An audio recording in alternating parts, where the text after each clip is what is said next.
lie. Ah, yes. Kazuya. That's why it sounds familiar. Bro, there was 9 people signed up when I first checked today. Now there's 65. How did that happen?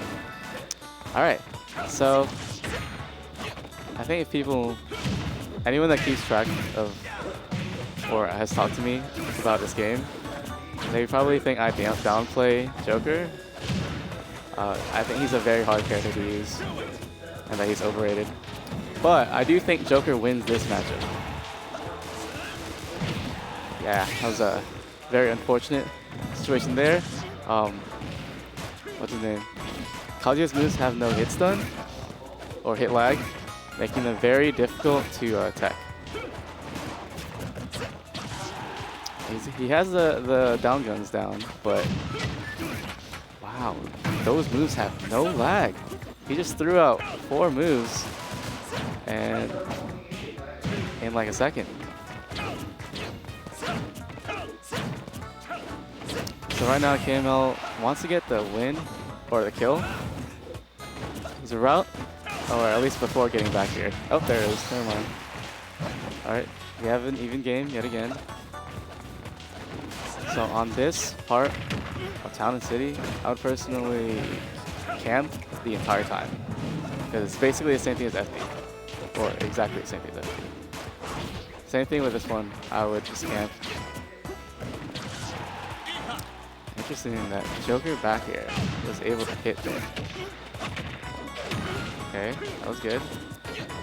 A little too high percent to get anything out of down throw. However, it does work fine if they DI in. So perhaps KML was looking. That's unfortunate.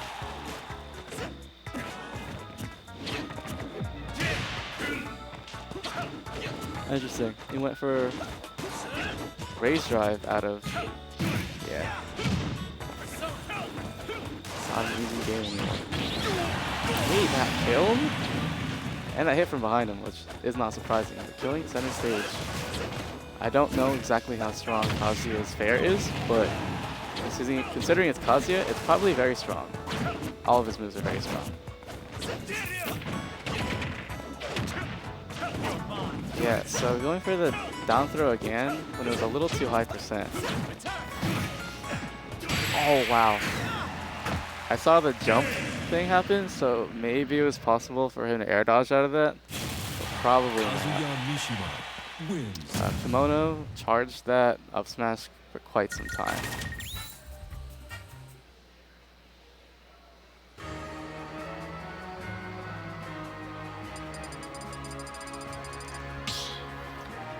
See? So, at least for KML, this is very winnable. Just gotta be a bit more careful. Maybe choose to go for something other than down throw. Better to get stage control. Because he was kind of fishing for some read following the down throw, but Kemono wasn't fighting.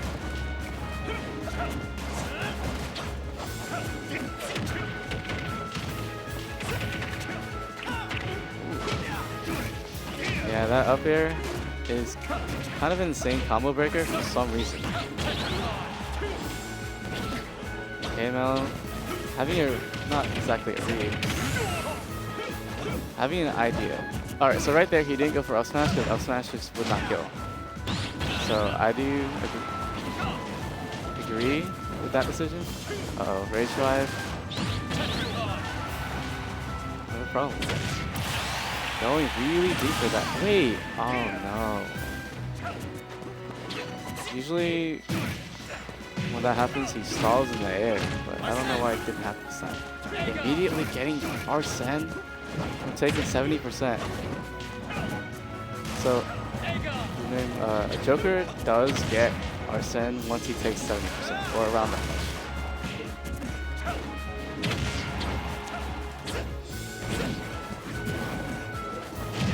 Their up B is quite similar.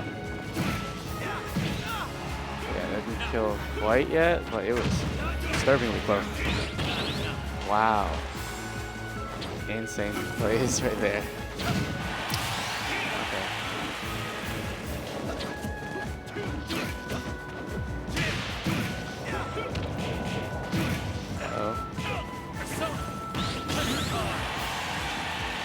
KML's getting a lot of these Tetracons, but has a hard time killing him. Finally getting the F smash. That was a mix-up, absolutely.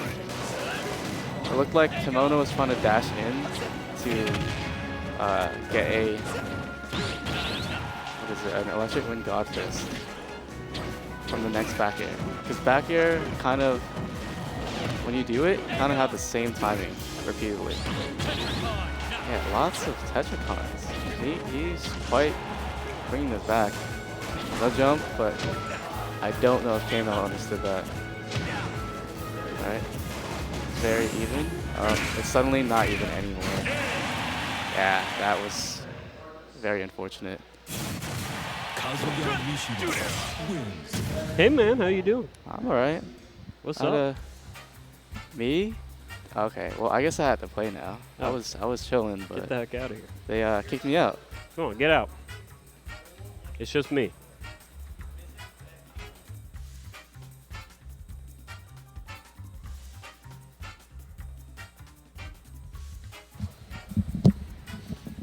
I don't like that headset. Hey, what's up, guys? Welcome to the stream. How you guys doing? Great Friday evening. St. Patrick's Day. Where else would you rather be? Just don't answer that question. Hope you guys are having a good day. I know I am. It's Bo here, and we're gonna be having a good stream, or else. This one should be fun, for me, in specific. I don't know about anybody else, but it's Cakepoint. Good friend of mine. First time they've been on stream in quite a while.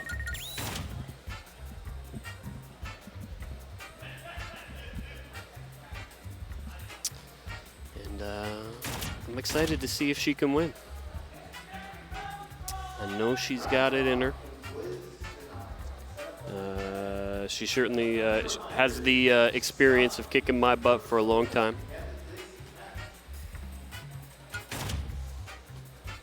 So if she doesn't win, I'll be very disappointed.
All right, we have eventually gotten into it. Believe it or not, the game is gonna happen. Cakepoint versus Emzi. Oh, look who's joining me. What a joy.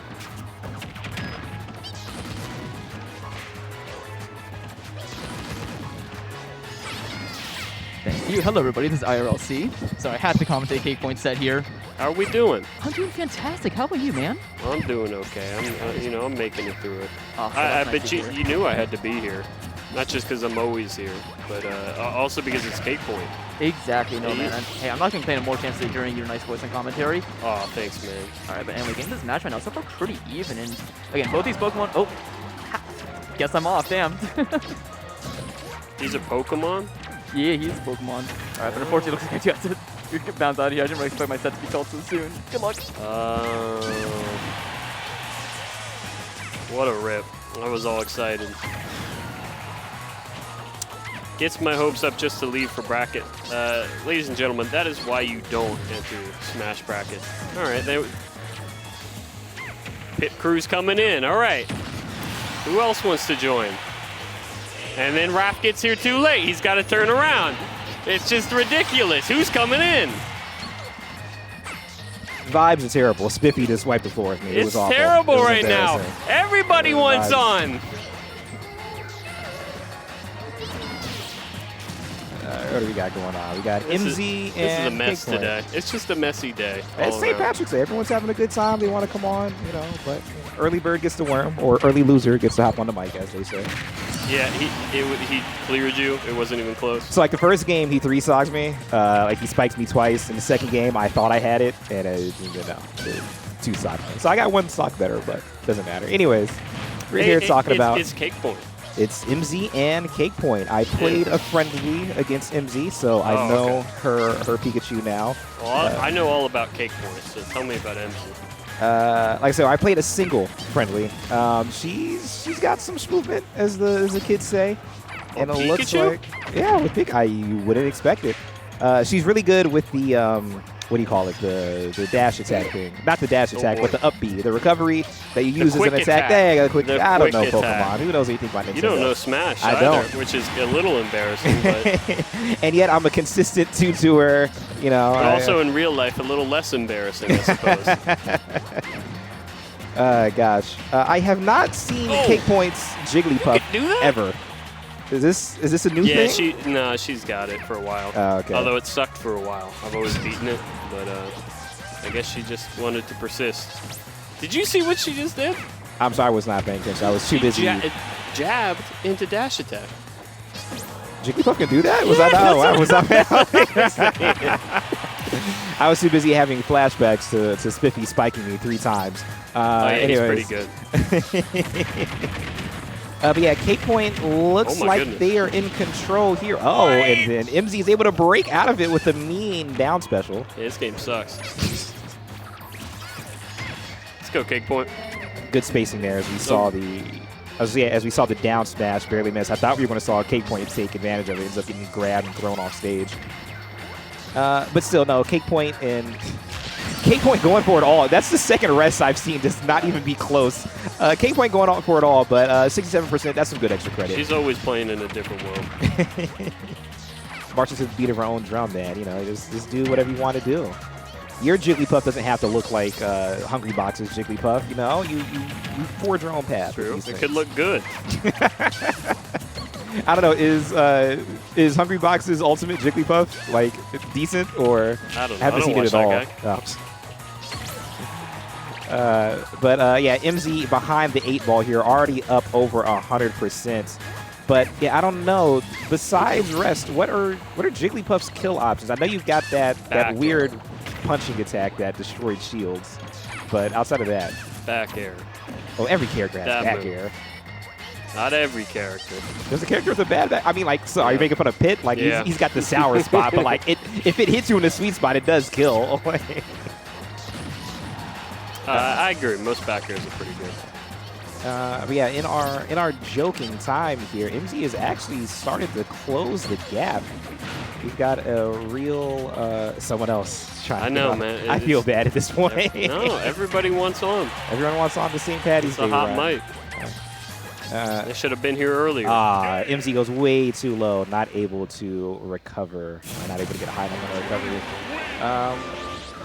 Yeah, impressive stuff here out of Cakepoint's Jigglypuff. Like I said, this is my first time seeing it ever, so anybody with enough that was number 5, by the way. For those who don't know, right now, everybody wants to get on the mic for some reason. Today, it is never this busy, ever. It's never, and I can tell you from personal experience, the first couple rounds of this bracket, I'm on here normally by myself for 6 rounds in a row. And everybody's bugging me today. I don't know what it is. I'm just trying to... Your name is grown. People know you in the commentary scene. You've been showing up. You've been skipping bracket. You've been out here consistently. The people want to commentate with Poe. I mean, I can't blame them, but it's getting ridiculous. Too much star power over here. Jesus, guys, please. I don't want to I can't take the fame, you know. All 90 of my Twitter followers. It's just too much. Opening up game 2 here on FD. Do you think FD helps Emzi here, helps Pikachu? Yes. And why is that? Okay, so you know that one quick attack move? The little oh, sorry, not the electric thing. You got to be a little more specific. That, okay, gotcha. That right there. No platform. Yeah, so there's no platforms to block that. Gotcha. I was going to say, I thought it actually helped Jigglypuff just because of the multiple jumps, right? Like, no, Jigglypuff likes platforms. Because, really? She can get resets on the platforms and threaten with rest. What an edge guard. Goes for the down smash to the corner. Does not get the 2-frame. Could her down smash 2-frame? Probably. I don't know. Yeah. Game's only been out for 5 years. What am I supposed to look like an expert here? I'm a commentator. I don't know anything. The down special. If that's a T, Joel, what is that? Is that just Thunder? I don't know, man. You're best friends with a Pikachu main. You have to know these things. Yeah, he probably told me once, twice, or 1,000 times. After the 1,000th time, your brain gets rid of it. In one ear, not the other. It's probably just Thunder. If I would had to assume guess. so. Yeah. We saw the Forward Smash not quite kill. Going forward again, Emzi looking for a solid way to take off this first stock. The down throw at this point doesn't confirm into the Thunder, but it doesn't matter because the forward attack is clean. I feel like you could play this set, or at least our commentary, a week after the game came out, and it would have aged still be perfectly. the same. Yeah. I mean, did Pikachu or Jigglypuff get that many buffs or nerfs over the course of the I guess, the patching season, patching time? Good dash attack to catch the tech. Pikachu got nerfed none at all. Really, ever? I don't believe Pikachu ever got nerfed. Because I remember Pichu was a terror at the beginning. I believe Jigglypuff got a couple buffs here and there, but I couldn't tell you what they were. I got you. Oh, an air dodge off stage, but never mind. It is high enough to get the recovery there. So Emzi. So when you have a really good recovery, there's really no excuse for us. Okay. In my opinion. We finally get a rest, and we are looking at reverse 3-stock territory. That punish. Should have gone down with Nair and something. Oh! The Thunder there getting Emzi out of a tight spot. The dash attack almost killed. Jigglypuff, historically a very light character. Is that so? It is. Very floaty. The deck. Very adorable. That down throw. Wow! Into the Thunder. It does connect. So some good. I don't know what she's throwing her arms up about. She's the one who jumped into it. Come on, Cake. You should know better by now. Unbelievable. The consequences of my own actions. Come on, Cake. Just reset your head for game 3. Checking to make sure I haven't been called yet. Don't worry about it. Sunfish will come up here. Repeatedly making sure my controller is off. How do you do that when you have No, it's off. I'm just checking, just making sure that it is off. I'm not in trouble this time, I promise. These pro controller guys, man. Let me tell you. Nothing but trouble. Look, I've been through this controller, through thick and thin at this point. I actually had to take it apart and replace one of the sensors with another pro controller. I just got called. There you go. Get out of here. I'm out of here. We're going to let one of these other people cop in. Shout out to Emzi. Shout out to Cakepoint. Hope you have a fun game 3. Well, Playground off to go 1 and 2. I'm excited for him. Can't wait. Hey, we got a game 3, Cakepoint versus Emzi. Now I can finally think. Jeez. I swear, all that guy does is talk. And that's a rough SD for Emzi. That's not what we wanted to see. It's certainly not what I wanted to see. And now Cakepoint can just swap the momentum. Emzi throwing out Thunder after Thunder. This one will connect, though. Bad DI from Cakepoint. Big eye roll, though.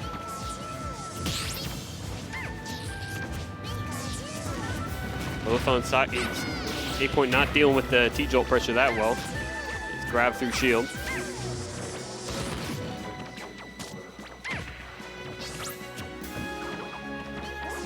2-2 now. Trying to space a back air here. It's the only way in. That are getting a pound. Good forward air, doesn't go into anything. Wild smash attacks from Emzi. Oh, what a catch on the roll. Cakepoint. Oh, risky pound. Bunch of swingers here. Just swinging their smash attacks. Swinging those buttons.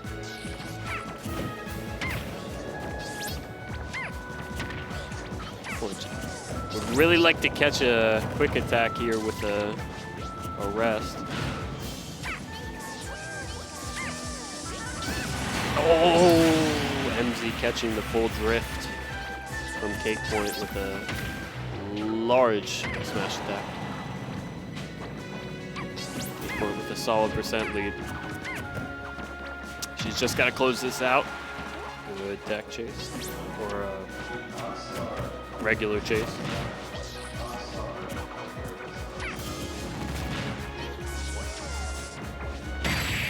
And the back air will do it. Hey, great game, Cakepoint. Great game. Great game, Emzi. All around. For as mad as she looked in game 2 and 3, there was no doubt in my mind Cakepoint was going to pull that out.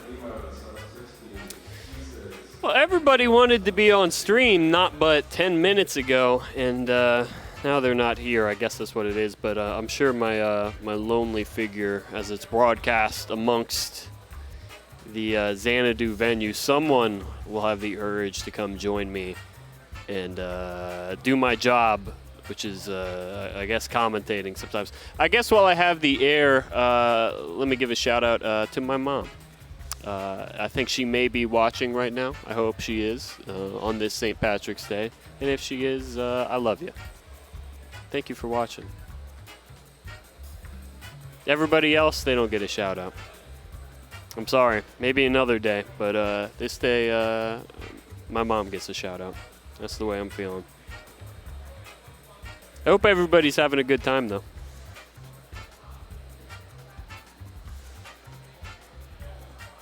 Got a decent crowd today. Especially considering it's a great American holiday.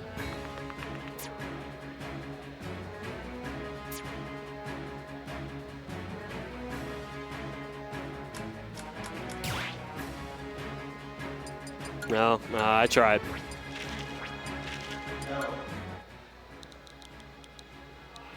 Tried to get Cakepoint on. She declined.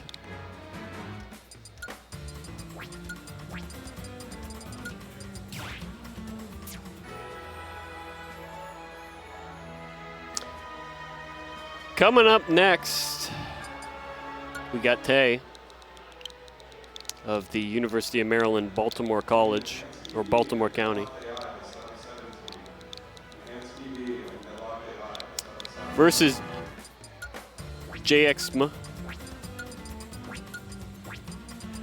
Jayxma famously does not want me to pronounce his name, or at least that's the vibe I'm getting from that name.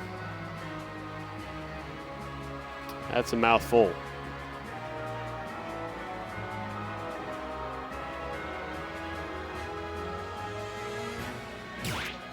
But there's nothing better, in my opinion, than two guys I haven't seen playing before, and I have definitely not seen these two before. Box player versus GameCube controller, just in case anybody was taking bets here. I'm gonna go with the box controller guy at about a 6-to-4 ratio.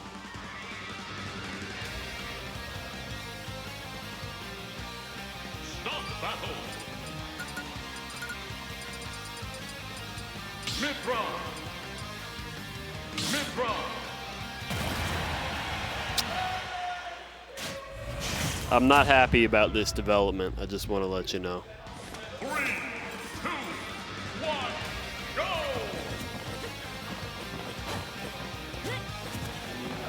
I'm not happy about anything I'm seeing right now.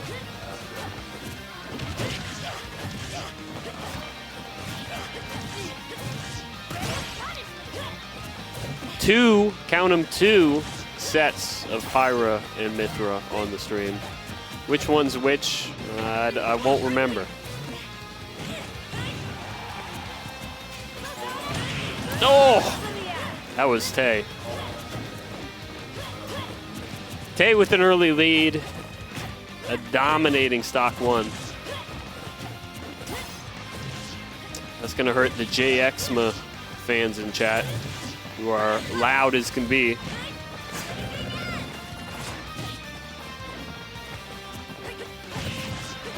Jayxma would have been a good tag. Jayxma, that's screwing me up. Good catch there on the platform.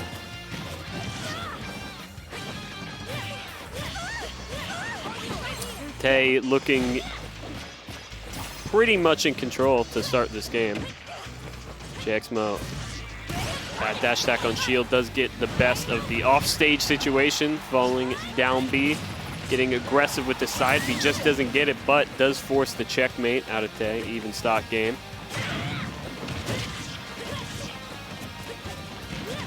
Jayxma getting back into it.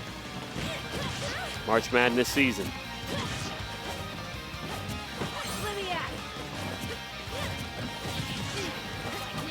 Game is never over, even after a bad start. Jayxma has pretty much already evened it up.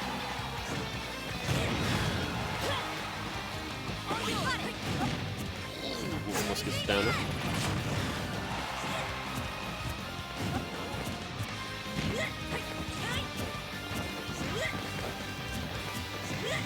They are throwing out moves. They are jumping around.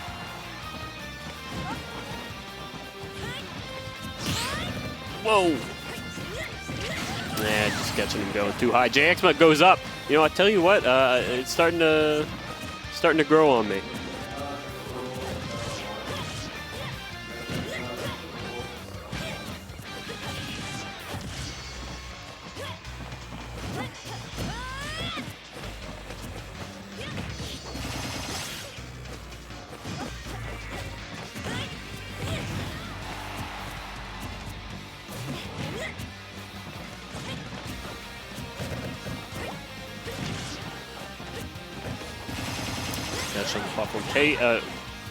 Commanding start has let Jayxma just get right back into the game. Needs to take this stock immediately. Oh, boy. There you go. Even game. I do stress even.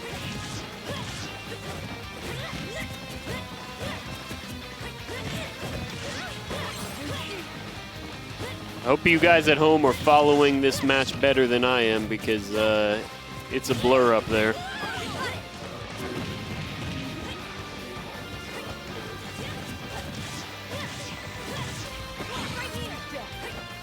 Oh, trying to catch the air dodge back to stage. Hey, just missing 2. Great recovery by Jayxma. Catches him trying to go for the neutral B. Caught him, but drift back down air up smash is what's going to decide this game. Jayxma falls after a tough game he put up. It just wasn't enough.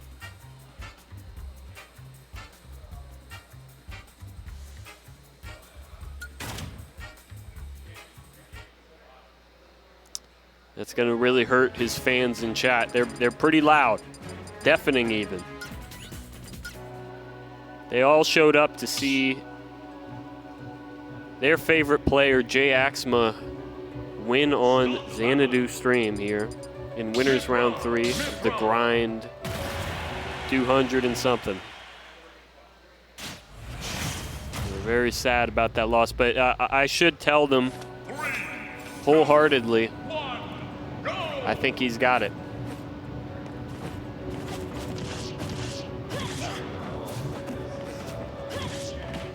Into it here, game 2.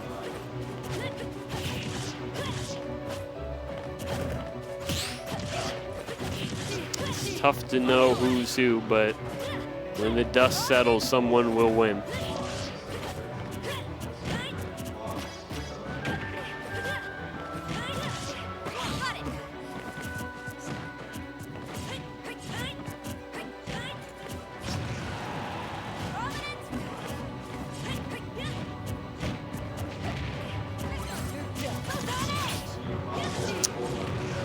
Crazy side beat back on the stage, gets punished hard. Tay going deep for that stock. It's tough to play around.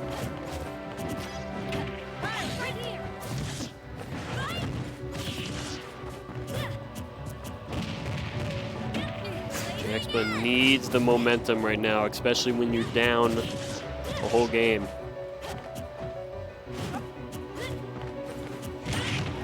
Both players look relatively calm. I'm not an empath, so I'm just taking guesses. He's down air, big coverage, that's going to even it up.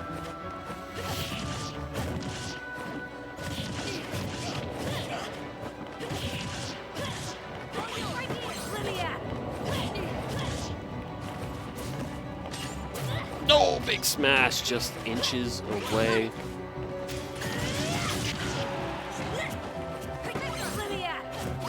Wild switch, crazier defensive option from Tay. Nice tomahawk jab. Oh, what a crazy situation to be in. Tay with the dash attack, really punishable. And just wild.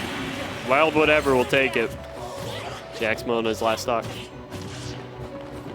Oh, what a catch. Tay playing a bit more confident.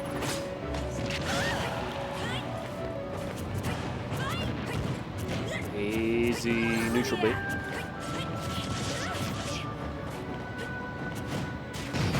Oh, atomic bomb. So tough to deal with. And also so cheap. Even socks.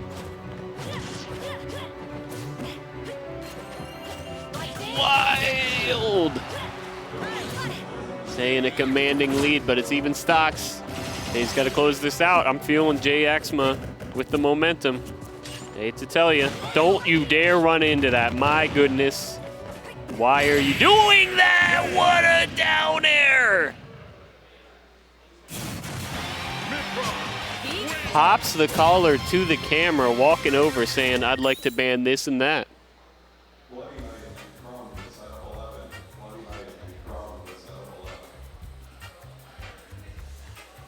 If you're not excited about that, I don't know why you're on the stream right now, to be honest with you. He was down by quite a bit. He was getting chipped. Just chipped and chipped, outvalued that entire game in a deficit constantly. On the ropes. Makes one wild swing at the ledge there. And takes game 2. Not a bit happy about it.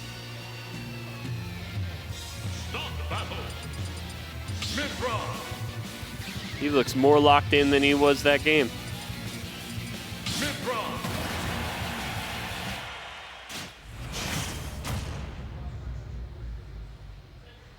3, 2, 1, go! Game 3. I don't know what glazing means, but I'll assume it's something good. That's how you know you've gotten old.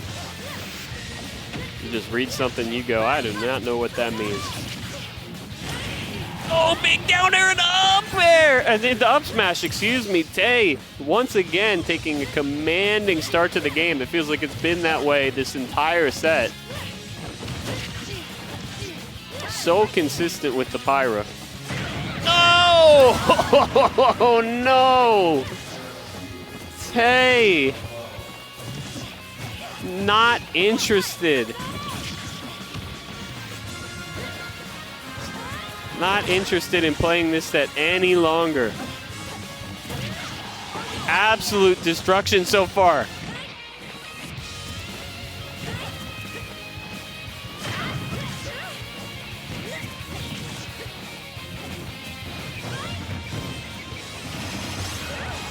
This has got to hurt to watch if you're a Jayxma fan. Such a promising game 2 into getting absolutely destroyed here in game 3.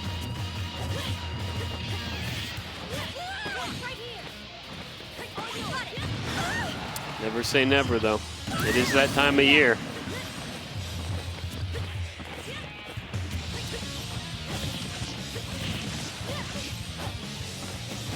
Jayxma has been in the hole this entire set. Oh! Doesn't get the punish on the dash attack. Gotta watch for just about every button this character has.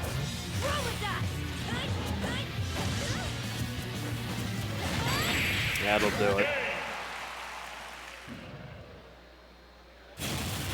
Well, as so often is the case, nice dab up. As so often is the case, a thrilling game leads to, honestly, a largely anticlimactic finish. Jayxma looks so promising after stealing away game 2, in my opinion. Looked like he could really take control of that momentum, but he never did. It's tough to see, but that's just kind of how the game is. Hope everybody's having a good day. I sure am.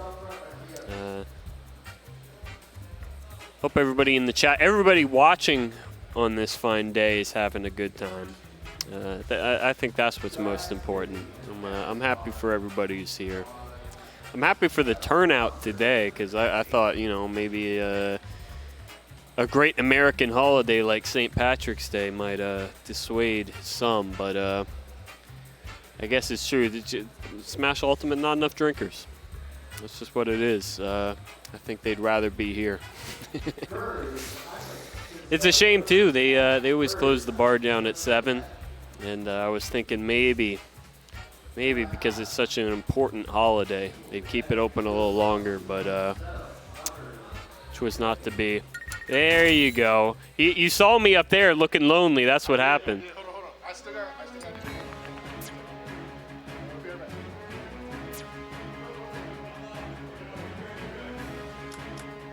Raph all sorts of turned up today. He's going to be coming on if you guys are a big Just Raph fan. He's got to disconnect his controller, though.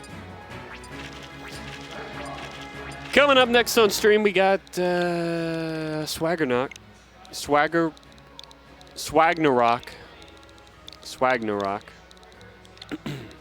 versus Waifu Season. He's just going by season right now, and I can respect that.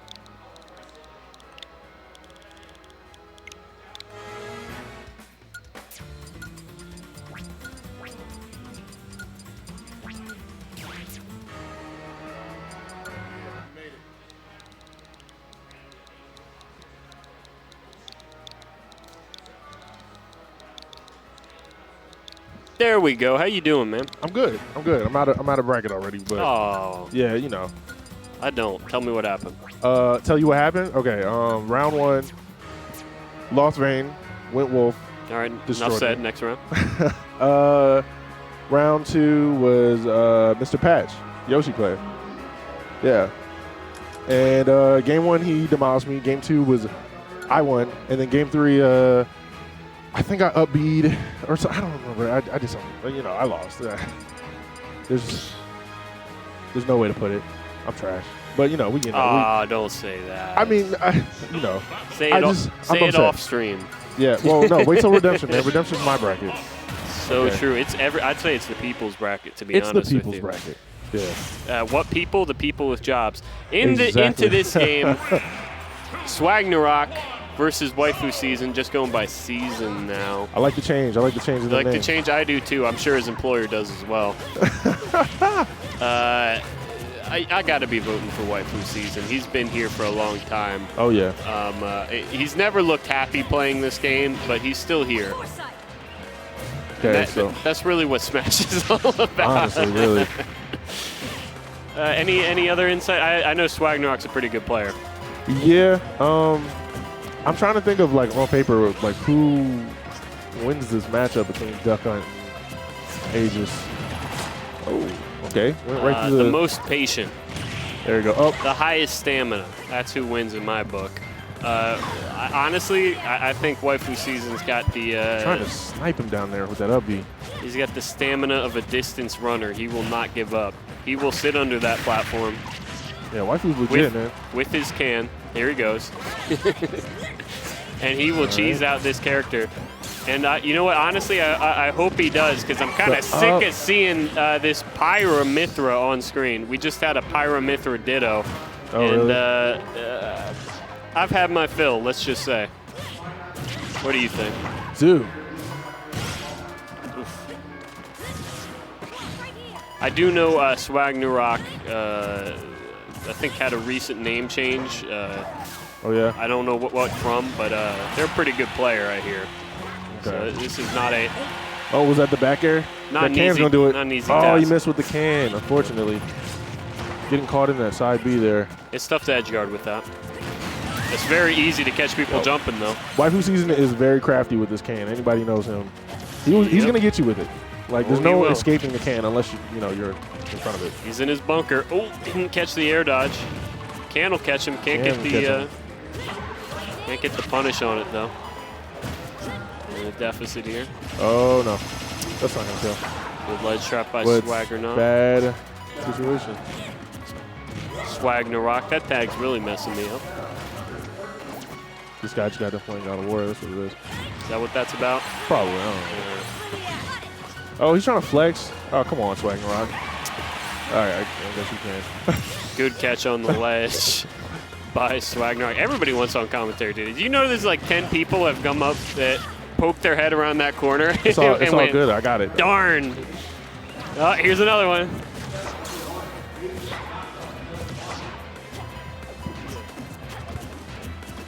You didn't sign up? No, Sunfish said he had me. All right.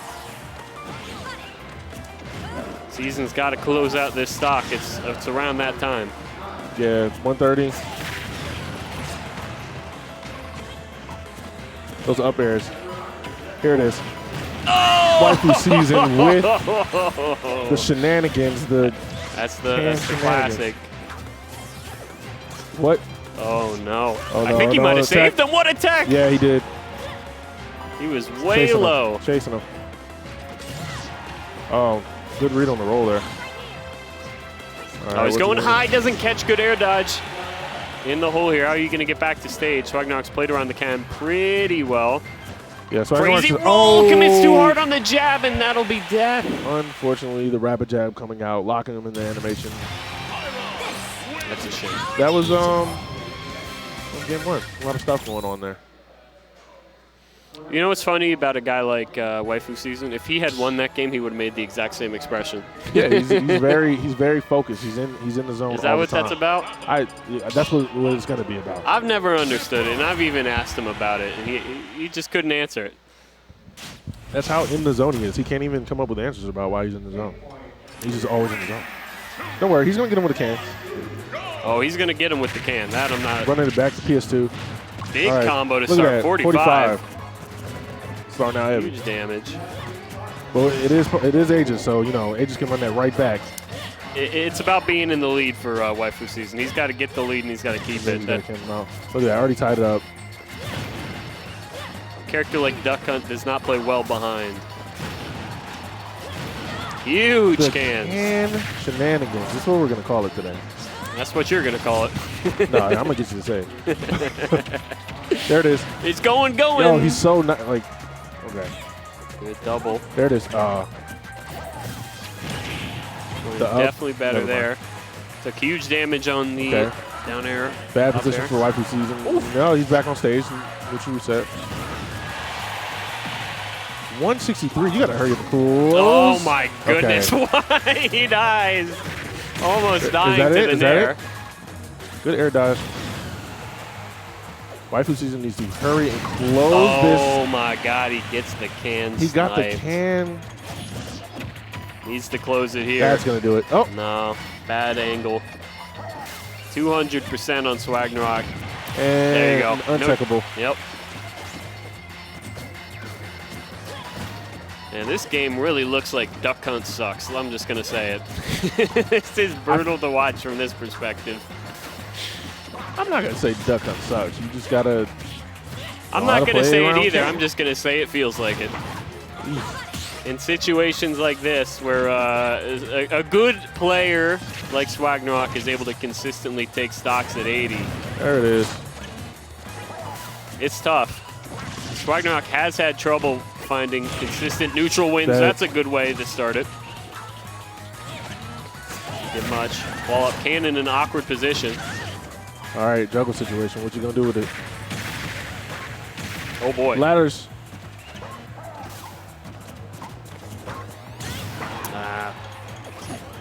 Bad frisbee. Trying to blink more than he probably should. Crazy dash attack doesn't get the sweet spot. The can right behind him. Look at him. Oh. Look at it. Oh! Oh. Yo, he's so nice He with was the can. chasing him. I'm going to keep saying that. I'm going to keep saying that. It's the character. Do not get fooled by the Oppenheimer at the ledge. I thought he was getting a ladder. Pyra, Aegis is like living to these crazy percents, man. Yeah, it's like it's tough. season is struggling to close out. And I honestly, that is the only thing. Oh! Wait, what? No, what a The catch. trap. Up air, one of Duck Hunt's few really good buttons, in my opinion. Oh, yeah, that's a great button. Yep. We got a con, never mind. Oh, try to get him with the up air, gets interrupted by the frisbee. Huge damage coming from Here it Waifu comes. Season. All right, Waifu Huge Season just damage coming reading. from Waifu Season. F smash doesn't take it. All right, cans on deck. Didn't do nothing with Nah. it. Is it gonna good air dodge. Unfortunately, getting the dash attack to the face. All right, 87%. That's a good percentage right now. Waifu Season sitting pretty good right now. Catching him. Has a huge lead, needs to close it out though. Get that can back on deck. Swagnarok can There take it is. this. Damn, in that's a about weird 3 angle. swings. Oh, why are you going deep? This is where you can lose. No. What a The air recovery. dodge. Wow. Oh. With his life on the line. All right. Up smash will take it. Up smash. I was gonna say, even though there was a huge percentage lead on Swagnarok, I felt like he was in the driver's seat of that game. I really felt like Waifu Season had that huge lead. I think he was at like 50% maybe like 60, and he was at like 150, Swagnarok. I really feel like Swagnarok was in charge of that game. Maybe it's the character. I don't know how light Duck Hunt is. Fairly light. But yeah. I like what Season I like what he was did. doing that game. I always like what he does. I'm just saying, like, it just seemed. Oh, he's pulling out. Okay. Corrin All right, coming I guess out the for Corrin's Swagnarok. Correct me if I'm wrong. I do believe this is actually Swagnarok's man. I have no idea. I've never heard of him before. I've seen the tag. Don't Someone know the will player. know. What a combo to start the combos. game. 68 on the board. Yeah, 80. Even more. This would be a huge win for Season, by the way. Oh my God! Let's go. 100 on the board, uncontested. As soon Season as I say famously had that one great week where I believe he got 3rd. Correct me if I'm wrong. But he has yet to really chase that dragon in a while. This would be huge here in winners round 3 for Season against a something. Huge lead to start. tough. All you gotta do is close it out. I don't know why Duck Hunt's struggling so hard to close it. As soon as I say something. All right, look at that. Swagnarok smiling in the camera. He already knows what's up. The can coming in clutch. Season has been consistent on his kill confirms since game Oh, don't 1. And controlling the neutral, Swagnarok has not had an easy time getting in. Has not played against the can very well. He's been caught in awkward situation Combos. after awkward situation. Season is abusing that fact. Trying to shield break pin, didn't get it. Saving him from that side B there. Didn't get the full damage. Not enough to take it. He's going deep. Nothing. Got punished for it. Oh, Yeah. back air. We all know that strong back air going on. It's pretty good. Didn't get the connection with the can. This will There be it is. another That's try. gonna do it. Whoa. No, didn't He have the dropped angle. it? I just didn't think he had faith in it. Up air will do it. Yo, he's cooking. He He's is. cooking. Swagnarok might have made a mistake switching to Corrin. He was kind of doing it with the Pyra Mythra. Oh, I didn't stop saying this. Swagnarok with no chance to victory here. As Just Raph has said, it's just impossible. Full stock lead for season. Not happy with this lead. He needs to close it out. Swagnarok at the very least having fun. Smiling himself. Oh, the frisbee saving him. Battles with he swiped at the can there. I don't know if he saw that to bat it back. That's something he hasn't done pretty much at all this set.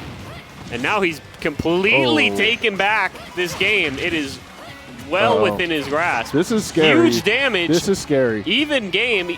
Really bad situation for Season. Does get back. Yeah, Season needs to get off of that ledge quickly. There we are. Even game. In the bunker. What's gonna happen? Boy. Oh, The back no! air taking it. Season, unfortunately, kind of dropping the ball there at the end there. That was good stuff, though. I take it back, man. The Corrin was a good choice. I had faith in you the whole time. That's tough. It is that kind of year, though. Yeah. It's that kind of year. That was a good game. I like that. It was. You know, Swagnarok, you got to give it to him. Never got shook. Not once. Not once. He was having a good time. He was smiling, laughing. He was getting cheesed. Yeah. Repeatedly, and he was smiling. He was having a great time. And I don't know what he knows. I don't know what goes on in that brain that doesn't go on in mine, but it works. Hey, that's crazy brain things. That's what Smash is about. You gotta outsmart your opponent all the time. I often think that about my opponents, especially the ones who beat me. There is something wrong with them. Yeah, there you go. All right, who we got next on stream? Who knows? Oh, Nick District versus Fiji, of course. Oh, okay. It's a nice sweatshirt, says somebody in the chat. Oh, thank you, somebody in the chat. So people in the chat can be very nice, in my opinion. I don't know why everybody says that they're a bunch of mean people, but everyone always tells me, "Don't read chat, don't read chat." So I'm like, I read chat every day, and all they say is, "You're looking great today," and I'm like, "Oh, thanks, man." There you go. We like that. I don't like the guy who said MD choke. I don't like that. Common MD choke. I think the thing I hate the most about that is how correct he is. Yeah, seriously.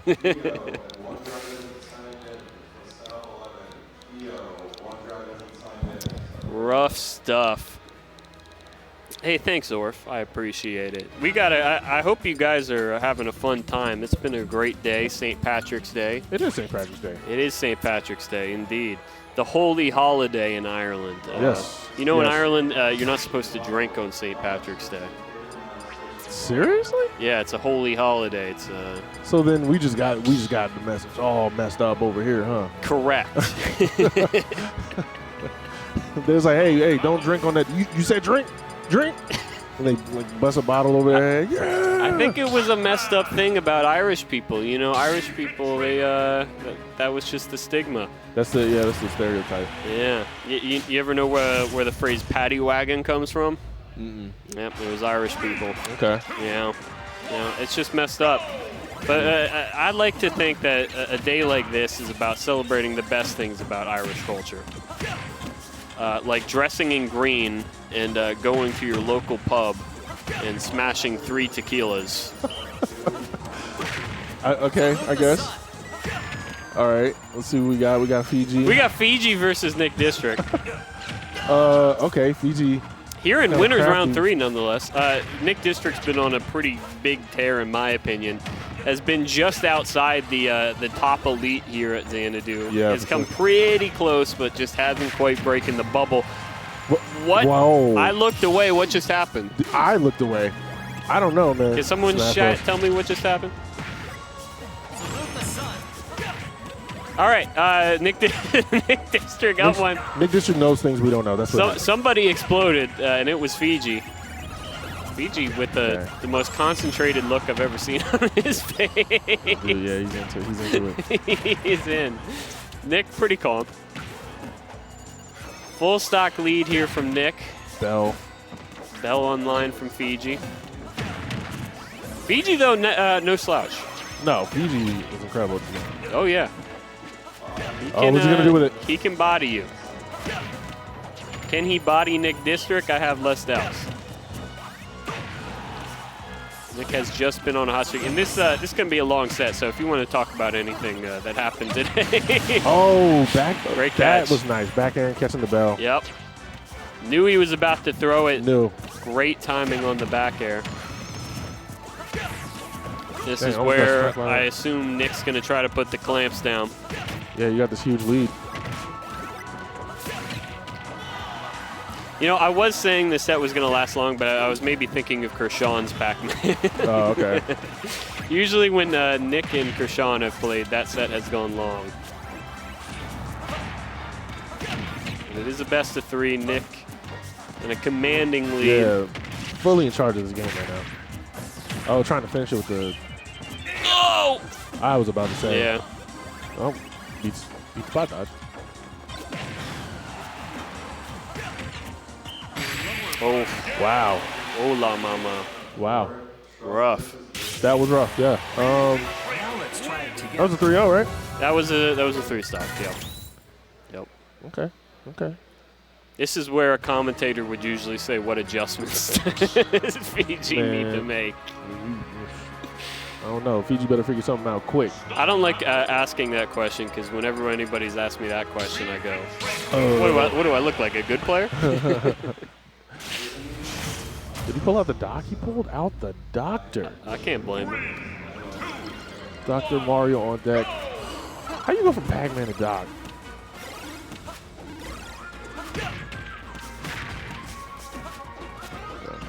Usually in the character Oh. select screen for me. But, yep. I need that.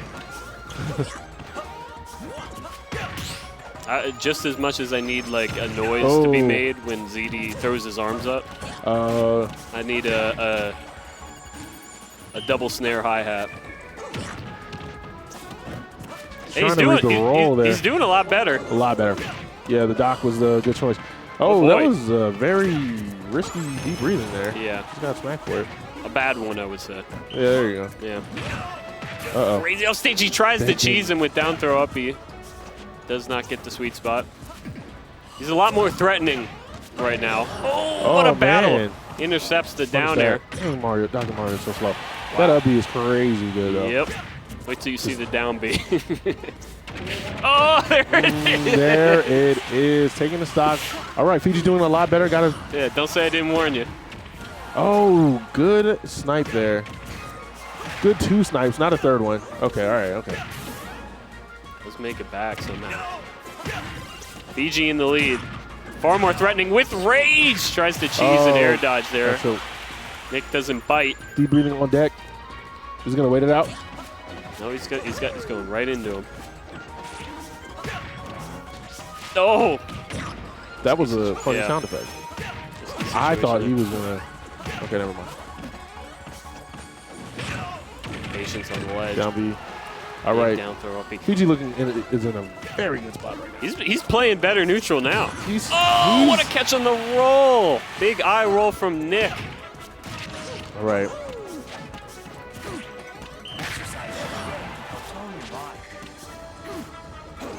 Chasing him. Don't let it fail you. Did he just Fiji taking game 2?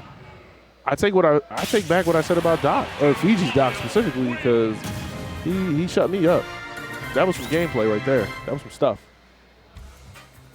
That was crazy. Yeah. Is what that was. Yeah. I hope he sticks with the Doc. I'm gonna be upset if he doesn't. Nick District cheesed all the way to high heaven by Fiji's Doc. Okay. What were they going? Kalos? Shaking his head. I didn't see. A little upset. We betrayed. Just has to not get grabbed or nared or back aired Or hit. or up aired or punished or outplayed in any way, shape, or form by Fiji, because he will take that to the bank. All right. All right, a lot of footsies going on.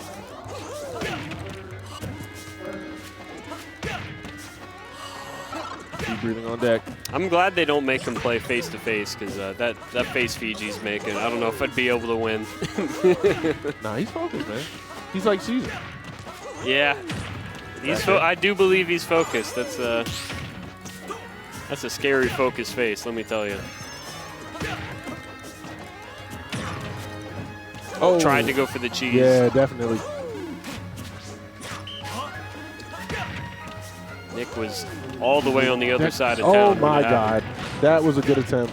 Trying to read that roll. Just a little early on that up smash.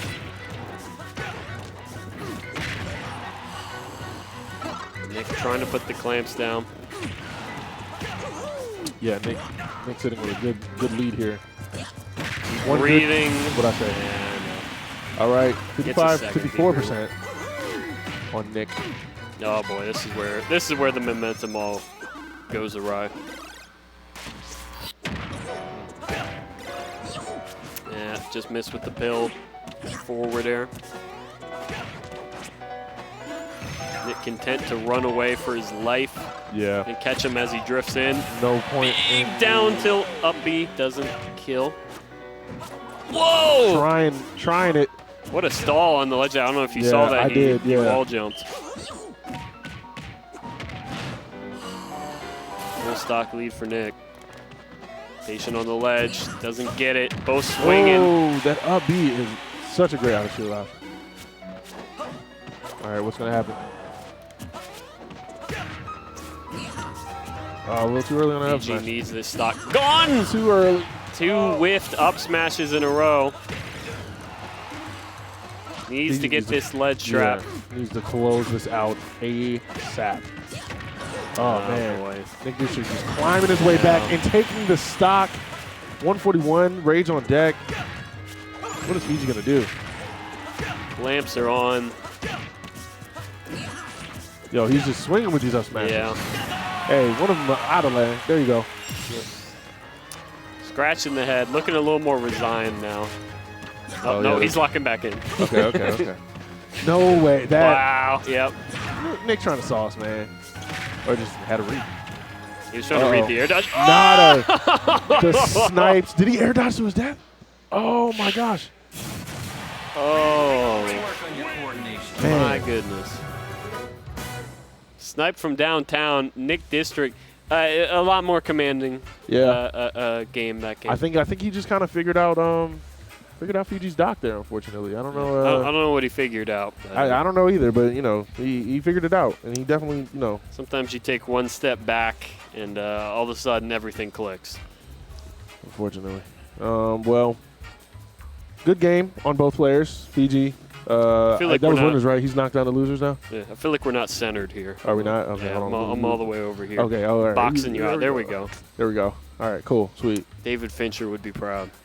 Okay. Up next, we got Thanos Car versus Pichu, the right? regular Ragnarok, not to be confused with Swagnarok. Yes, Thanos Car is Pichu, indeed. Yeah. That's scary. I don't got to play against him. Yeah, I don't got Ain't one. scary. Ain't scary for me, man. Yeah.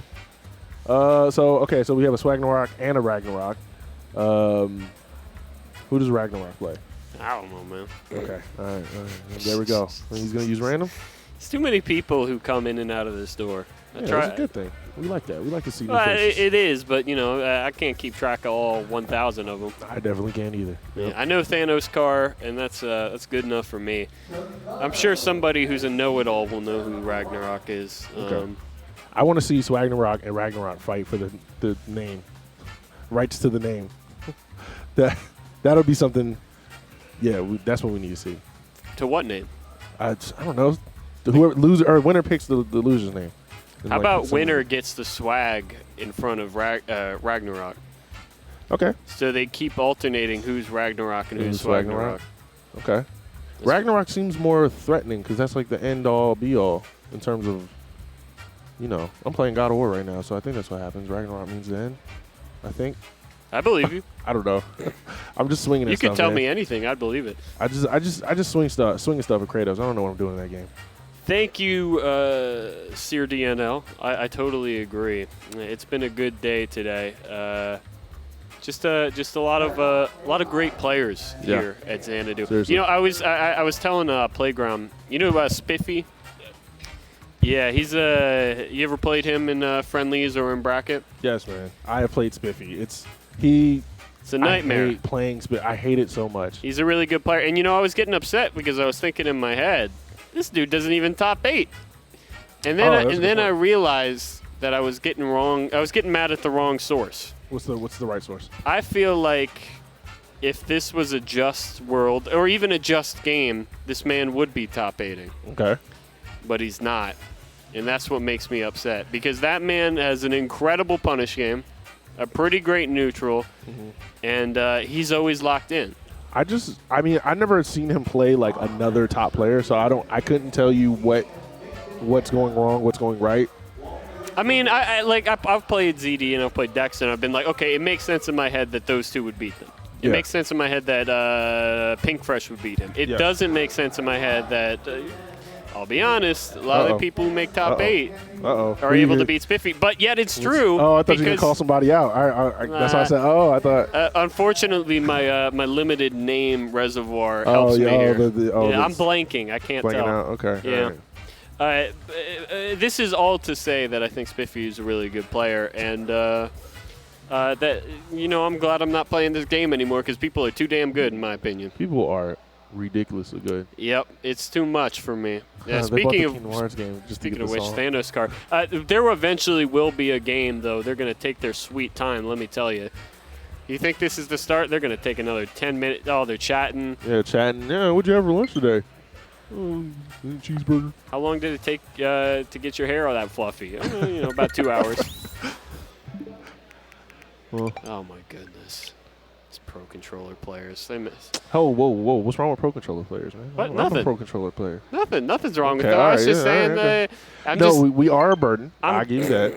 We can be annoying sometimes, but, dude, the GameCube controller, I got big hands, man. I can't, it just don't feel right. GameCube controller felt good back in 2001 when I was playing Melee, when I was a child. I'm still a child at heart, so that's okay for me. Maybe that's why it works. Listen, Mr. Oolong Iced Tea. I know it's a bad opinion. That's why I said it. Okay. If I had better opinions, maybe I'd be on that stage and not on this mic. Hey, okay. But here's the way I think about it, because everybody's got opinions. That, they're not worth anything. You know how the expression goes, right? Let me hear it. I think I know, but I just want to hear it. It's like opinions are worthless, or so whatever my grandpa used to say. Okay. The point is, The point is, I used to think I'm not good enough at this game for people to hear my bad opinions. But then I started listening to top players' opinions, and I was hearing them, and I was thinking, these are just as bad as mine. Yeah, I mean, the thing about opinions, take it, it's like one of those, take it, it's like here nor there kind of thing. Everyone's got a hot take, everyone's got a good opinion, everyone's got a bad opinion. I would agree. Everybody does have a bad opinion. I definitely got some bad ones, so. And so, you know what? If people are going to say their bad opinions, I'm going to say mine. I will say it's a free world, man. I do know who Ragnarok is. My neurons have fired now. It's back on? Oh, it makes sense once he picks the character, huh? It actually does. That's how the brain works. He's a Rob. Just said it. He's a Rob main, but I do remember playing him now. I played him at a what was that? What was that tournament Adam Racer used to put on? Locker room. Yeah. What is that? That's loud. Yo. Thanos' car is... I apologize. There was an earthquake going on behind us, and that was a little scary. I don't know what that was about. Thanos' car taking the stock. Oh, nope, sorry. What was it? Oh, okay. It was a guy trying to get his drink out of the vending machine. And he was slamming so hard it was shaking the table. We're back. Yes, I have played Ragnarok, is the opinion. I believe he destroyed me. That was my anecdote. Okay. I mean, he's Rob. Rob destroys. Good Rob certainly destroy. I think the flow chart of punish is insane. Speaking of destroying... Oh, my goodness. Speaking of destroying, Thanos' car is running over this Rob. Okay, all right. I thought he was going to... Oh, trying to kiss that B there. I like it. Huge plays. Yeah, Thanos card is also very good. I can tell. I think Not even 100%. He's already on Ragnarok, someone's last stop. you know, I hate talking about matchups, but I do think it's worth mentioning it here. This is a pretty good one for Pichu and Pikachu, in my opinion. I think because of the way they play it that diagonal and not have to deal with most of Rob's threats. Because Rob, he threatens horizontally, right? Yeah. And the way a Pikachu or a Pichu approaches neutral is through that diagonal. That's the way I'd explain it to an Okay. I like it. I like Yeah. it. It makes sense. Yeah. Down tilt, down Plus, tilt, down tilt. Pichu's very cheap. Ragnarok looked like he was having a couple reads there and Yep. then kind of lost it. Allowed Pichu to get back to stage. That'll do it. Come on, you're bigger than that, Rob. A little mouse is going to take you out. Back on stage. Here we go. Reset the neutral. Oh. If this... Oh, that did it. Overextending there on the dash. Or was that a grab? I don't even remember what it was. Anyway, it was a little ambitious. Should have probably played it a little safer with that, 140%, I think it was, on a Pichu. Yep. All right, I'm out, guys. They call me Redemption. Hey, you're Catch gonna. me in Grands. Yeah, I think so. All right, You got to beat Playground though. dude. I don't want to talk about that. I don't want to talk about that. All I'm going right. to take a stock from that man, and I'm going to pop off. All right. Good luck, Thanos card. Good luck, Ragnarok. That'll be all from Just Raph. Oh, it's always great having him on the mic. Don't worry, I won't be solo for long.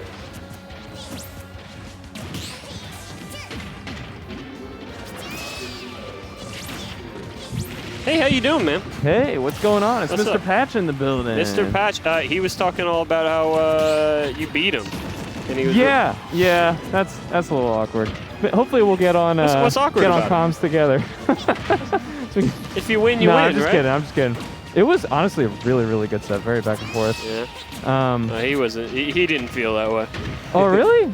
I Yeah. I don't know. I was sweating. I was worried. But, All right. it's all perspective. It's a matter of perspective. It's Mr. Patch, ladies and gentlemen. Welcome to the stream. It's been a great one this fine Friday, St. Patrick's Yeah. Day. How have you been feeling? Pretty good.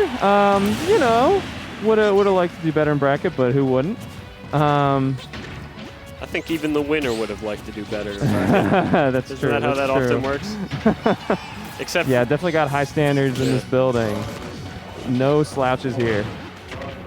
And no slouches in this game. No, these are, Between Thanos and these are two great players. do we have to say the whole name? Thanos or Thanos Car? It's a pretty good name. Don't call me Thanos. That's my father. It's a pretty good name, so I'm. It's not a mouthful for me. I'll say it every day. It is an excellent name. As is Ragnarok. Ragnarok is. Do you know about? So we got a Swagnarok and Ragnarok. We were talking about. Yes. Do they have connections to each other, or is it I just believe so. happenstance? Yeah. I have heard that Swagnarok was an homage Two. to Ragnarok. Oh, I see.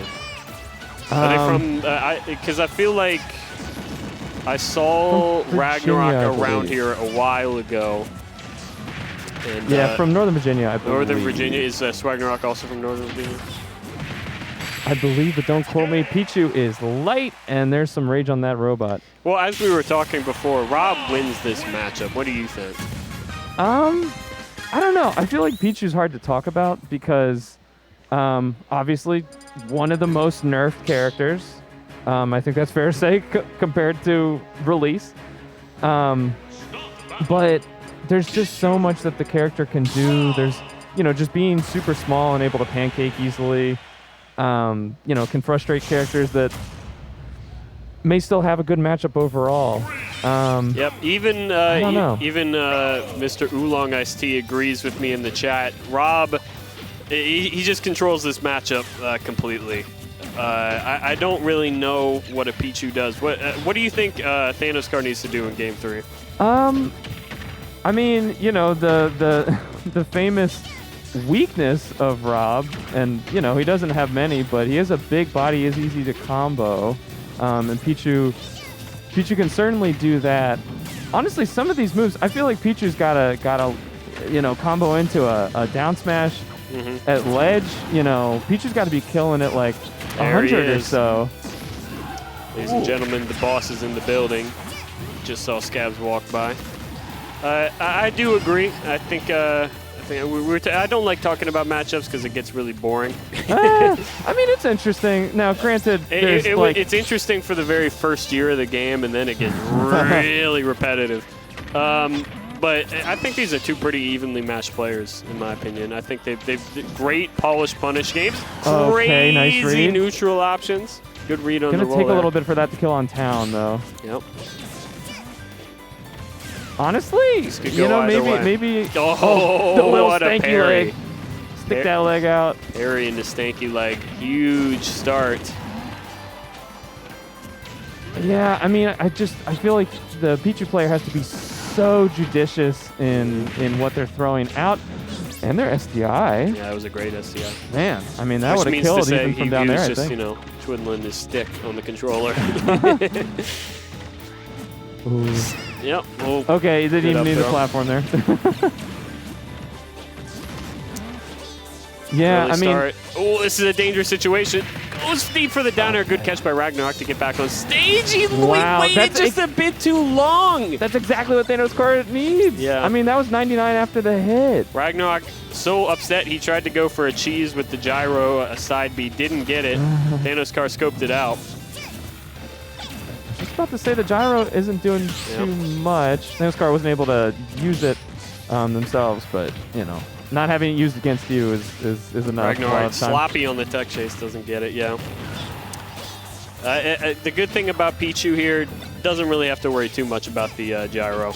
Or the laser. I mean, we just watched both go right over its head. Now you can down angle, but...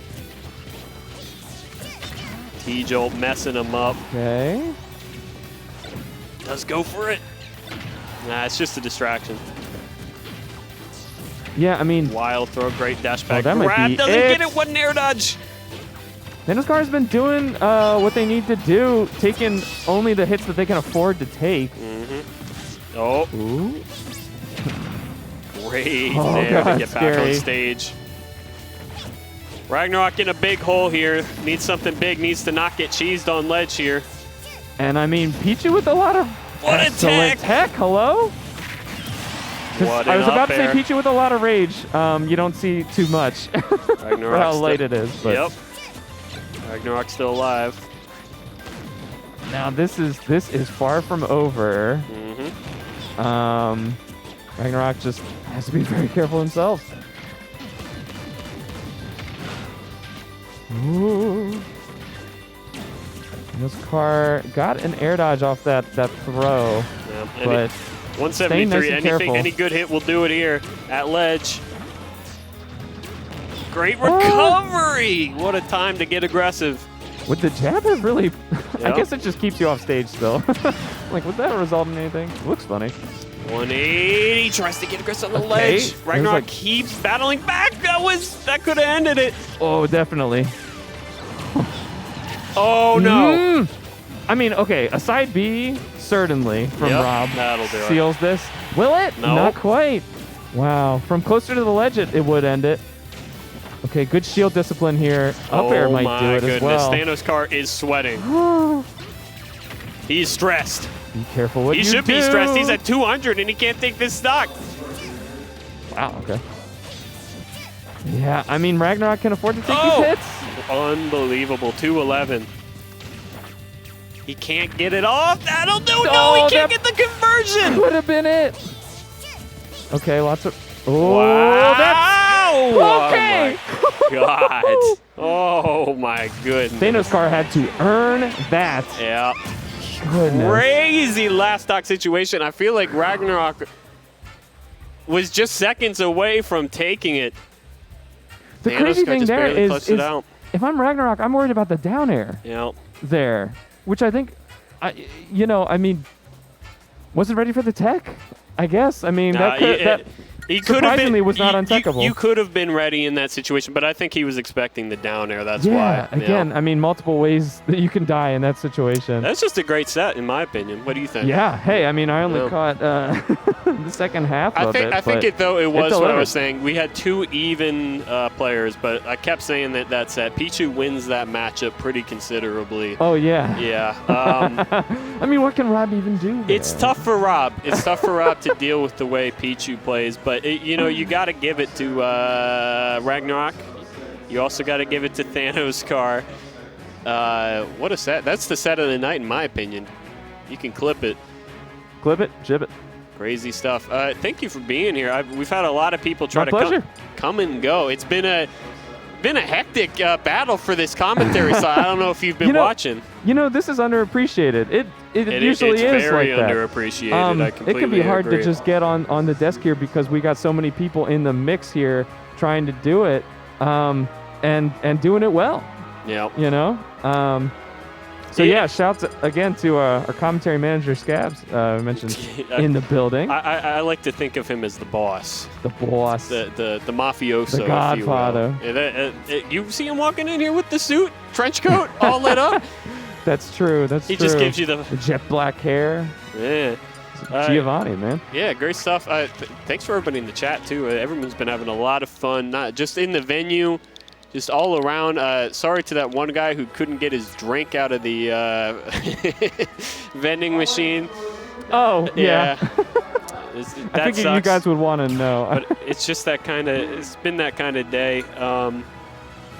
Yeah, great stuff. I can't tell you how many people have poked their head around that corner and then given a disappointing, when 2 people have been on set here. Yeah, for anyone who isn't familiar with the venue, we still have this ginormous backdrop of Yggdrasil altar from Glitch, not Infinite, Regen. One of them. Yeah, the last one. One of them, yeah. So you have to go completely to the back of the venue and kind of peek your head around this giant backdrop to see us. Yeah, I like it because I couldn't stand to see the crowd. You know how like people who are stage performers, they say, I need the bright lights because if I see the crowd, I'll get all nervous. I just need to see the light. We got one bright light right here. That's all. What I often do is I just look at my face in the reflection camera. Like, what was that Greek myth? The guy who he couldn't stop staring at himself in the pool of water. You know what I'm talking about? Couldn't tell you though. But yeah, it is Sisyphus. funny. Wait, no, that's the rock. That's the boulder. Yeah. I played Hades. Oh yeah, Hades is a good game. Come check me out on Twitch. True. Twitch.tv /iipo. They should really put that under my name. Don't check my Twitter. I just type a bunch of nonsense. Pro controller user holding up the game right now, by the way. Chat, press 1. Narcissist, thank you. That's where that phrase comes from. Thank you, ladies and gentlemen. And thanks to the chat.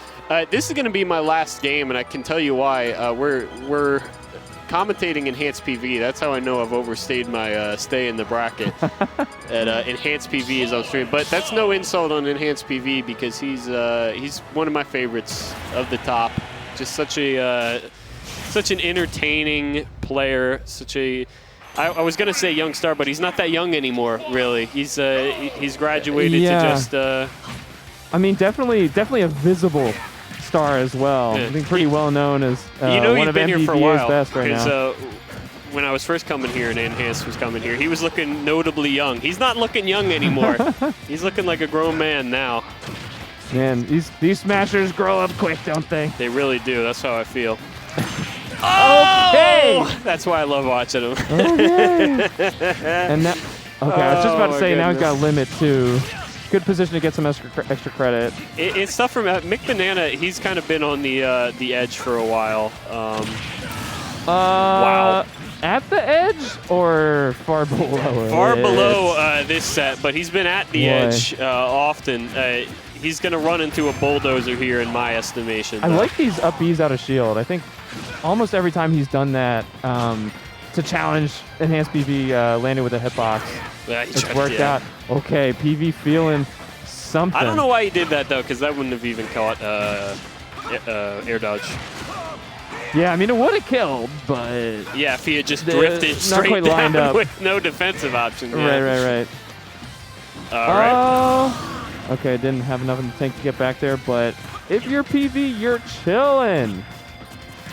They don't want to chill too much. We've seen crazier comebacks than the one McBanana would have to make here. McBanana's here for a reason. That's right. And I mean, well, I was about to say, so far so good. Had not been hit yet on that last stock. Tried the tomahawk there, got caught by the upbeat. Comes down crazy with the forward air. Doesn't kill. Limit on deck. Wow, What a recovery. What an option. I mean, you just stay suspended right at ledge. Like, you got to go through these hitboxes at some point. Yep. Great recovery from McBanana. Okay, and that's enough. Boy. I think McBanana can look at that last stock. There were some things that were starting to work in their favor. But yeah, those first two stocks, you just couldn't get your footing. You're just dead before you can even. Enhanced is one of those players that I know McBanana is probably at a level where he can disagree with this, but when I play against Enhanced PV, it's not like I'm thinking to myself, oh, wow, I got to go back in that VOD and see what I did wrong. I'm thinking like, well, yeah, I picked every incorrect option. I mean, I don't know what else to say. I matched up against Enhanced PV in bracket. Like, where am I piecing it apart? They say that you don't want to really learn a game. Wow, you don't want to aggressive opening. Yeah, you don't want to go up against people who are that great, right? You want to go up against people who are slightly better than you, so you can start piecing it together. Exactly. Right? You don't want to feel like, well, that was a wash. What can I do better? Everything. Yep. Well, I mean, you could, book a Medify sesh. Plenty of talented coaches out there can point some things out that you did wrong, but I know what you're saying. If it feels like, well, everything I did was wrong. Yep. But no, McBanana is okay. Yeah, that's a tough spot to be in. He's trying to get aggressive at the ledge. I believe that was the first time he did that this set. Enhanced. It's just a weird mix-up. He knew he was going to get aggressive in that situation. I don't know how he knew. Oh my goodness. I do just want to. He's clobbering. Oh! Okay. I couldn't tell there if McBanana was holding out to dodge that spike, but this is a best of 3, so McBanana already on the ropes. Wow! Grabs through the limit. Okay. Saw a little wind coming out there. Oh no! Yeah, he got. Oh, we're living. I'm shocked he made that back. He got caught by the blade beam. That's a huge swing right there. Swinging way too much for McBanana. Swinging way too much. Which I mean, sometimes with Cloud, you can just swing and it works. Back forward tilt. Yep. Maintain stage control and yeah, even just the F tilt. Clear things up. They weren't even right at ledge there, but that's just such a strong option. Okay. PV is kind of in control at this point. Yeah, I'd say the so. momentum has definitely. The sand may be running out of the hourglass for McBanana. Oh yeah. Good patience there. What a time to go back off ledge. Yeah. Oh hey, I mean you can't really.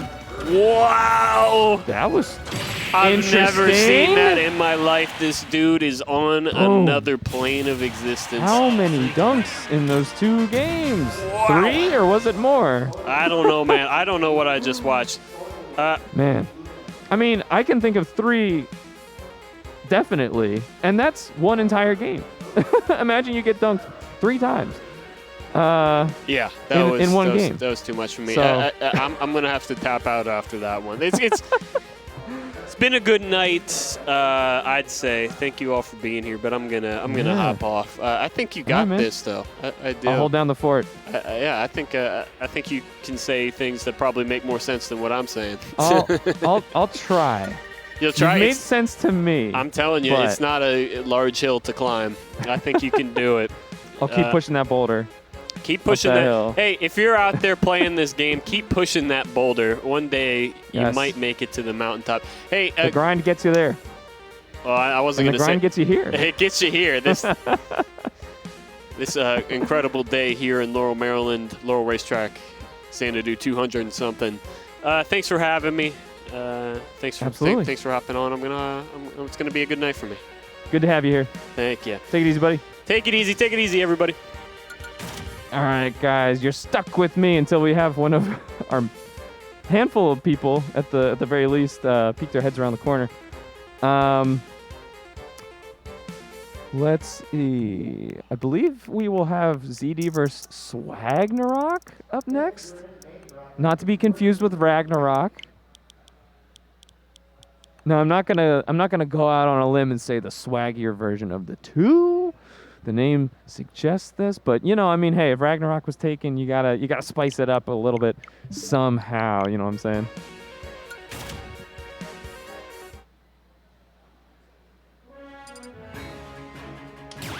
All right, now it's fun to be able to say this, that I'm actually not positive of what character ZD goes here. Now, of course, you gotta think Fox, but if you've seen his squad strike at all, like from the last Xanadu Homecoming or anything like that, he's got the Wolf. Okay, not too surprising, you know, plays the Spaceys, but he's got the Ridley too. Guys, if you travel to MDVA, I hate to break it to you, you're gonna come across some Ridleys. Not oh, okay. Oh my God, my brain was like, is ZD going Pyra Mythra? No, we got the Fox, the classic. No Ridley at least yet, but I just need to call that out because it's okay. That is not a place the Fox likes to be. Wow, excellent job by Swagnarok, taking advantage of him kind of being off stage just once. It's the theoretical thing you got to do against Fox, right? Just get him off stage. He's got the predictable recovery. Not easy to have a 100% success rate at edge guarding him. But let's see if ZD can. Okay, wow, just like that. Uno reverse card. Excellent tech there though. Still living. Oh boy, had a opening there. Swagnarok had an opening there for potentially Pyra F smash at ledge. ZD happy. Well, maybe not too happy, but you got to be happy to be alive. Goodness, Swagnarok almost living that. Didn't look like bad DI. Maybe could have been better, but Swagnarok definitely in charge here still. This is interesting. The Mythra still out. Of course, a lot of Pyra moves would kill Fox at 114, but oh, yay! Let's see if yeah, Mythra could not do it. Not that stock. Still rocking it though. I mean, hey, don't get me wrong. Against Fox, definitely value speed. Man. Didn't particularly visually look like Fox was making that Firefox. A little bit of Magna Hands. But ZD, I'm sure, had no doubt. Having trouble just finding this kill here. We're starting to throw out some up smashes from Swagnarok, which I gotta think would kill, but oh man, the one time you get the foresight, it's on the multi-hit. That Fox forward air, such an important mix-up in his kit. The downer as well, right? Just having, okay, there we go. Finally got him off stage enough that he had to do something a little not ideal to get back. Okay, I like this shine attempt, but okay. All right, good high recovery there from ZD. And the parry up smash to close it. Okay, that's a very back and forth battle.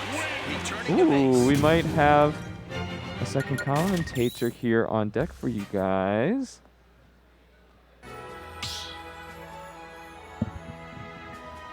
It is, you may have heard this name before, it is Montrose in the building. How you doing, Montrose? Hello, I'm good. I'm just waiting for my next match, and what we have here right now is ZD versus Swifter. Kind of a cave classic, but Xanadu instead. Swifter, it looks like he's re-picking up Aegis, because he dropped him for at least almost a year recently. Oh, really? For a year? Almost. Okay. His Aegis was good, and this, you know, it was fine. But he seemed kind of adamant about doing it with Corrin for a little bit. Got you. Yeah, I mean, it's hard to ask for a better start to game 1 than, should I say Swifter or Swagnarok? Either way, whichever one. Yeah. But, I mean, hey, it's pretty even here. Pretty even here. Not a bad start, certainly, and So right as I say that. That fair was perhaps a little bit ill-advised. So when you're playing guess against so. parry monsters like ZD, yeah. you actually want to do more multi-hits. Mm-hmm. Because if they parry one, then the multi-hit might at least, catch them. Yeah, and of course that Pyra, or sorry, that Mythra Nair, really good multi-hit option. There you go. And it has it's a landing hitbox, which is the hardest part about it. Yeah. Oh my God, going on a whole journey coast to coast. Okay, ZD going really aggressive That on right the there edge guard. was the actual 2-frame. There wasn't really a whole lot he could do there, because based on where he was, he had to go basically straight up. Right. So even if he angled it, it might not just not. Yeah, I mean, there it is. Yeah. So that one was kind of unfortunate. Getting the Shine Spike. He might have been able to make it back from a height perspective, but the Shine pushed him too far off. Underneath, yeah. So he couldn't slide out. We have seen ZD go for that a few times game 1. I don't think hit the Shine Spike, but definitely aggressive, trying to edge guard the Aegis. So right there, down air, Fox from down air from Fox. Not only is it a way to counter parry monsters, it's also a way to counter people who hold shield a lot. Because one of Fox's, like, I guess you could say weak points, is that a lot of times if the opponent is just holding shield a lot, he has a hard time dealing with it. Like he'll get the grabs, but grabs don't convert to kills. Not with Fox. That right there was a read. Uncomfy spot here. Okay. Yeah. Man, again, same play. But they're being down 50%. That's. Oh. That was the footstool in to get hit by. It wasn't a footstool. He got. It looked like I saw Fox's head go down. It was very fast. Actually, you're right. I don't know. Maybe it was a footstool. It just looked kind of weird. It did. That was the one thing I noticed for sure is it looked like Fox's head went down a little. Probably not like intentional for a footstool. Right. But yeah, ZD taking that. Pretty clean. Now, I mean, Swifter was definitely getting the. He was in.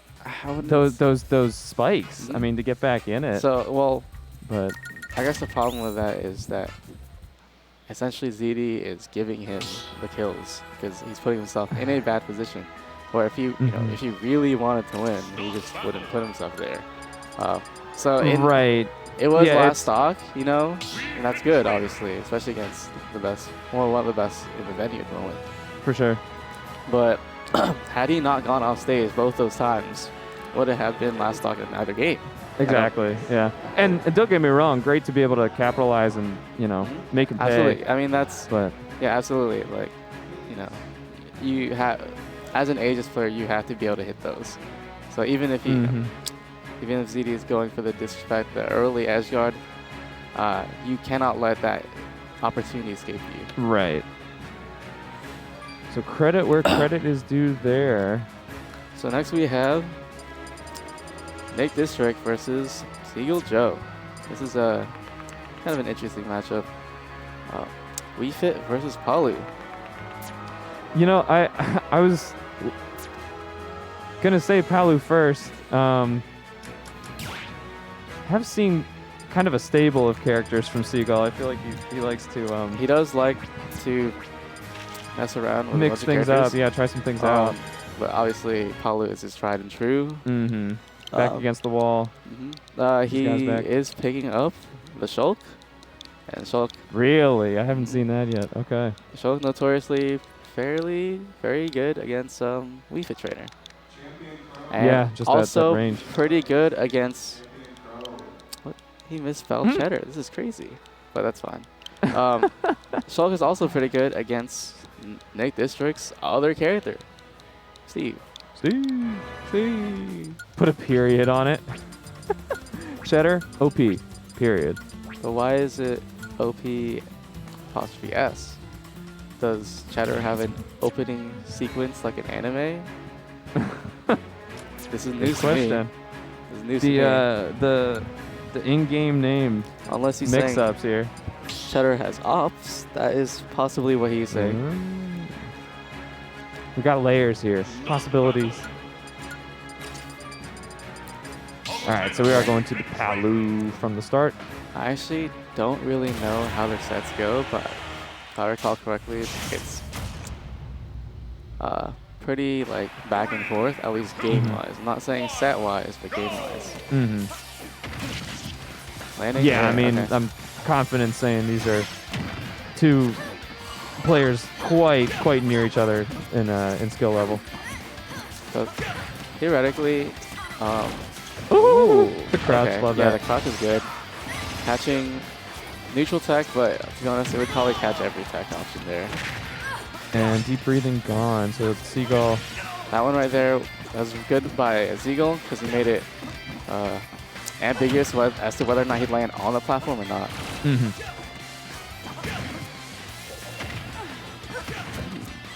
That is a strong option, the down tilt, against a character that's generally quite comfortable at ledge. Seagull's doing a good job of spacing moves. Yeah, Nick just not really able to So right get there, much momentum. Not far behind, but you can see that Seagull's doing, he's using the auto reticle a lot. And I think part of the reason why, well, after he blocks the soccer ball, is because despite blocking the soccer ball, there's a chance that, or not a chance, it's still active. So if you run into it again, it'll hit you. right. Whereas the Kinda auto control space. reticle will make it so that there's no chance of that happening. Good point. Oh, okay. Just My enough projectile charge. beats yours. Just enough charge to not get. Even when you parry it, it can still hit you. It's not super consistent whether it does that, but it's still there. And Nick has gone back in. It was dead even there. Okay, nice. I'm taking the first stock. Barely missed the ledge. So when Palu warps to the ledge directly horizontally or higher than that, there's actually no two-frame scenario. So he just grabbed it. There's nothing you can do about it. But for that one, it looked like he straight up just missed the ledge. Definitely got to be precise with these teleport recoveries. Interesting. Nick is going for a lot of air dodges. And it's usually working. But Seagull, pretty good against floaty types.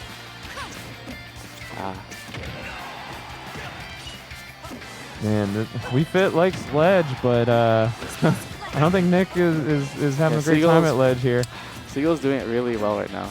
As you saw right there, Seagull went really far to grab the ledge roll in, because Refit has an insanely long ledge roll, but he went a little too far somehow. See right there, that back air would have caught and that crouch almost worked. Almost every ledge roll, but not Refit. The full stage sprint. Pump those arms. Yeah. Okay, nice. Good catch. F tilt having 5 active frames is actually insane. It's so hard. It is. So hard to roll past it. Ooh, okay, Seagull not happy with that trade. Gotta find something here. Not out of this, but this is getting scary. Oh, that's so much. All right, Okay. back in. Excellent aggressive recovery to ledge there. So get close All right. to equalizing percents. All right, I basically brought it back entirely. Yeah, there it is.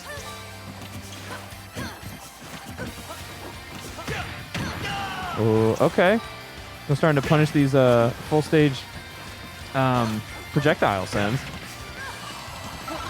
And I mean, you definitely want to get in the head of a projectile user like this. Ooh. You know, make him think twice. That down smash was kind of a, you know, like a very. It's a imagine though. Is it? Yes, it would have killed because he has deep breathing. Mm-hmm. That up tilt probably wouldn't kill without deep breathing. Okay. Just not playing around the exploding flame. If you see right there, Seagull is like trying really hard to catch up. I love that roll, crouch and he into just death can't. tilt. Scary. Yeah, just all these Ooh, options that from was a Seagull. crouch cancel. Crouch cancel back air. Mm. And that's why it went nowhere. Yeah. I was just gonna say, Seagull's putting such safe pressure on consistently. So, no deep breathing, so it's really hard for Nick to kill him now. Mm-hmm. That was probably a dash attack.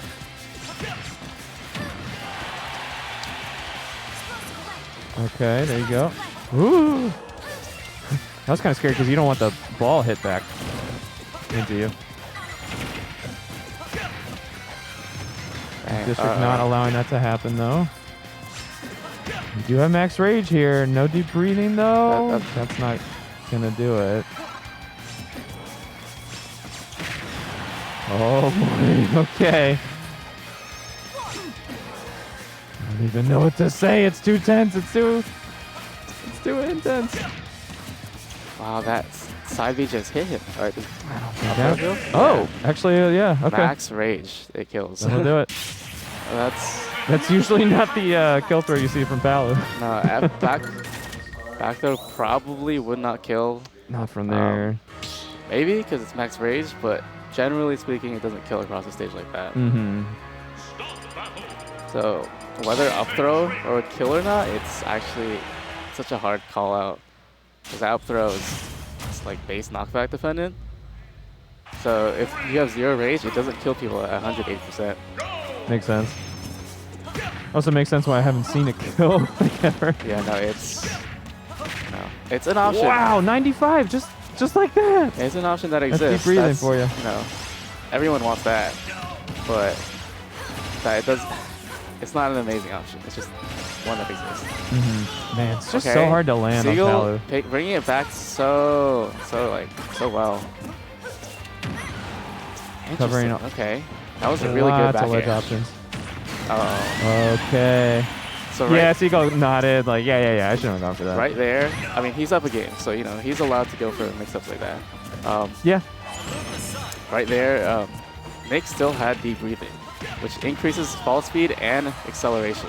Mm-hmm. If Nick did not have deep breathing, he actually just could not punish Seagull there. Yeah, deep breathing go crazy. Yeah, deep breathing is actually insane.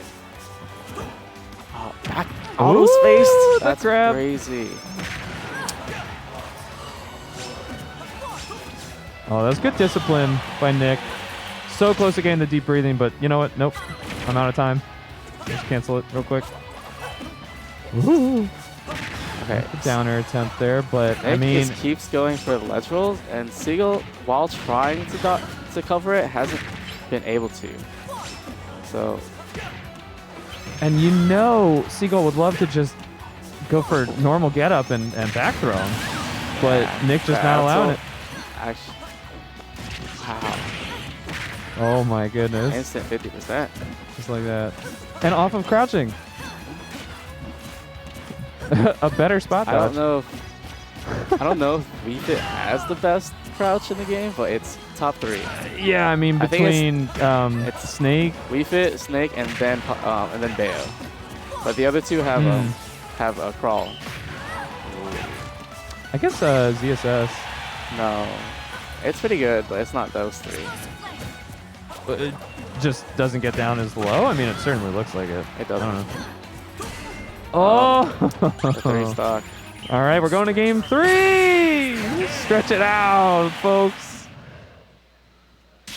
Do we have a stretch break channel point redeemed? Because that would be the time to pop it. Well, that was Man. unfortunate for Seagull. I'm not sure what the play here is.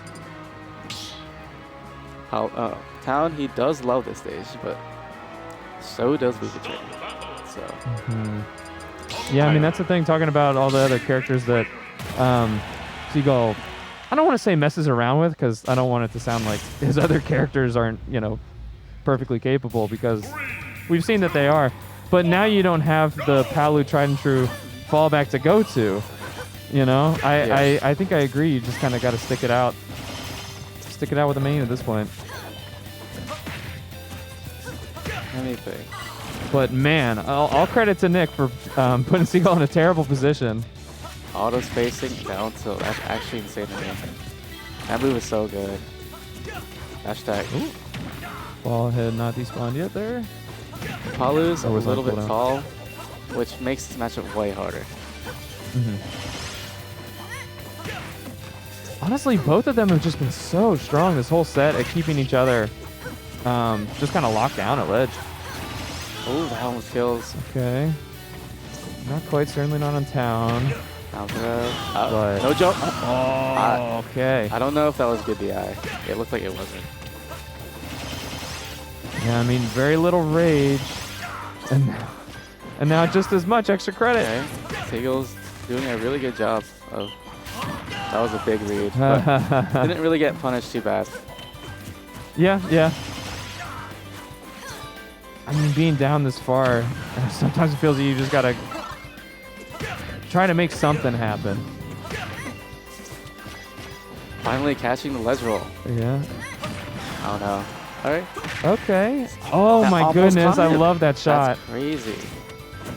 Ooh, okay, That was aggressive insane. tech roll in there. Insane tech roll. Ooh, getting the deep breathing minigame off screen.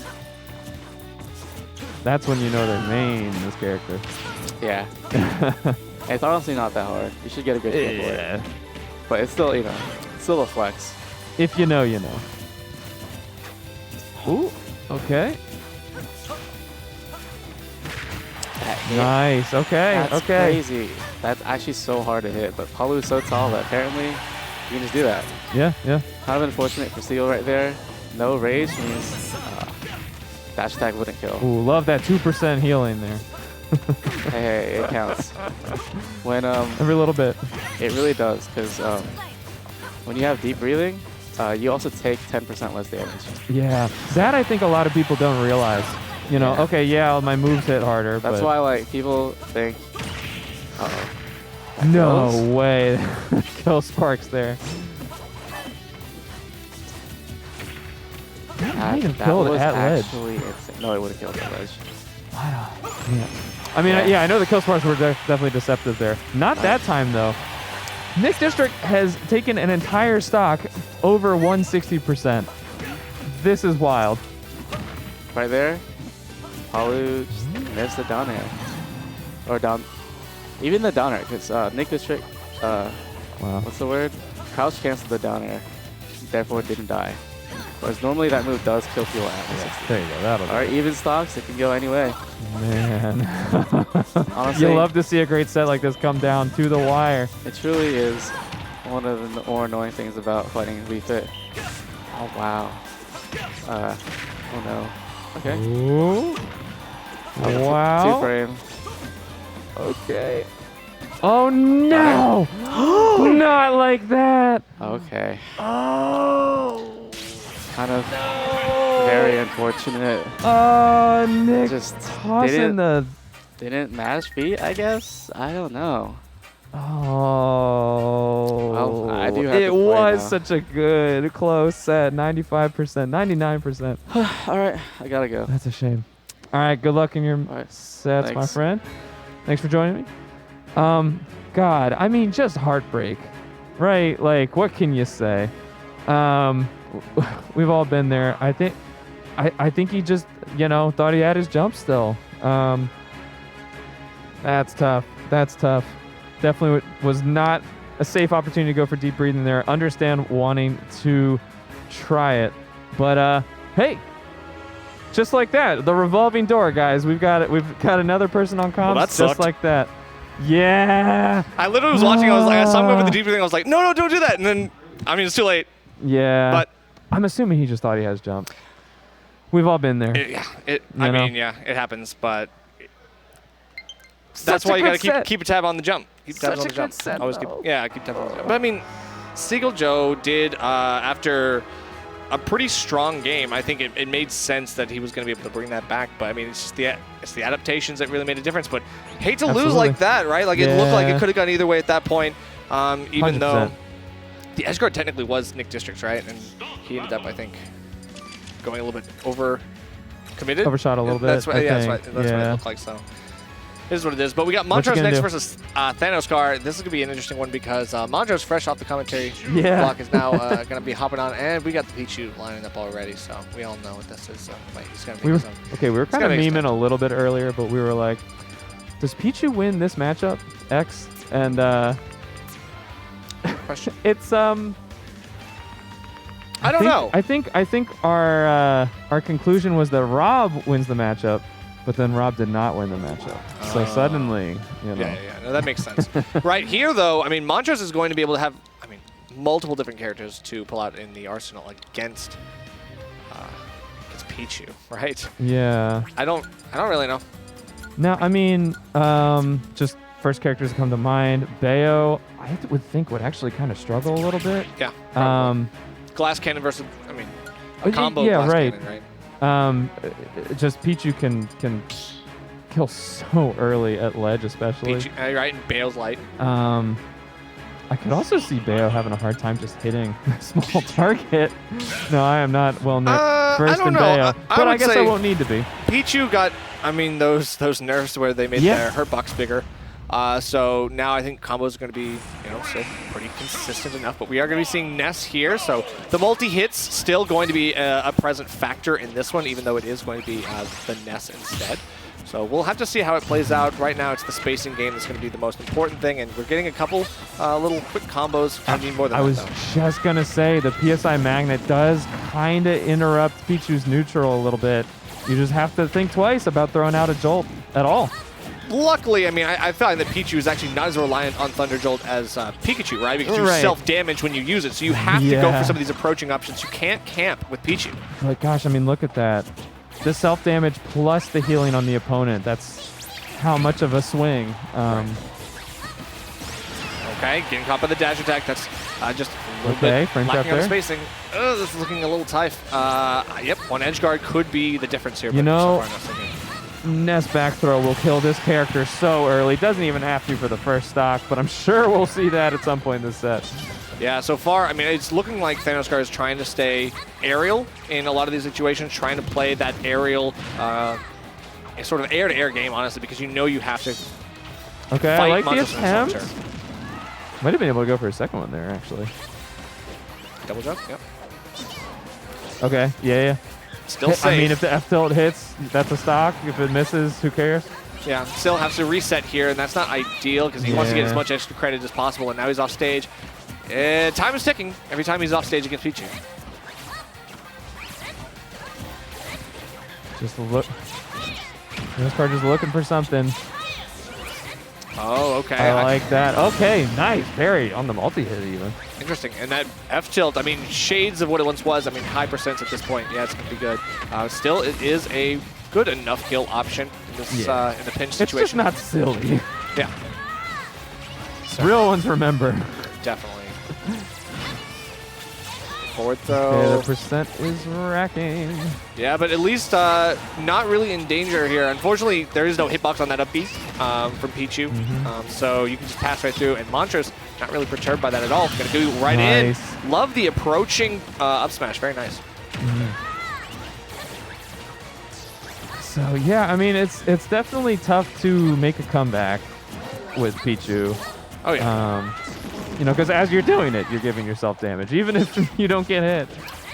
Not that it changes the game plan too much. Again, like you can't really camp with Pichu, so you're always having to approach anyway. If you are down, like you are still having to be approaching regardless. So okay, play the same game. Edge guard here. Nice. Oh, very close. All right. Okay, we take those. Looked like Ness was living that. The last until little the end. hit of the clip too. Yeah. Okay, getting out of that second Up air, nice stuff, but Thanos card on the platform, this is not where you want to be. Getting caught in one of those lack of attack situations just lets Montrose set up for one of those great coverage tools that just extends his advantage even further. Now he's 82% in the lead. This is looking pretty good. He can continue to drop those every time he gets one of those T-jolts hit by the magnet. Still covered after the wrong tech option. You know, the word I was saying the most in that earlier set with Thanos car is careful. You got to be so careful. I mean, now you got to be worried about a back throw. Yeah, exactly. This is looking pretty good, but I mean, hey, back air. The delay as well. I love the delay with the PSI magnet. You're able to give him that false sense of security, like, oh, okay, he's going to hang out right here. Maybe if I go for an anti-aerial option, I get something. Still, he's preemptively going out for that back air. He knows that if he doesn't drop shield, he might get a potential poke situation.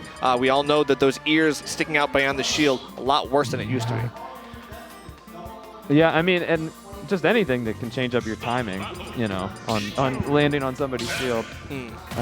Very strong, but let's see the adaptations from Thanos card here. Yeah, this is a tough one. Yeah, we're still, I would say, a good enough stage for Pichu, but we all know what this means for Ness. Yeah. I don't know. Yeah. It's a choice. We'll see what happens. We'll let it rock. We're not going to see a Ness back throw this set, are we?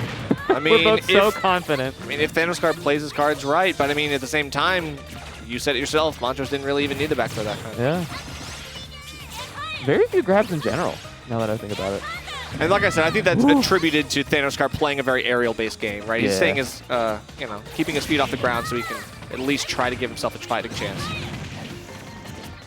Okay, okay. Certainly could have been worse. The Thanos car there. Ooh, yeah. Still okay, town saving you there. Exactly. Reversal situation. But then pick it back up. Yeah, yeah. It was beautiful there. That drag down would have been something, could have gotten potentially a stock there and the lead, but instead the reset means Montrose is able to take it in that second scramble. Ooh. Oh, blood in the water, but didn't know where to go. I'm serious. Like now, getting caught on ledge at low percent. This is this is just like the worst nightmare scenario for Thanos right now. Montrose basically evading death or getting lucky enough to not die there twice. Oh gosh, what happened there? Off the parry. Nothing going right for Thanos card. Needs something to go their way, and there it is. Yeah, that back air is gonna have to do it. Drags him even further over the ledge just to secure that one. Not going to get picked up by that that conversion there. Nice avoidance. That is nasty. He's dead. Yeah, cross stage goodness with no rage. Yeah, it looked like he caught mid-mash too, but even if you hold in, I think at that point you probably slipped off the top. Yeah, yeah.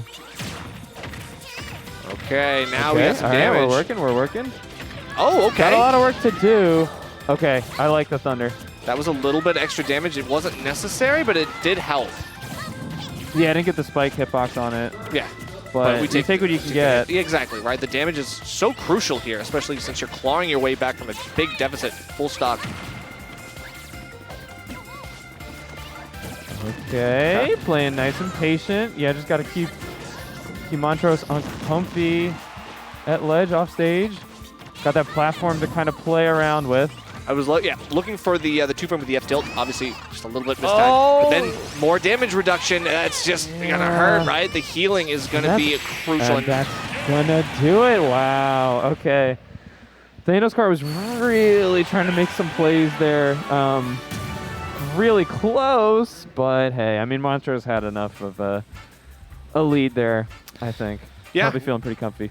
Yeah, I mean, in the second game, it just felt like he was kind of running away with it a little bit. And then I think as soon as that Thunder got sucked up by the magnet, I think it kind of just took all the wind out of the sails there for Thanos car. That has to have healed like, what, 15, 20? I'll took the gas out of the tank. Yeah, I'm sorry. Yeah. Anyway, yeah, I definitely think so. Yeah, it was very low. I mean, he was already. No. I mean, it's enough of a swing. Yeah, he was already. Yeah, he was already enough of a kill percent that I mean, you could have hit him with another straight back air, something like that.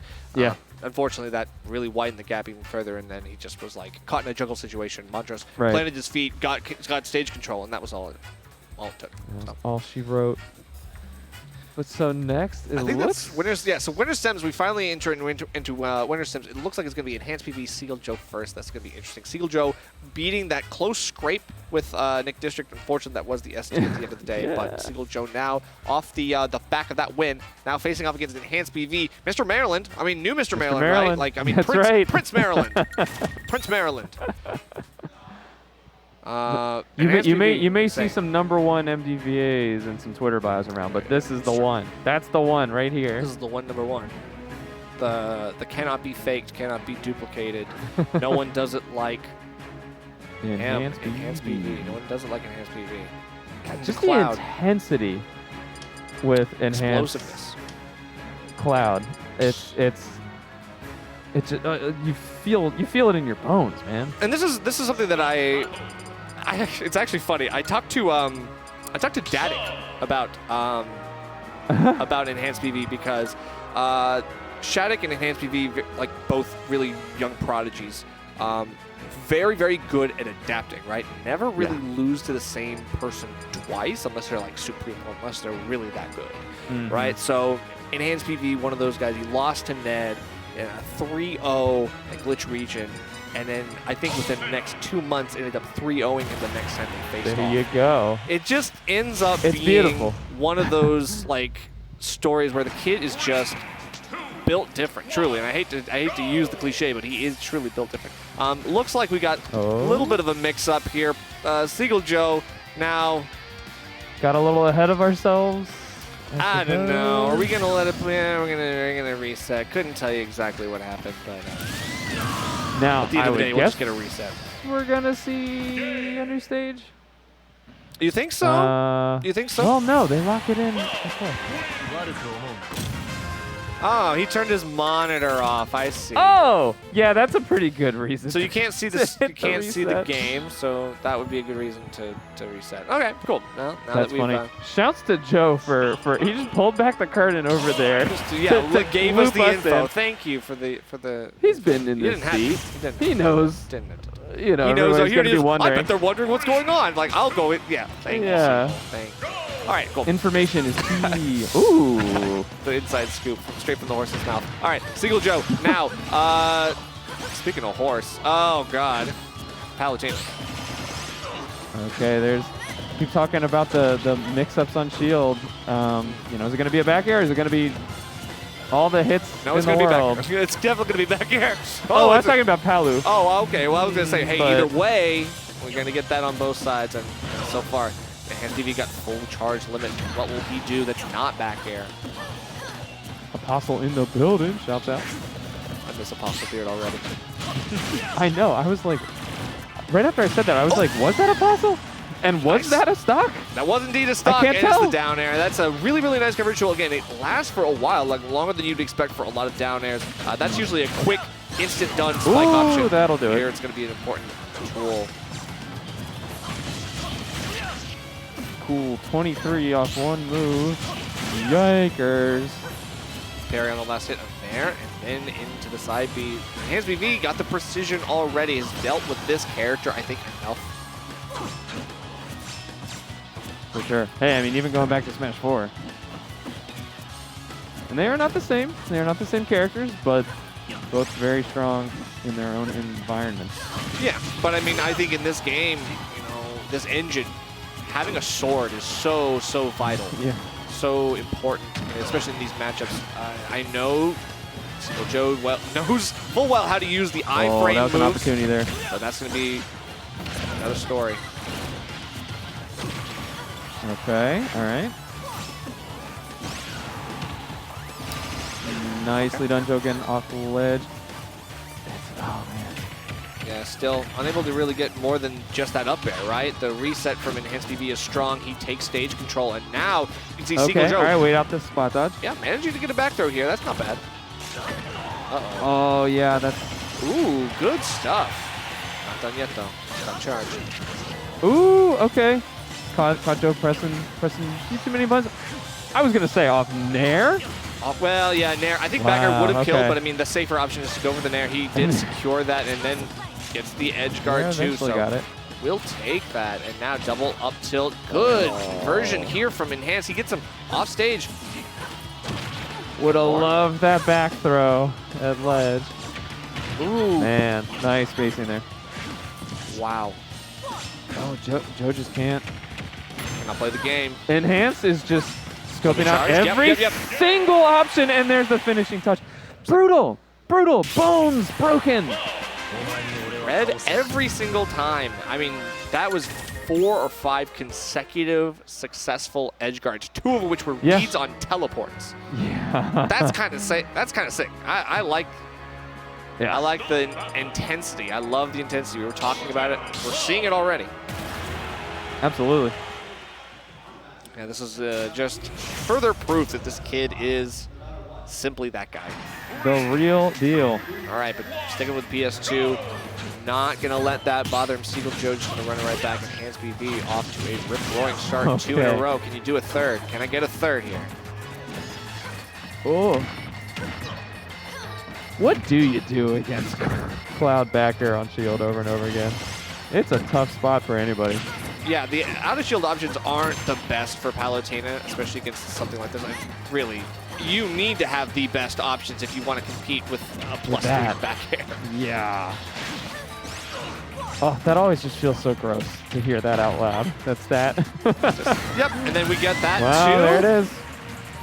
So the spacing is going to be all the more important. As we mentioned, the sword is going to be super, super cool here in a fight against a staff, right? Like, this is just sometimes outclassed. The shield already pressured from Seagull Joe. Still trying to slow things down a little bit. Play some nukes, find some openings. Yeah, really just need to... Ooh. Okay. Yep, just covering everything. Okay, and there's... Wow. Love that. The yeah, I mean... recognition that he had limit. Yeah. Good stuff. You want to go high? That's fine. And Enhance had already done that so far. I think he did that in game 1. Now, I do think Devil's Advocate, but just using the limit up, just going straight to ledge, not going over, may have gotten him out of that situation, but wow, I mean, just... I'm just gonna ignore the fact that Seagull Joe just neutral got up into fully charged. Yeah. I'm going to ignore that fact. That's hard to move on from, but Joe's gonna have to try here. We are gonna get this, okay, a couple more grabs. This is probably where Seagull Joe is able to widen the gap. I think the grab game is infinitely better from Palutena, even though it did get nerfed. Still better than Cloud grab range, I'll tell you that.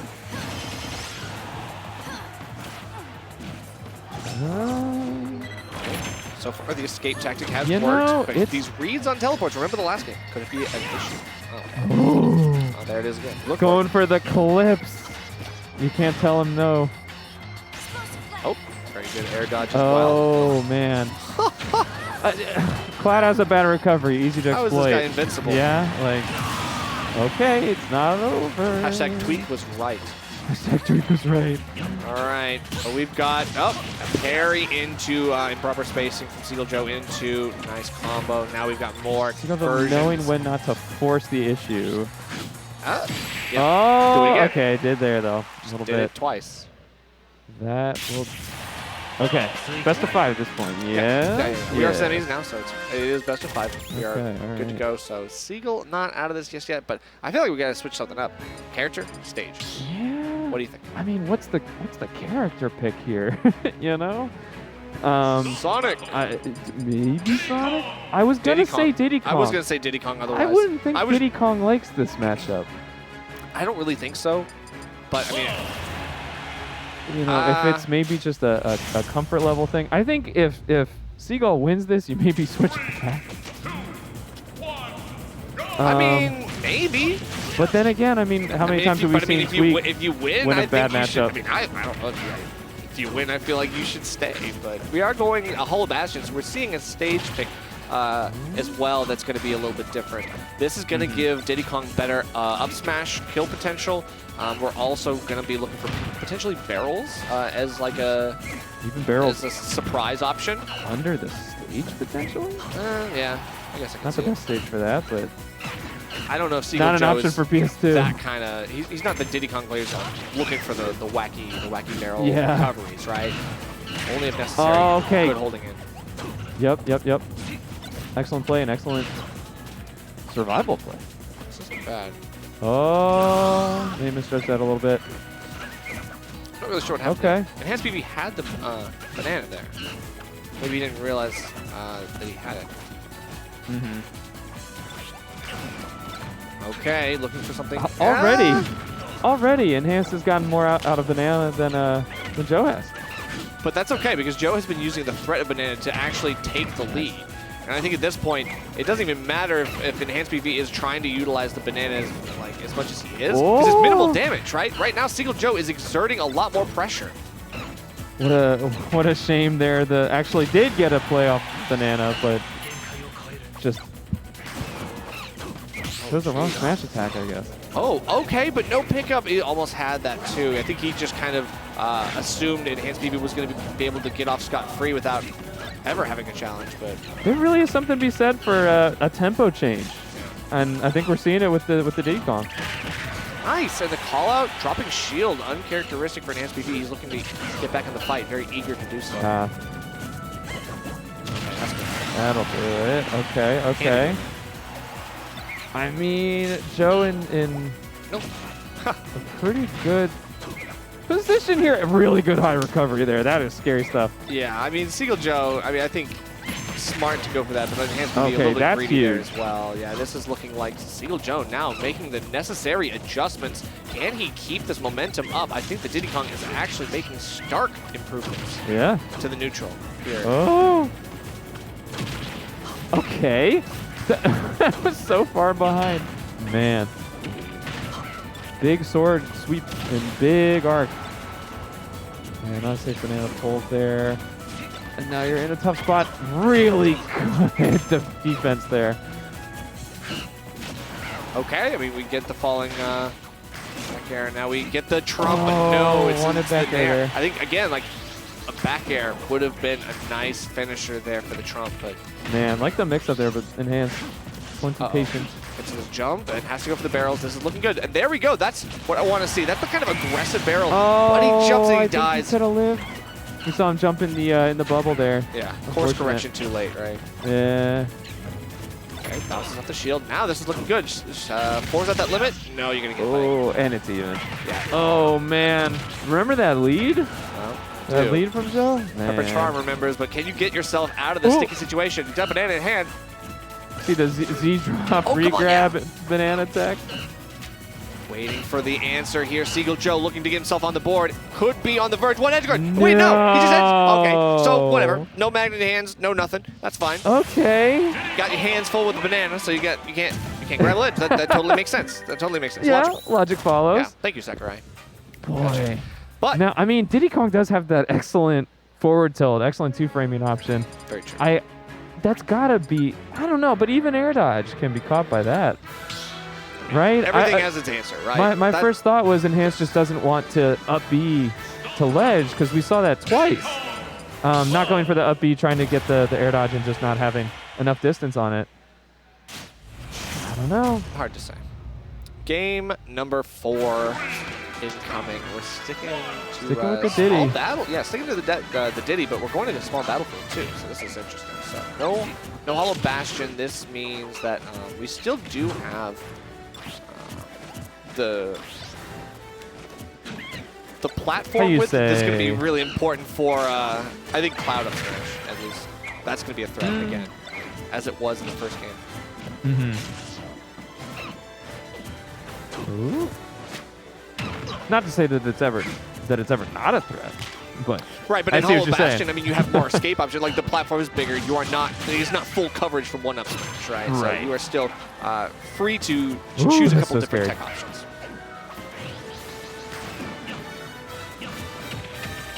Patience. Okay. Seal Joe gets up and goes into shield. You can tell he's very Oh, worried, but speaking of patience, the delay, you love to see it. Very smart stuff. very nice. Waiting out that cross slash.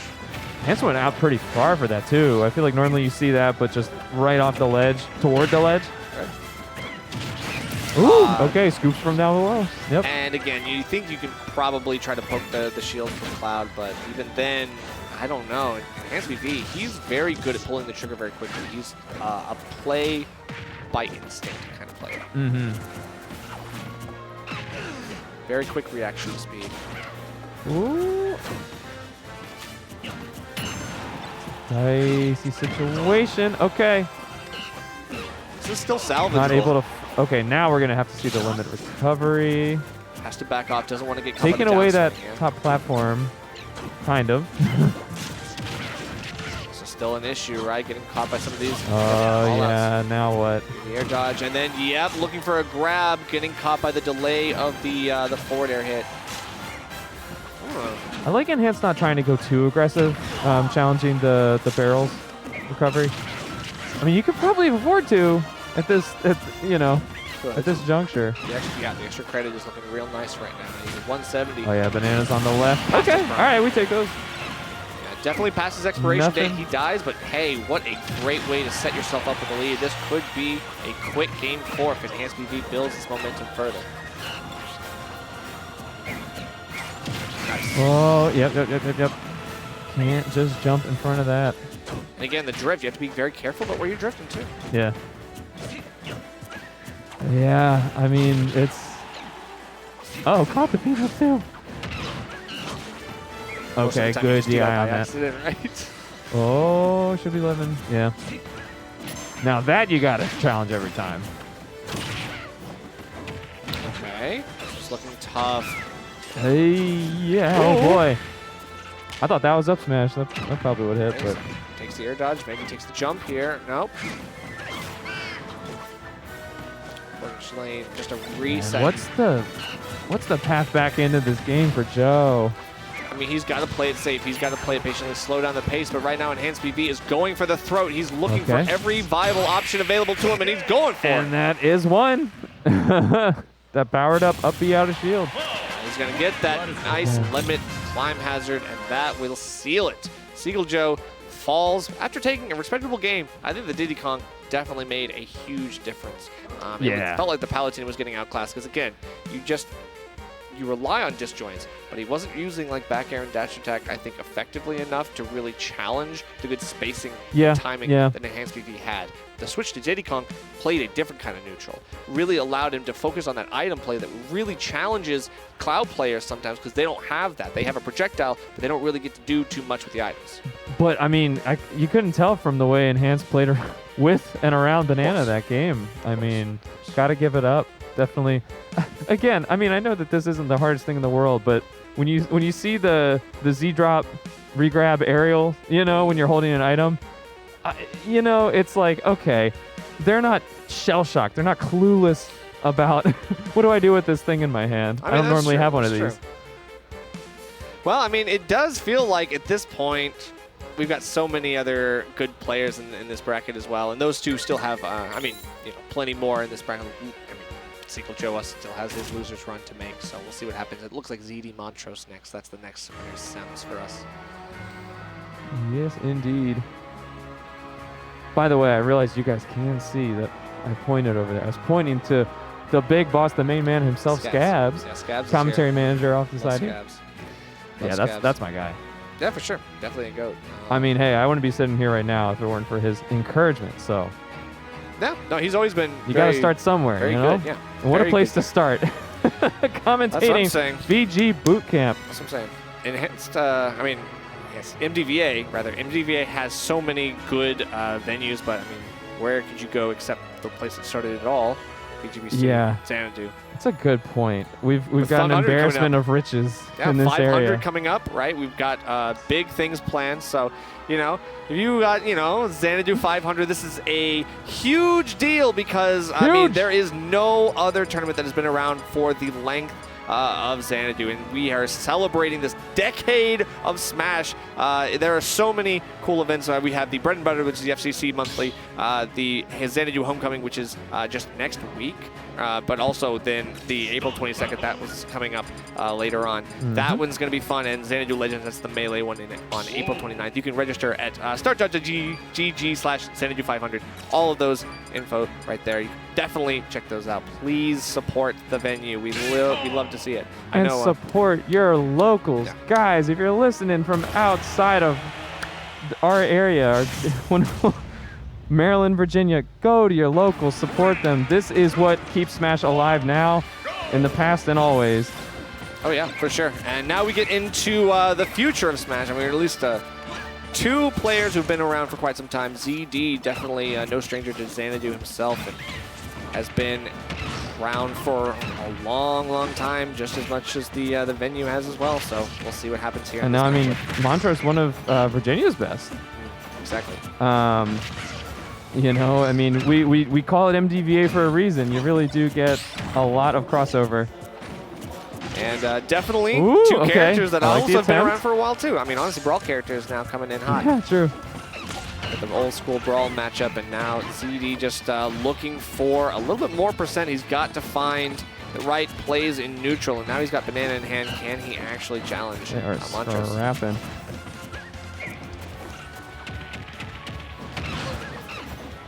All right. Yeah, I was about to say, there's a lot of banana at the beginning of that game, and it's dropped off a little bit. I think partly because ZD was really, well, there it is. I mean, that's not going to be stock quite yet, but you see, that was so close. Wow. That was the Trump fake attempt. out too. Looked like he was looking for or baiting out a potential Trump, but then faded back above the ledge and went for, it looked like a back air, I think. So good stuff. Montrose now knowing all of his options and keeping them all on deck just in case. CD now 159 though has not fallen victim to any of these edge guards. Okay. Got the up smash out unpunished. Tough move to punish as far as smash attacks go, but that will definitely do it. Yeah, that close to the ledge. Okay, and Not too much to make up for here. 121. I mean, all he has to do is just get one back air, right? Oh, that was unfortunate. Grabbed the wrong direction. I think wanted to turn around there. Yep, still looking for something. The F tilt not going to be able to save you, even with the parries, the timing. Montrose. I love the parry on the banana, like basically just to get frame advantage. Of course. But ZD still fishing for one of these edge guard successes. Can he get anything? And not yet. It's a dash attack, but it's the weak hit. You're not going to get anything here. Ooh, now that is a lot of extra credit at this point. Okay, that'll do it. Finally gets the strong hit of the dash attack. ZD closes that stock 90% later, and now he's got to play from banana. behind. But that was a good Nice start catch. in theory. Ooh. Yeah, definitely a good idea. Get a Diddy Kong stuck at ledge with his banana in your hands. Opting for a second forward air instead of the traditional forward air back air. I'll do it. One of the things that I would have expected at such a low percent, just to challenge Montrose, make him think twice about saving himself with a jump and disadvantage.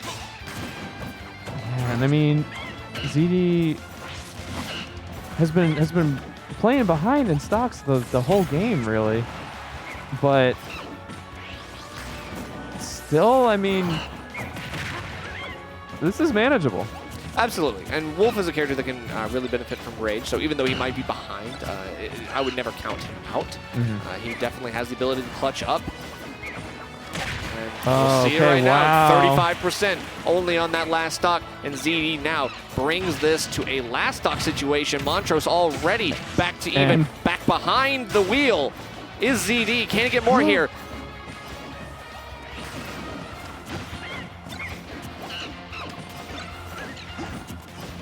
Man, you can never count players of this caliber out.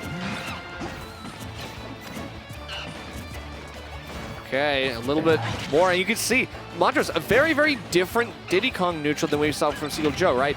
Very, very reliant on the banana, wants to really kind of like do the banana juggles just to kind of maybe a little bit misdirection for ZD, but also just in case he can swing one of these random trips, right? ZD accidentally runs over it, and now Montrose takes so much off of it. Yeah, I like putting the banana there as well, just to cover your roll from ledge. Solid defensive option. Yep. Oh.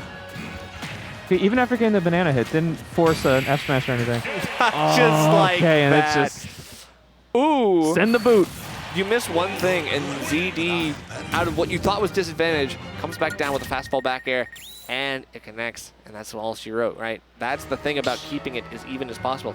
All ZD needs is that one big hit, and I feel like Diddy Kong, you gotta get the right setup, right? You can't just be throwing out some of that stuff willy-nilly.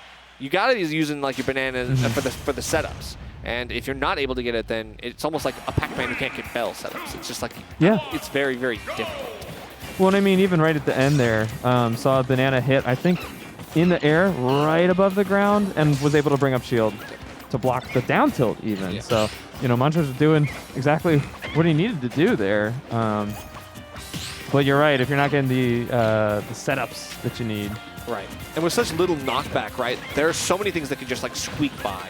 Right, you end up getting the ability to land and shield so instantly because this banana, it doesn't really do anything when it's in the air, just like a little tiny hit. And that's it. It's more valuable when it's on the ground.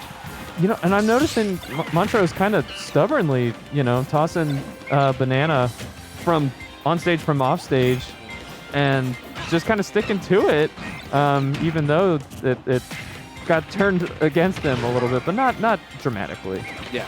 Yeah. Exactly. But, I mean, he's just dribbling the banana, throwing it, bouncing it off the shield. Just, you can see them both trying to play hot potato with it, basically. But ZD so far is just more content with playing neutral patiently and trying to eke out some of these neutral wins as much as he can. He is trailing behind in percent, but we saw what little that meant in that last game. Yeah. Oh. Banana had not hit the blast zone yet, I suppose. Yep, no recharge just yet. It's funny to look at that as a taunt. It's definitely not intended that way. Yeah. But the little shrug. Exactly.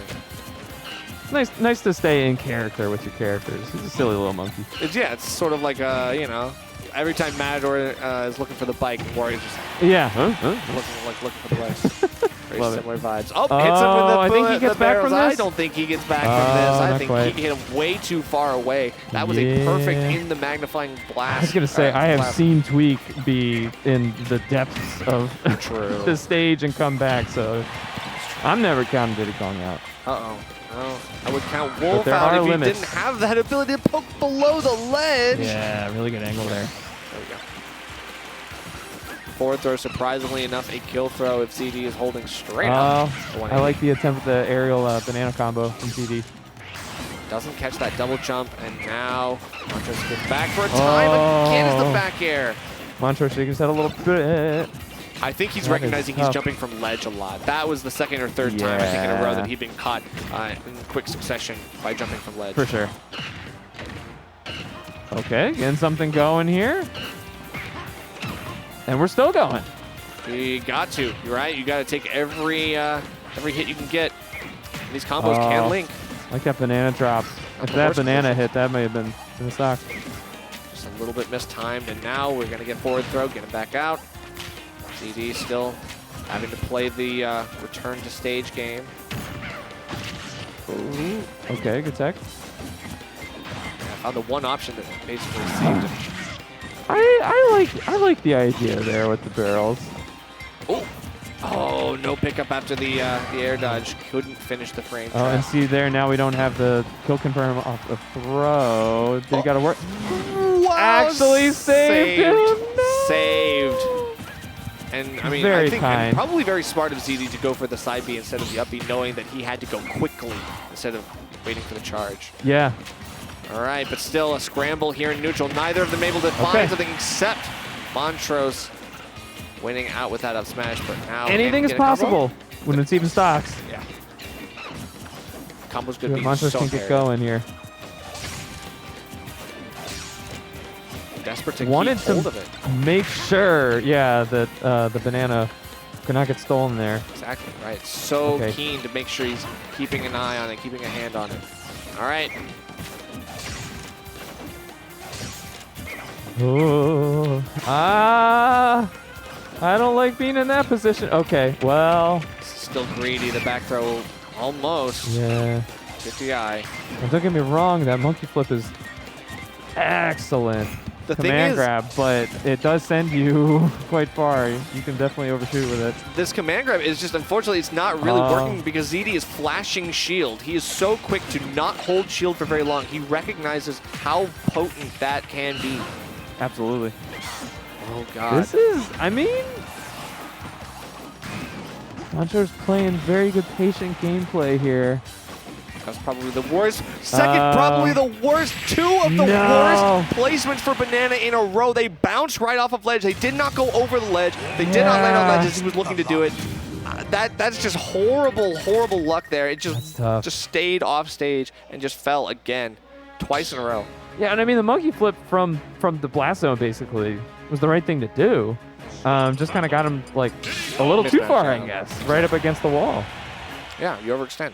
No, I mean, hey, even if that does hit on stage, maybe ZD just grabs it immediately, and it doesn't really change the situation. But at least put something else in his head. You gotta do something about this. So I mean, these games have been so back and forth. It's not that Montrose has a game plan that isn't working or anything. Yeah. Just It's just not working ZD's all just of the been time. clutching. It's not working enough, right? It works some of the time, but again, ZD is just able to outlast a lot of this stuff. And a basic enough character like Wolf, in theory, shouldn't have as much mix-up potential as he does. But he does. Speaking of mix-up, imagine that F smash. Oh, managed to save himself there. Clapping it up. Empty Hop's actually getting ZD a little bit more leverage here because Montrose is finding it very the banana unpredictable. despawned instantly. That's kind of nice to know that the banana might not necessarily be reflected. I mean, probably on second throw. Yeah, right. Uh-oh. Okay. Yeah, I mean, ZD do be jumping. So nice call out there with the up smash. Sometimes you got to. It's a strong aerial game from Wolf. This is going to hurt. Oh! Yep, he just straight up died. Shaking his head at that one. I'm not sure if he intended to go straight there. Yeah, I think that was probably recoverable. DI. Probably DI. Probably was DI check, right? Oh, gotta get out. Right. DI away so that you don't get hit. And then you do get hit, now you're DI into your death. So it happens. I mean, we're assuming. But makes sense. This could be a nice, should be. Every time I say that, it should be a nice little conversion, but ZD combo breaks his way out. These nairs are just getting him back into the fight. Reset to neutral, maybe taking advantage state completely. ZD shook his head. Yeah. He recognizes that up smash. It's kind of unga bunga. I mean, hey, I don't know. I wouldn't be embarrassed by that up smash if I were him. I wouldn't either. Gotta do what you gotta it's do, not the flashiest thing you've ever seen. Ooh. Oh, come on. Oh no, he's like so upset at how that interaction went. I would be too, honestly. That looked like it was gonna be so good. I'm blanking. But basically the B reverse and move forward with the blaster. Oh yeah, wave bounce? Wave bounce, that's it. Yep. Smooth stuff. Uh-oh. Second side would be nice. Didn't opt for the up B, which I was expecting. I think Montrose was also expecting. Yeah, I mean, it does give you a little bit more notice. Montrose jumping from the ledge again, and this time he gets caught on the platform. That's not where you want to be in that falling animation. Yeah, and I know you can go kind of like... Ooh. Second dash attack? Okay, huge parry. Good DI on that, too. ZD shaking his head again. That's the bread and butter. We need an interpreter for this body language. I mean, I think I can pretty much get the gist. All right, falling there, not going to get you what you're looking for here. Still the ever-present banana. Well, not ever-present. Yeah, right as he tried to grab it. Looking for more. Oh, gets the banana got the banana in the combo. Yeah, nice. Uh-oh. Jumps. I don't know. This could go either way now. I'm serious. Like, one reset and probably next interaction wins. Maybe not. Yeah, maybe not Montrose. Montrose probably not, but you never know. Every game this set has come down to a situation like this. You just gotta clutch up. Uh-oh. This is gonna hurt. Oh.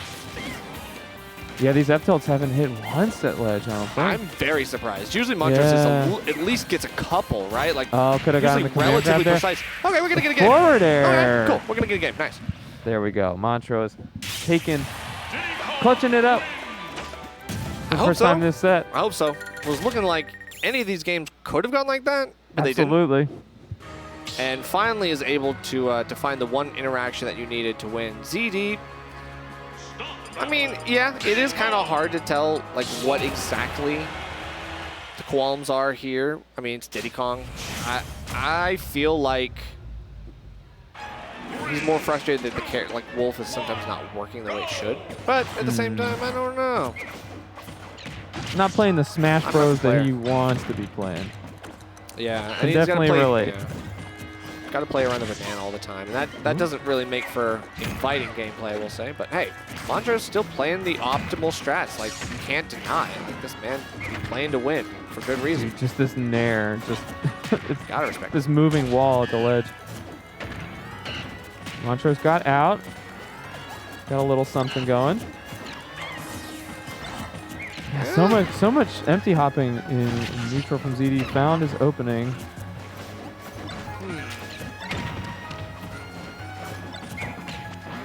Okay, Oh, well, actually that's hesitated. cool. We take those. Yeah, actually, I think there's looked like there was a little bit of daylight after the trip.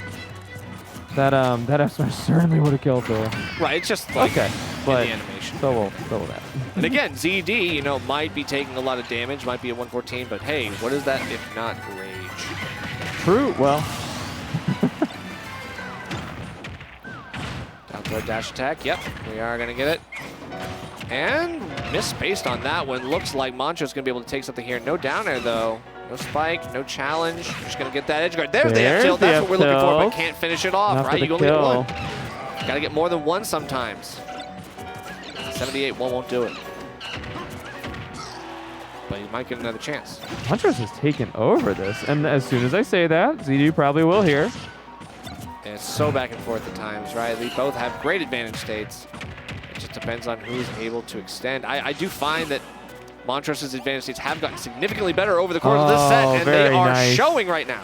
Took a little too long on that ledge. Yeah. But I mean, you know, if you're at ledge there, if you're ZD, you have to be thinking about like, okay, what's he setting up with banana? Like, what ledge option is being taken away from me now?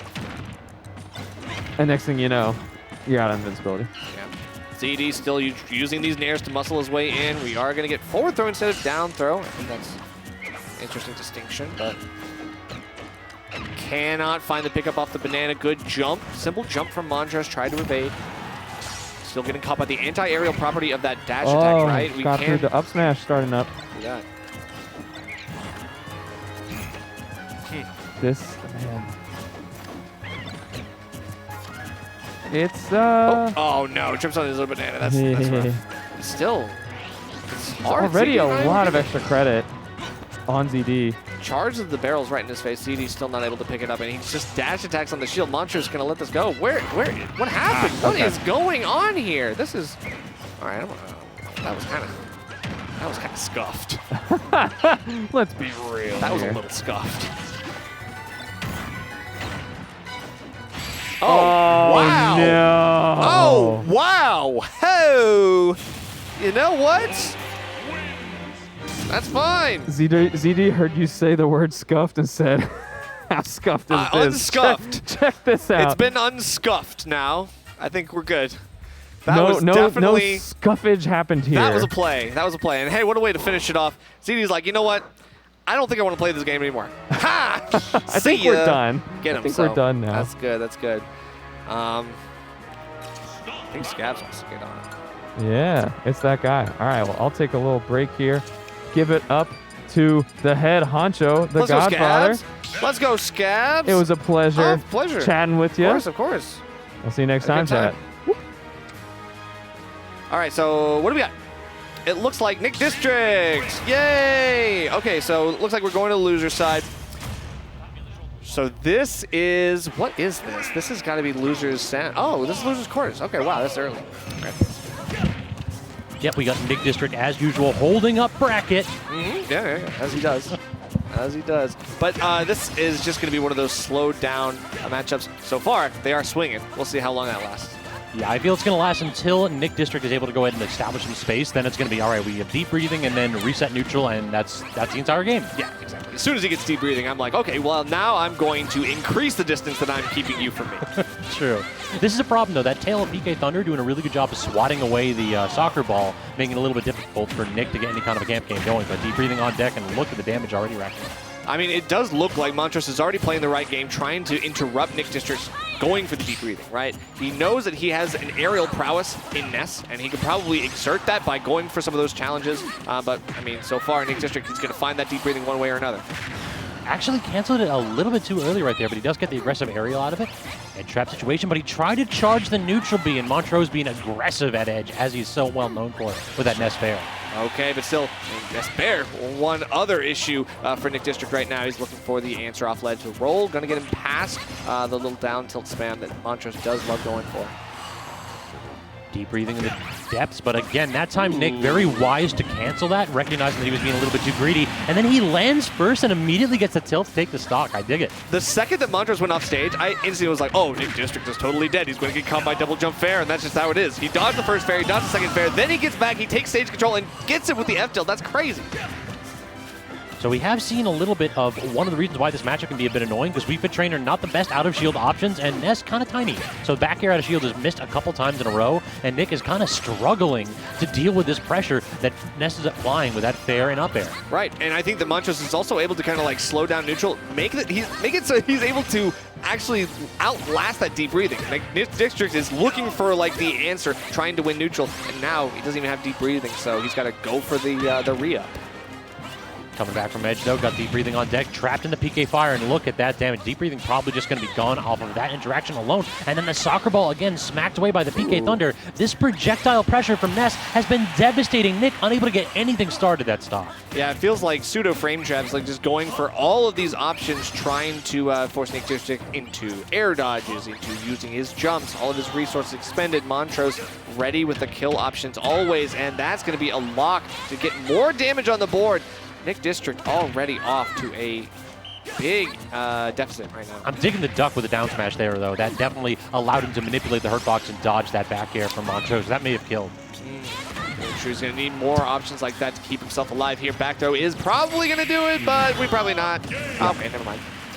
And can we talk about how that was set up yet again from the soccer ball just being completely deleted by PK Thunder? That projectile seems to make this matchup so difficult for Nick. And you could really see him towards the end of that game start to shake his head.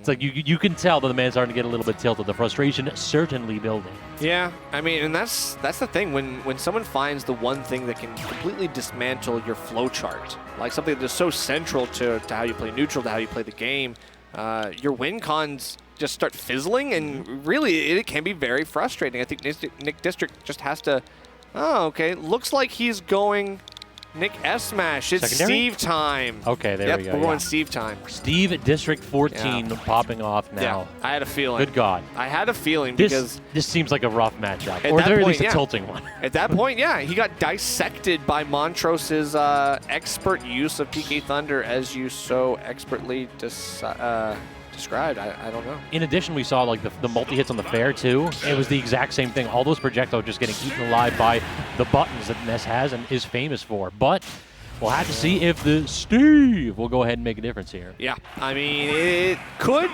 or it could not. I personally don't know how this matchup feels for Ness mains. But I do know that this can be interesting because with all the projectiles that you are given, if you can smother Steve, that can be a winning option. Agreed, though. We may very well be seeing kind of like a battle of the mashers right here. Both characters have really safe frame data, really quick frame data, and you can just go ahead and tap each other's shield continuously. But right there, Nick a little bit too greedy with that extension, didn't quite connect in time, and now Montrose taking full advantage of the situation. Uh-oh, getting hit by the second hit of the minecart. Can't always forget that will stay active. We are going to get a nice back air. Takes out the mining table, or the crafting table rather, in order to deny more resources from Nick. This man off the backboard with Steve's own walls. This is hilarious. Very true. All right, going to go ahead and get the forward air train starting here. And Nick is just, he's doing a lot of air-to-airs and like hoping that Montrose is going to jump into him, but so far Montrose is really disciplined. He's basically only been jumping when he picks the moment on his side. Oh, interesting. Opting for the TNT and not the anvil. That actually was an unexpected option that created pressure that set up a trap behind him. Montrose obviously couldn't cross him up, and then he was basically cornered. Nick went for the right option. It feels like Montrose understands this matchup. It's a couple times in a row now where we've seen the forward air just catching Nick out of the minecart, and then also the PK Thunder just to beat up a landing option. Does land the back air too, so a full stock lead for Montrose. This is best of 5, so Nick has an opportunity to adapt, but he's going to need to do something quick. That was so smart, activating the PK Fire on top of the crafting table so that Nick, even through Angel Invulnerability, knew that he was going to get interrupted towards the end, had to cancel that crafting early. And look at how not pressured Montrose is leaning. He's just like, he's more than happy to toss out PK Fire and try to disrupt Nick and get him on the back foot. And the second that happens, second that Nick is jumping in, he's taking so much damage. Yeah. And now this spaced forward, or back air on the shield, that's really, really rough. I really thought Montrose was just going to toss him off stage and try to be done with it. Yeah. Oh no, gets out of the minecart only to get caught by the up air. That's crazy. It really does feel like Montrose understands this matchup. He just has aerials placed perfectly to completely neutralize that burst option out of the corner. And Nick is jumping a little bit too predictably. Like you said, he got caught right there, but he also got caught 2 or 3 times earlier. Montrose knows. Day 1 Steve ain't going to beat Montrose. You got to go ahead and show him a little bit extra flavor here. Damn. Nick District's Day 1 Steve, you can't. That's certainly shade, not man. a Day 1 Steve. This is a Day pocket. 1 Steve. No, Pocket okay, Steve. I got you. Pocket I Steve. got you. You're right. I got to put a little bit more respect on Steve District 14. You're right. Okay. He's going back to the Wii Fit though. I do find that this is probably. Oh wait. He is not going back. He's got the wrong controls. Oh, so maybe he probably meant to. Yeah, he probably meant to switch back to Wii Fit, but did not mean to keep the control scheme the same. So, a quick reset. So, Battlefield, interesting pick. What do you think of this one, Mary? Well, yeah, I don't know. I find that Ness does very well on this stage for obvious reasons. The vertical combos are legendary. They speak for themselves. But if Nick District is looking for something similar, I mean, we'll have to see what that could be. I personally don't really know what the benefit is for Wii Fit on Battlefield. So from what I've seen, when Nick picks the stage, he'll try to stay underneath the platforms and use the disjointed tilts to basically make it so that it is really difficult to jump in on Wii Fit training. So perhaps trying to go ahead and add an additional flavor of anti-air in the matchup. So why Battlefield though and not small Battlefield? What does the top platform do? That I'm not sure about. Okay. Cool. Well, I guess we'll find out one way or another. Right now, he is avoiding some of that stuff. Montrose just goes for the disengage. The PK Rocket now having to get a little bit of the stanky leg on stage, get him more damage, and this is uncontested right now. Could be a potential 0 to death if Nick District does not clean up his act. I mean, at least get a little bit of damage right there. So now we can get something started here. Platform check chase situation, unable to go ahead and connect with something.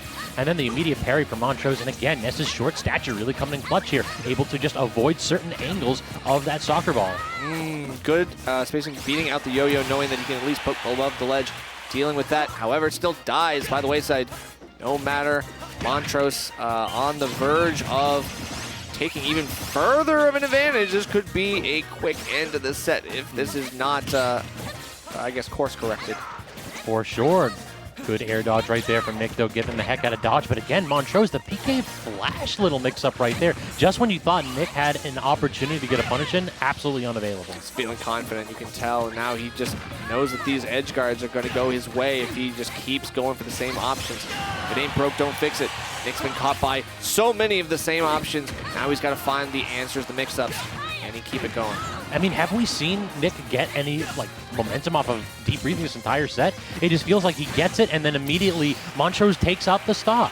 Or he stalls him momentum. out. True. Right? So either stalls out the deep breathing, or he completely invalidates it by getting a big kill like a back throw. And look at the damage already building up. Ness famous for those low percent strings, and now I feel like Nick's starting to fish, and Montrose is trying to get the clip instead. And Nick was just standing there. He's done. He's out, yeah. Yeah, I saw him just standing there after that, like in the middle of the combo. He was basically just in awe, like, wait, like, what are you going to do? And then he didn't get the kill. He's like, okay, well, that's fine. I'll just give it to you. Like, he gave you the opportunity for the clip, and if you ain't going to take it, all right, I'll take it out myself. Yeah. What can you do? Rough one. I mean, Nick is one of those players that when he knows he's down, he'll just take the owl. True. Yeah, he definitely has this idea where mental fortitude is something that it is a resource to be expended. So when you're super far behind, why expend it? Yeah, exactly. Would you mind if you swapped with I Patch don't for mind. one set? I don't and then we'll mind. bring you back for Lucis Finals? I don't mind.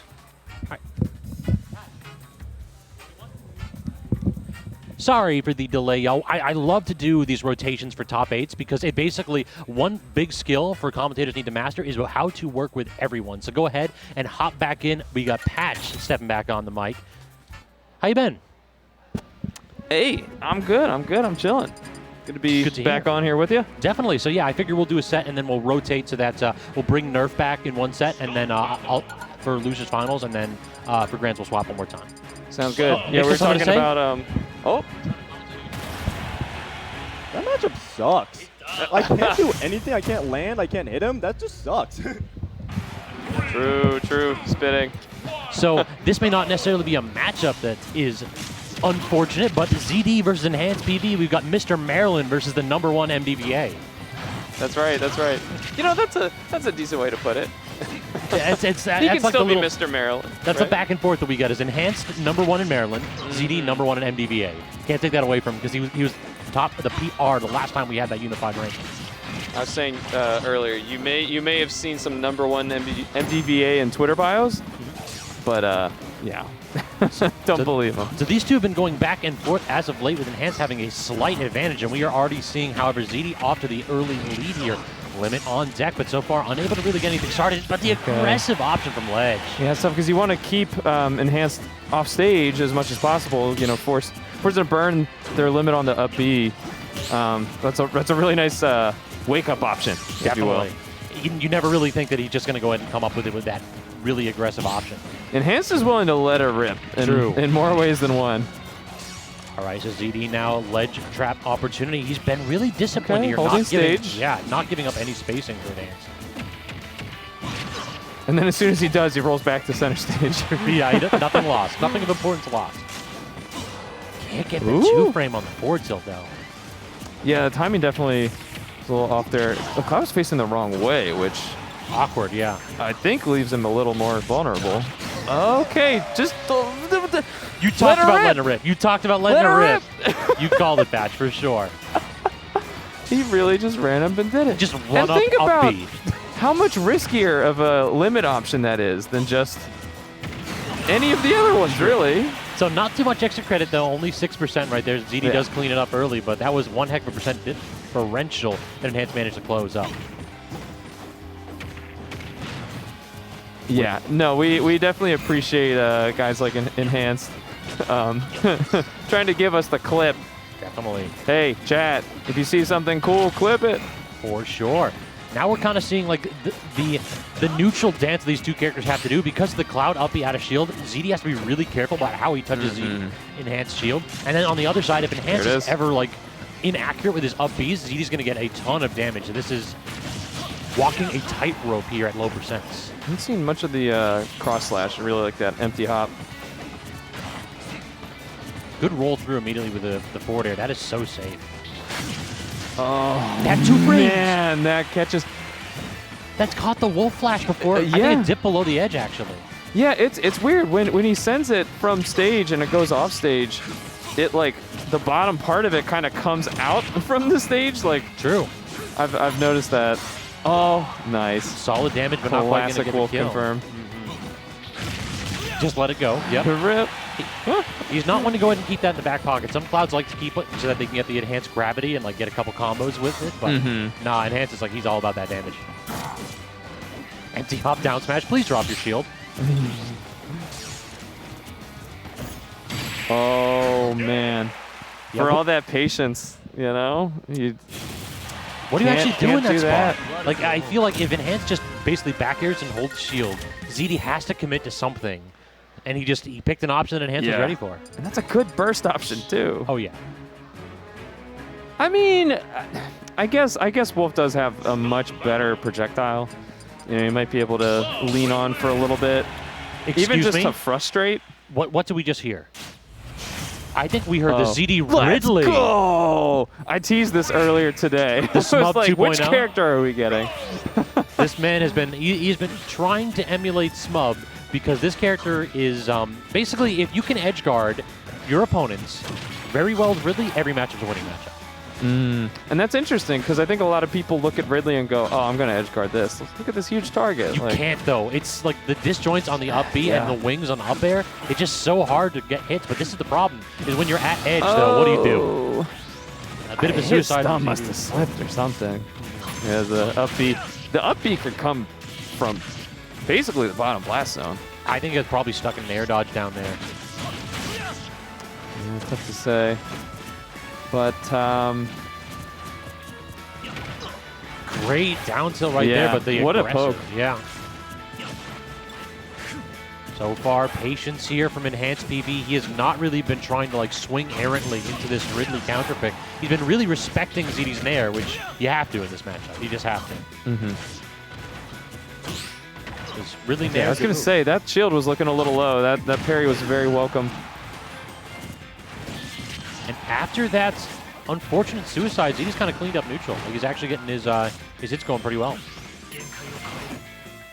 Just don't die here immediately. Oh. He died there immediately. I told him not to. He shouldn't. You gotta listen. Exactly. You gotta take that mid-cat coaching when it's provided. Hold on. Can we just acknowledge that like empty up B just to go to ledge? Yeah, that was. I want to be gone. I don't want to be here no more. That's just we out. Oh, that's uncomfy. Yeah, Ridley does have trouble landing, and 100% what Enhance is trying to do is he's trying to get fast fall up air into the punish down B. The one time ZD goes for projectile in this matchup. Hey, Ridley jab kills at 200. Today we learned. Not the rapid jab. The down tilt again catches the landing forward air. Good damage here from this string from ZD. I think he really has to carry Cloud off stage, but instead the aggressive up B breaking at a disadvantage. Okay. ZD clawing his way back. Yes, pun intended. True. Oh. The double little like blade beam right there. Finally does get the side B, but unable to drag him off stage. So now Enhance can reset the situation. Is he going to go super deep with the side B? He is. Yeah.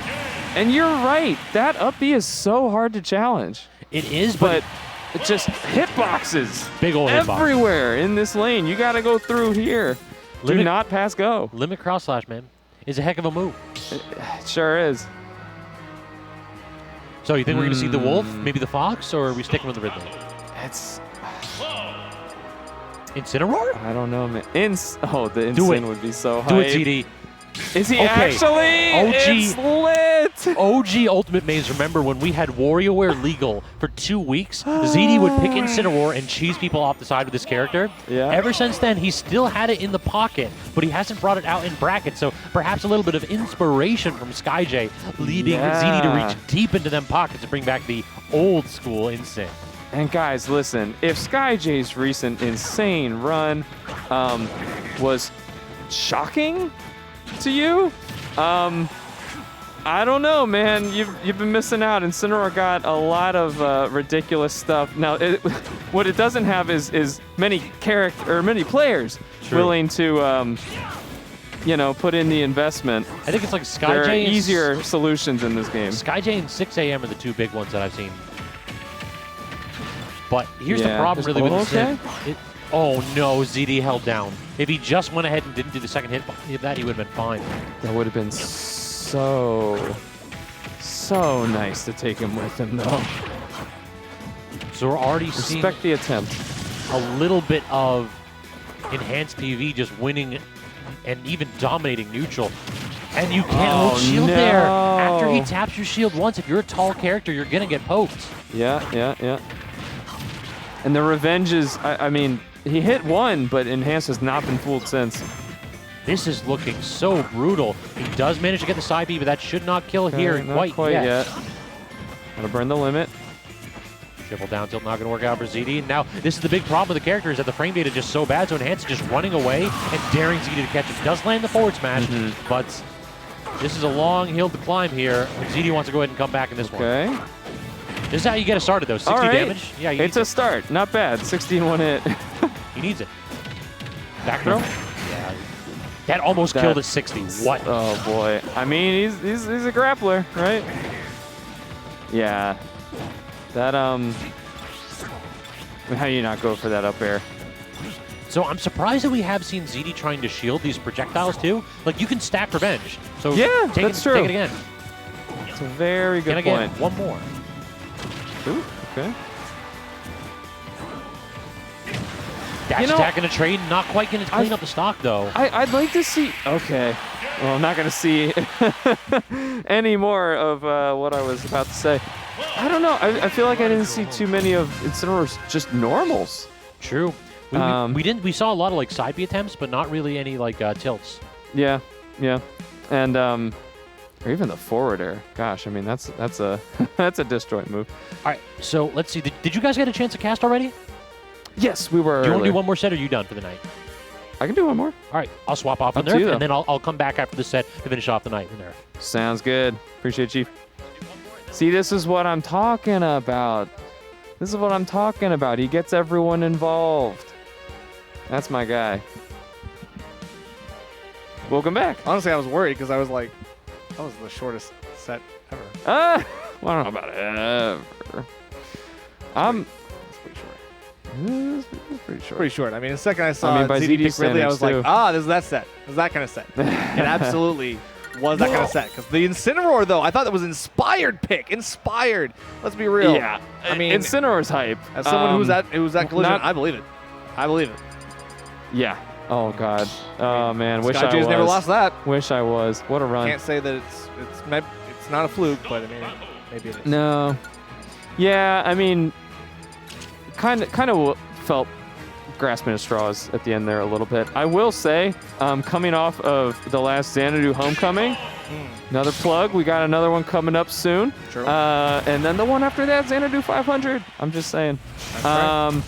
But at the last one, watching ZD's Ridley, especially in Squad Strike, but also in the singles bracket, doing work. It's not a gimmick. Why is Seagull Joe playing Shulk? Shulk? What in God's name has gone on tonight? You know what? happened? I haven't watched high-level Shulk in a minute, and This is not high-level Well, Shulk, hey, Patch. listen. This is not. This is Listen. not. I'm. Show me something. That's my attitude on this. Okay. I mean, it's dead even. Now, Diddy does not love dealing with big. Yeah. Yeah, just keep it simple. He doesn't like swords.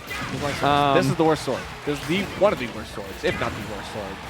One of the Yeah, I worst. guess Sephiroth has that title now. Sephiroth's true, but I mean, even then, like, he doesn't have a nair that's like a sword move. This guy's got the nair sword move unlocked. He's got so many things. He's a buster. I can't believe he got. How is this working? How did he take a stock? What is going on? Is this secret? Listen. Is this something I'm like lost on? I am here to be impressed, and I am so far. Okay.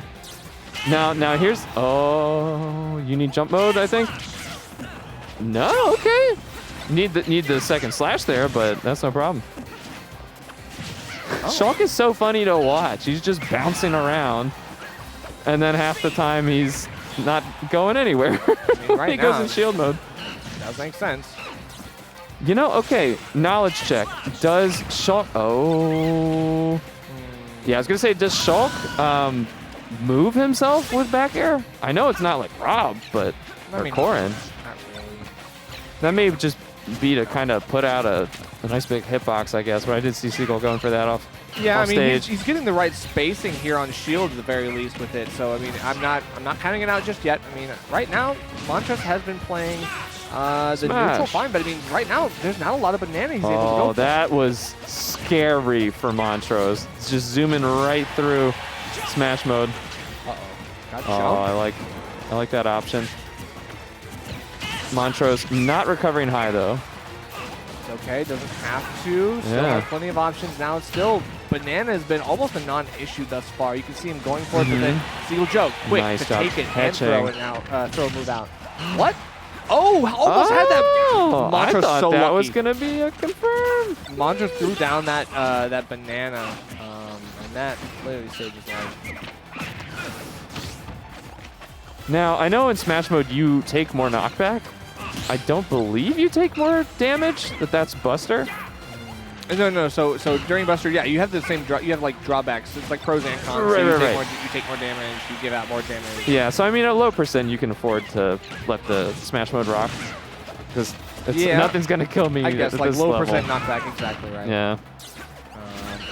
Okay, but still doing the right thing here, getting the banana setups, looking for more shield. Nice. Yeah, shield art. There's that combo break.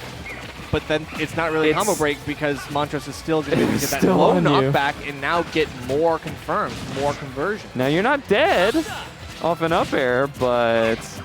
and keep in mind, chat, that thing has a cooldown. It is not the same as this this Steve tech.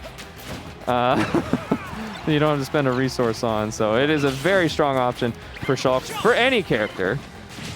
But I did see the shield logo lit up, so that is an option for him now.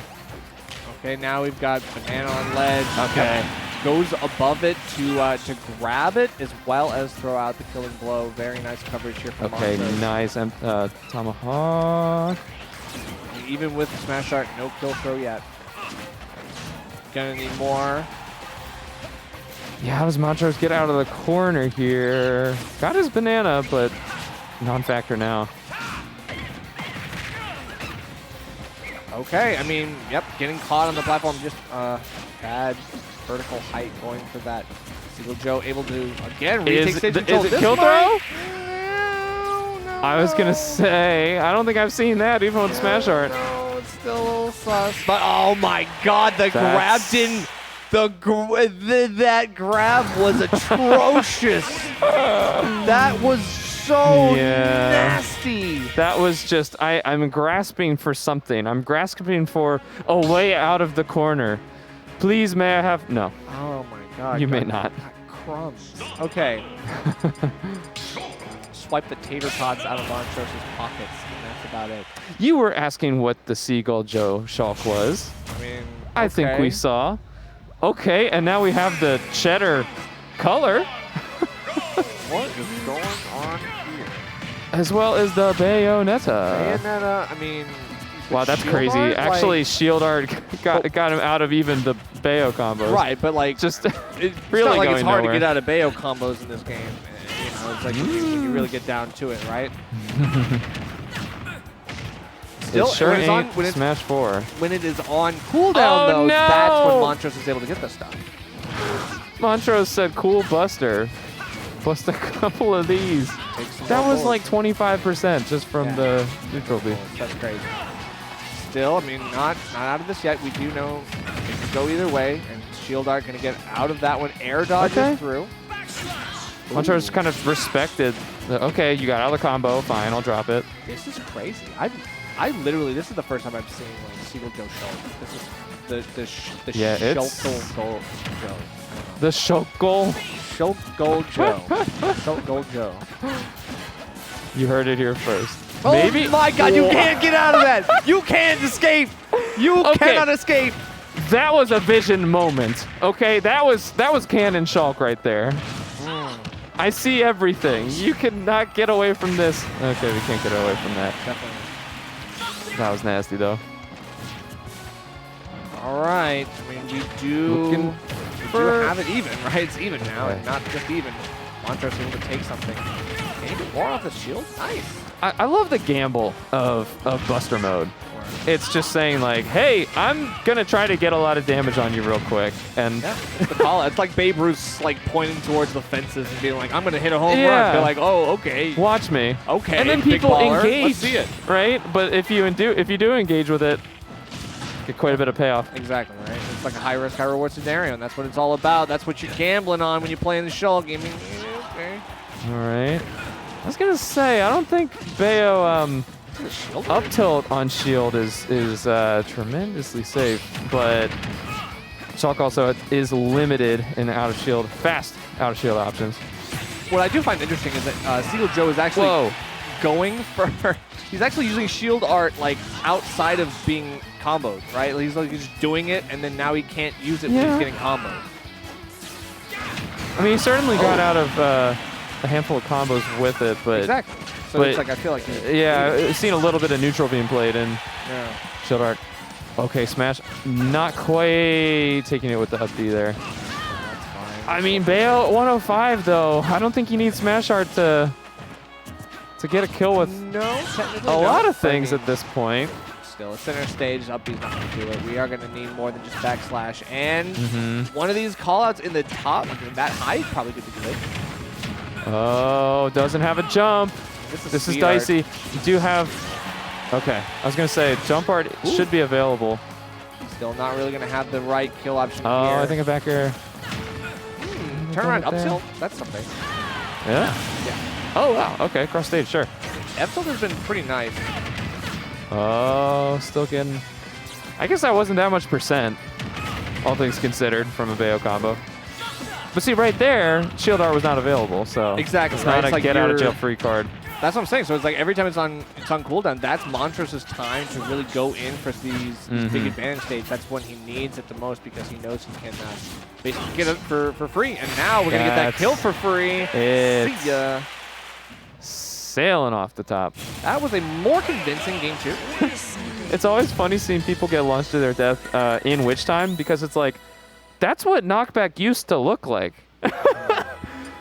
You know? Yeah, balloon knockback, yeah. Yeah. I'm not a fan either. No. It's it looks so bizarre. It's so funny looking back on sets from past games.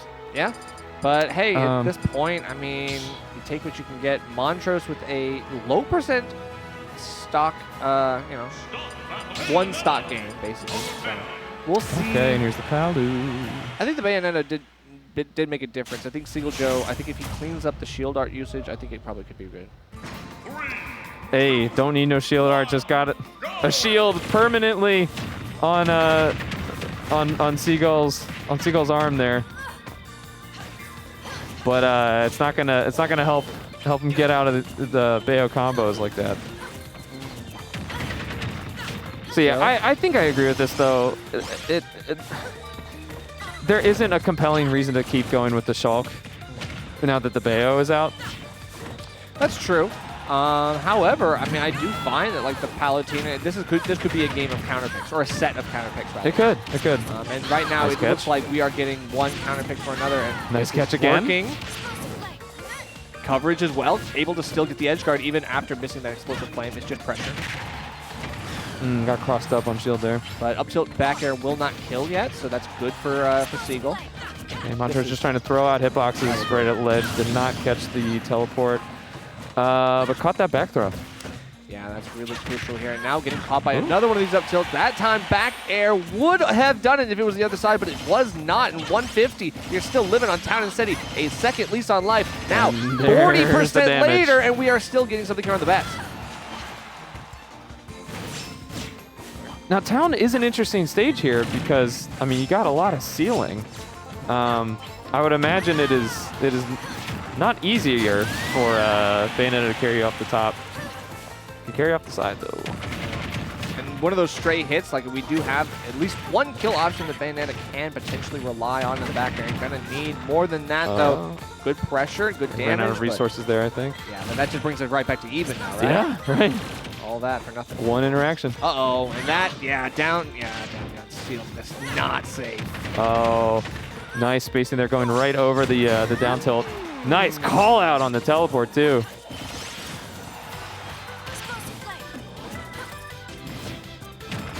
Oh, okay, all right. Just taking it with the raw back air. Not bad, not bad. Now, Seagull can get himself right back in this very quickly. You just want to be so careful to not get caught in the Bayonetta blender. Well, I mean, we saw a couple moments already in this game. Happening. Okay. Seagull Joe is able to use that invincible back air effectively. That could be his way in, and that could be a savior here. He's going to need to keep a lock on it and be careful when he's going for these commitments. Got caught pressing the B button there. Okay. Nope, back throw. That's 2 for 2. Not too bad. Can definitely make this back. Uh-oh. I don't know if you can make this back. Well, gets escapes. Now we got something here that's unsafe. Could be your setup, but no, again. Mashing up tilt just to make sure you can get your combo starter. Montrose showing really good movement here. Picking his spots well. Okay, got that last little hit in there. Turned into a little more. That's the launcher. That's all it takes, and that could set Seagull Joe up for a reversal here. Got to be careful. Platform's back in play now. Do you have the escape options? Might be an answer. Oh, okay. Palutena can reach her arms pretty far forward, not that far forward. Yeah, that grab range is not what it used to be for sure, and even then, no one's got the range that Bayonetta F smashed. That was really, it's crazy. I was about to point out, I don't think we saw Witch Time in that game. Yeah, no Witch Times. Yeah, it doesn't really... Okay, same matchup, we're running it back. Gosh, it's just awesome to me that we can see just... People play any character in this game. You know what I mean? Like, I think people wrote off Bayonetta really early in this game's meta. Shulk has always just been a theoretical character, really. It's, I don't know. I just enjoy seeing people playing who they want to play. I mean, it's also interesting that both of these players are notorious for being players who play a lot of different characters, right? Oh, okay. I like it. I like it. Okay, so we've just been able to do the same thing. Seagull Joe took a page out of Montrose's book from the end of that last game and said, I can forward smash you with max range. Is You know this that one's stock? Not doing. quite. Town and City. Town and City, we should be playing here. Yeah, definitely good DI That's from not good. Seagull That's there, not good. but hey. That's not good. Clip by a back air, instant death. 100% he died. Okay, that was smart. I saw Seagull Joe, it looked like was holding left there, hitting Nair on the shield, trying to make sure that he drifted through so that couldn't just gotten grabbed and back thrown, put in a bad spot. Yeah. Now at this percent, I don't think you have to be too worried about that side platform. There's always, I mean, one or two interactions could turn into a lot more than you're expecting. And Montrose has been able to extend advantage, I think, stronger and stronger as this set has gone on. It looks like he's picking up on Seagull Joe's classic escape option. Oh, nice. Fade back. Figure this out. Gotta respect that burst range on Bayonetta. Good one. Yeah, that racked up quite a bit. More damage, exactly. And now Jad kills, That by the actually way. does, yeah. Jad See ya. kills. That was a later buff in the life of Ultimate, but still a buff nonetheless. Okay. Yeah. Greedy. I know you want to get out of ledge. Okay, but still, ABK on shield, rather safe. Seagull Joe just lets the cross-up happen. Montrose technically takes stage control, but it looks like Seagull Joe's not giving up just yet. Nice catch here for the again. jump. Looking for that jump. Very nice. Dead even here.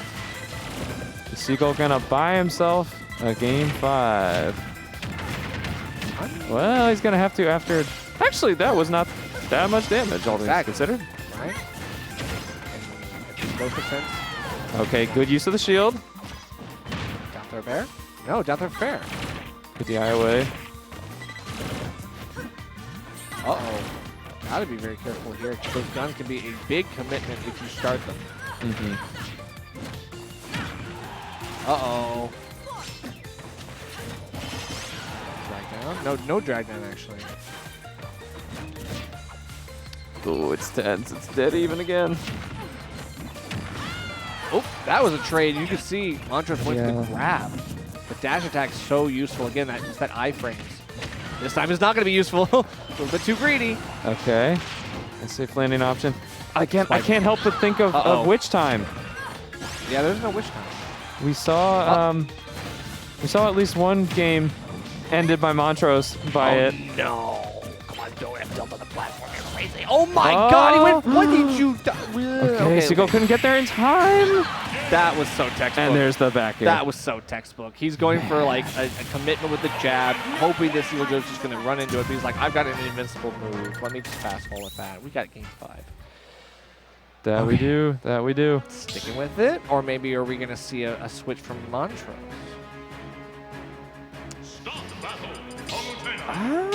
Diddy Kong. We sure are.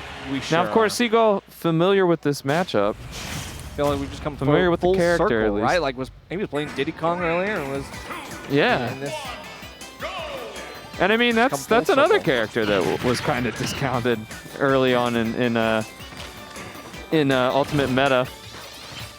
But it's not just weak out here. I mean, certainly not. I mean, let's go Deckpo. Right now we've got... Actually, yeah, there's a lot. Aaron, I mean, yeah. yeah. Zenodo. Characters got reps. I definitely do. Wow. okay, Ooh, what was wanted to that? pick up the banana and just tapping the Aloxia into that, I guess. Actually, no, it doesn't. You have to press. You have to double tap. So that's a little oopsie. but Maybe he's it's okay. mashing. Oh. We like pressing buttons. Sometimes you gotta press a little bit too. Okay, I like that dash attack to cover. Okay, he's gonna want to go back to the banana. Let me cover this whole lane. Yeah, even then. Ooh, I like the Montrose still able to get back to center stage. Up close even pop gun. beyond the- I'll pay. Very nice.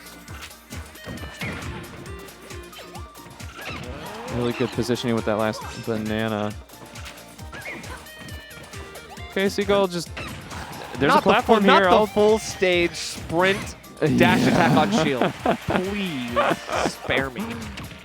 This man really wants it. I was about to compliment his movement too, man. Yeah, okay. On a full stage Use those run. platforms on the side. Yeah, okay. Yeah, well, that's he's not getting gonna this kill up quite smash, but it yet. won't kill.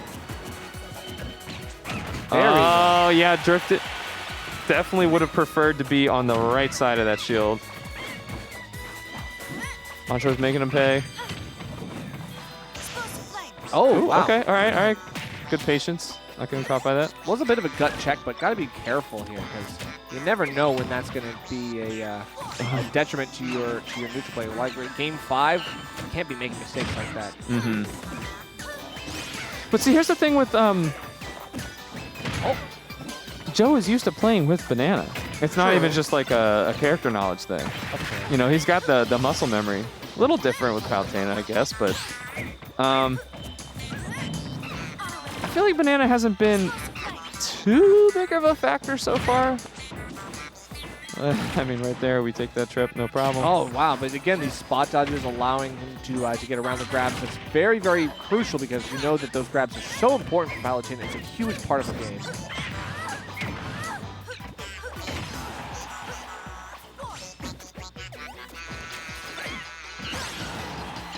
Okay. Explosive flame getting caught by Nice job that. winning center stage. Yeah, got that banana snipe.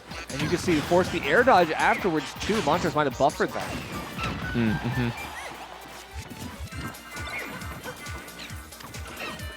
Seagull not taking the bite, not taking the bait, grabbing that banana in neutral. Oh wow, these Man, cross-ups. These couldn't cross-ups are absolutely crazy right now. Seagull Joe keeping himself so unpredictable. Yeah. And even with a parry there, no punish. Or safe from punish. Oh yeah, too greedy again. Like Seagull Joe knows when he's looking for that. Yo, you're crazy. He gets it anyway. That's insane. Montrose never counted out. He's a very silly monkey. He That's got tremendous. that and was still able to recover. That was so nice. And that would be easy to mess up too. Yeah. That you focus actually on can't one thing, control you them. have to actually, you've got to be able to like micromanage. Yeah. While still hopefully not dying. So, I mean, he handled that situation tremendously. It's true multitasking. That's crazy. All right. And we're right back to even. Game 5. Yeah, All comes down to this. Stuff. Just what happens. It's another Palu combo to give you 50% or more. This is still, just keep it going. I love that banana toss upwards. It kind of discouraged retreating.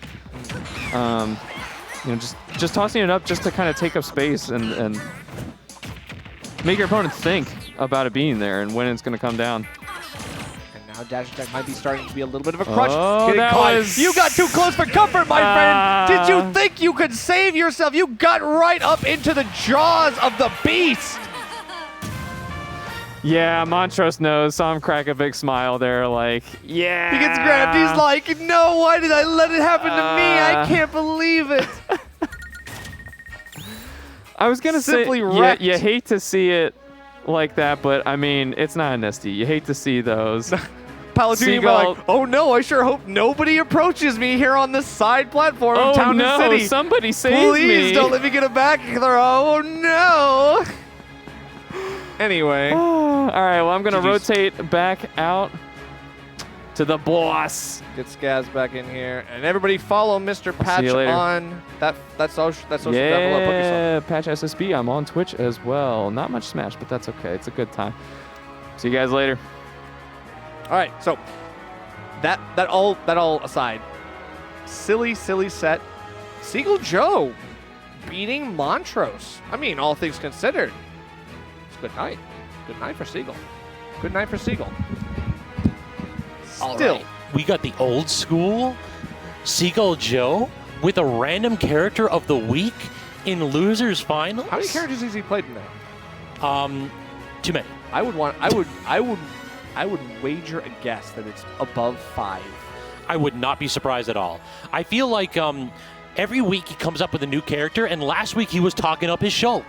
And turns out his Shulk is kind of nice. I hate to admit it. He had to go back to the Palu in the end, but Shulk did win him a couple games. At the end of the day, yeah, I literally was blindsided by the Shulk. I mean, that was so out of left field for me because I'd never seen that before. And I mean, anytime Seagull says my ex is nice. I just don't.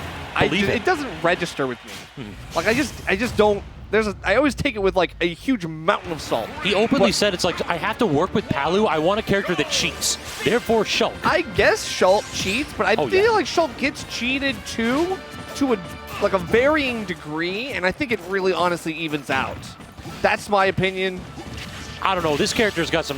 Have you seen this character's back here? Yeah. He's got some crazy stuff. But I mean, is he DLC broken? No, he's not DLC broken. I think that Shulk is slept on. This is definitely like a top 15 character that people forget about. Okay. That is. I mean, I have gotten killed too many times by like Shulk up tilt at like 70 with Smash Art on. With Smash Art, yeah, of course. I mean, and I would agree. Seagull Joe was cooking that first couple games with Shulk. Like honestly, I was like, okay, yeah. It really is just that. If you get speed art and then just force them all, you get immediate full stage control off of one Nair, and then you just do that. Run off Nair with Shulk is the easiest edge guard in the world. Yeah, you literally have one of the biggest Nairs in existence. Like Smash 4 Cloud Nair, just turned around the wrong way. Yeah. And hey, off stage like that is against a recovery like Wolf. Yeah, I suppose that is all she wrote. But hey, even then on stage, I feel like ZD is still able to play his game and then some. True, and then we also see the downside of Busters, that if you go ahead and get touched once, you are liable to either take or receive 50 damage. Yep, there it is. No, ZD's saving his jump that time. Saving his jump, but still, it's just another gut punch, and eventually it's going to stop working. ZD's going to be at high enough percents that, yeah, 90 or so plus, that's going to be a death knell. Okay, great spacing right there from ZD. He just like ran in there and dared Joe to hit a single button. Yeah. He definitely did. He's going for that, like the immediate, oh, you're going to roll on, right? Yep. Can't get the snipes just yet with those blasters, and looking for the right timing on the F-tilt as well, but can't get caught by the upswing of backslash. That's the danger. And no tomahawk for you either. Can we talk about that Shulk standing grab? It actually has pretty good grab range. One of the few characters in the game where it feels like he can actually snatch you up. With a standing grab, yes, that's crazy. He doesn't have to rely on pivot grabs or anything like that. Still, can't get back from that. No jump art, it looked like, so... I don't know. No jump art and no double jump. That's the big one. Like the up B is a bit predictable. It's like worst cloud up B. But the big thing is that if you have jump art, usually you just avoid that situation. But can't avoid that one. Good God. ZD with the down air. Didn't even send it to tumble, so died instantly. Yeah, and was far enough past the ledge that even though he held in, was not able to get the right angle to tech off the side and save himself potentially. I do find that angle on the PS2 side doesn't lend itself well to being able to save you on that. This isn't Kalos. Yeah, you are 100% right there. It just feels like that retreating lip, like how it juts out and then there's just a hole underneath that lip. So you have one spot to hold in on, and if you don't get that, you're dead. You're exactly, right? Mm-hmm. All right, but we're going to stick with it. Shulk versus Wolf. Now the scenery will be changing. We're going to Hollow Bastion. Give it a big platform for a big sword. Lots of coverage could be really nice for Seagull Joe, while still giving him the escape options against the stubby arms and claws of Wolf comparatively. I like the switch to Buster here when you're at that 60% or so, because you're no longer like worried about getting comboed to heck.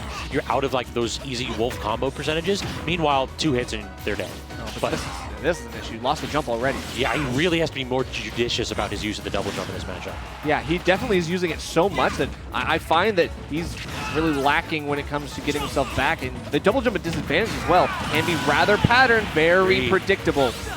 Yeah, it turns out if you have the jump art active, you might want to jump every now and then.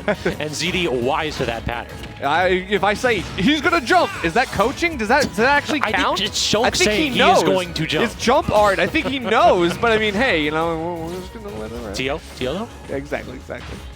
All right. No falling up air. I like the pressure. Yeah, ZD is definitely exploiting Shulk's lackluster out-of-shield options by applying tons of safe shield pressure and just saying, like, Joe, I dare you, hit a button and see what happens. Yeah, Joe looking for a trump there as well, not able to get it. ZD expedites his get-up option to avoid that. Now he takes stage control in theory, but no tomahawk grab for the second time. That's just not working for him here. In theory, but not quite in practice. He gave it up immediately. Okay, no. He jumped right into it. That's so unfortunate. And tried to go quickly back to ledge, but in ZD, the right time, the right place, all lined up for him. Back here actually parried, and that is the problem with Shulk, is that those hitboxes do be big, but the problem is they have bad startup, so ZD able to react to it relatively easily. Yeah, for sure. The windup on that is just, yeah, you can just tell. You know it's coming out. Yeah, I'd like a word with whoever designed the Shulk back air and Cloud back air in the same game, and just like, yeah, these two are equivalent. Okay, but we get the RAR back air. We are going to get Fair Bear. That's going to be a nice little finisher. And ZD bringing out the bread and butters to close out the game as well. Never really too afraid of whatever Shulk is going to be bringing out, but at the same time, that was I feel like he should be, right? Like, are you respecting Shulk at this point of your ZD? So what I basically saw from Seagull right there is Seagull is solid at exploiting what Shulk likes to do, but we saw patience on ZD's side, and we saw good defensive options, and at that point, just like, how do you open them up? Joe didn't have that answer.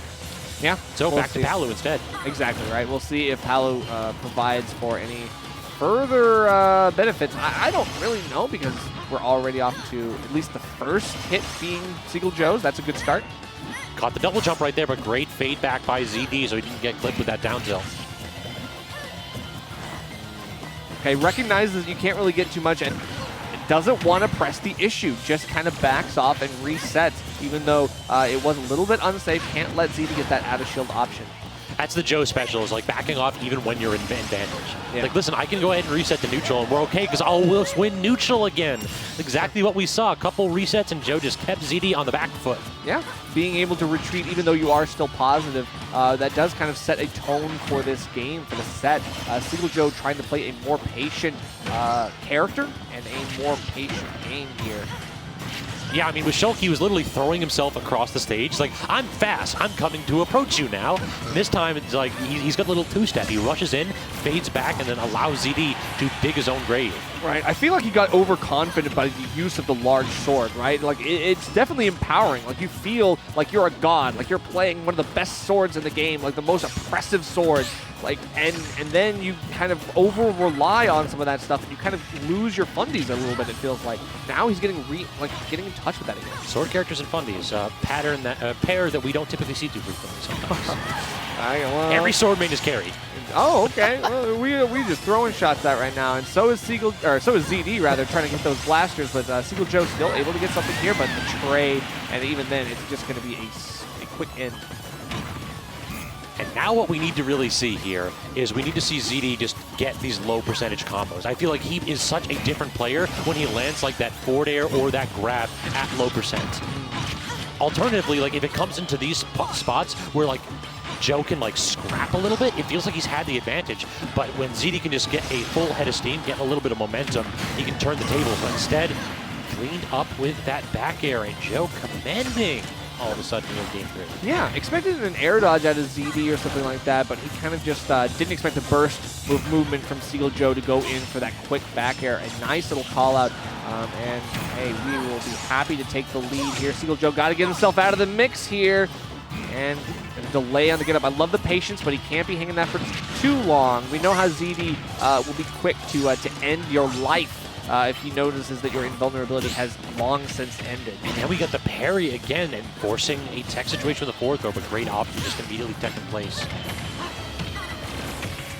Oh, right in the noggin! He actually got the trip. That's insane. Good stuff. And the cross up too, but doesn't matter. Seagull Joe turns around with the grab. Can he get something here? No!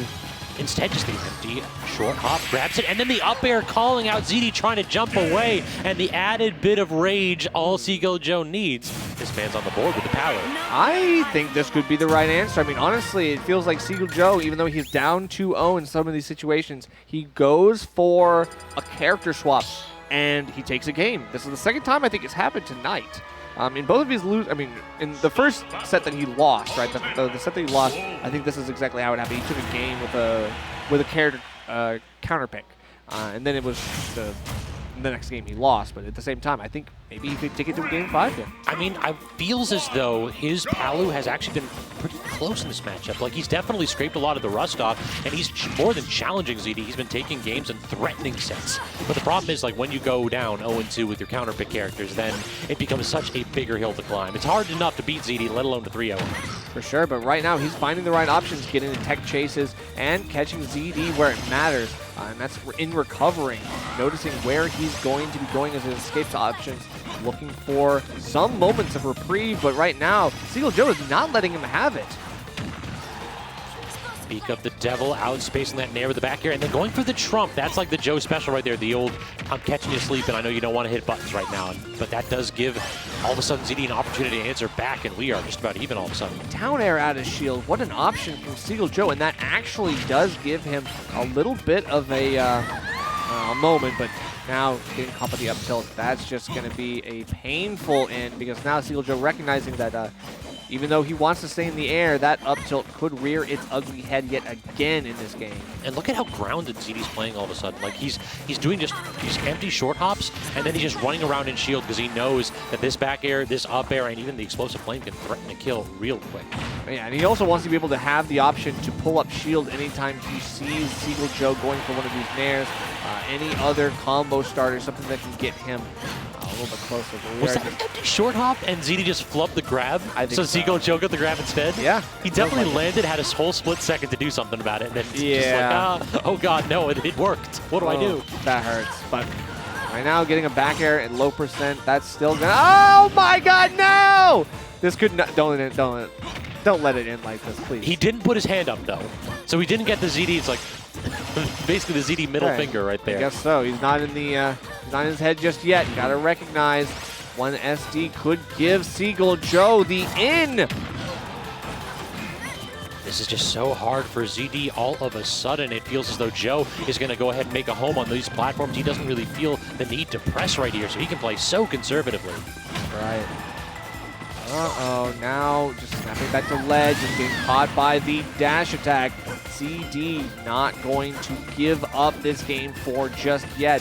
Seagull Joe's going to have to fight harder for that game 5. He's going to have to win neutral at least a couple more times in order to secure something here. I don't know, he got the gamer power up though. He started leaning forward now. He did. He's got the gamer lean going, so ZD has to be put on notice. All of a sudden, Joe is trying to go ahead and finish this one up real quick. Doesn't want to give ZD the opportunity to claw his way back. Great up smash. Okay, I mean, this could be the danger of dealing with some of these invincible moves, right? We've seen dash attack and back air be a formidable foe, but right now... Talk about that platform, though. That down air was 100% Seagull Joe's death, but that platform in the perfect position for it. True. And shield this time parried, not going to poke through the shield either. Dash attack not quite going to do it. ZD has to expend the double jump, but dodges both of those hitboxes. The forward air resets the situation, and then the shine to get out of explosive flame. Great defensive options at the corner, but the shine jump off of edge not going to pay off. As ZD definitely clamped down at the end right there, threatening to take that game, but Seagull Joe able to just tap it in. It wasn't a huge gamble to go for the double jump call out, but Seagull Joe did pull the trigger, and he did get that stock in the game for it. So good on him. That was a beautiful end and a nice little read on what ZD was thinking. Seagull Joe, if he's able to recapture that magic in Game 5, he might just steal this set away with the Palutena. To be honest, I'm surprised we didn't get another character counter pick. Because it's Where's definitely the Fox? It's, Yeah. it's the Seagull Joe. I thought like, the Fox would be coming out. I thought that the Diddy Kong would be coming out. I thought we were definitely going to see like the double counter pick right there for a second. Okay, interesting. That would have been The Joe interesting. special is like Game 5. All right, it's new character time. Oh, okay. No, I mean, I respect the choice to stick with Palutena. True. I am surprised, though, that ZD does not swap. So we'll see if his trust in Wolf is not misplaced. So now trying to burst out of the corner with the dash attack, not quite going to work out. Now ZD he is punishing every opportunity that Joe is trying to take to get out of that corner. Okay. Close stuff. I mean, still missing up on a grab, but Seagull Joe tried to re-pick that combo up. No extension. And now he gets caught by another jump from ledge. Yeah, those platforms deserted Seagull at the worst possible moment. Anytime it's like that final D layout, it's just so hard to get up from edge against ZD. He is dialed in for just about any option. And he almost had that extension as well with a falling forward air. The double parry.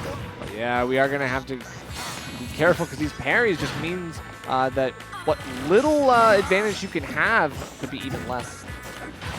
So now trying to go ahead and set up with this fair back air as ZD. You know, anytime he's doing those like full hop, like perfectly auto-canceled fairs, he's like, I have one combo. I know this percentage is correct. Please don't game with it. Die at 60, Joe. For real. Look for that that trump, but still finds the back air regardless. ZD, unfortunately, he just gets up from ledge, but he doesn't really go anywhere after that.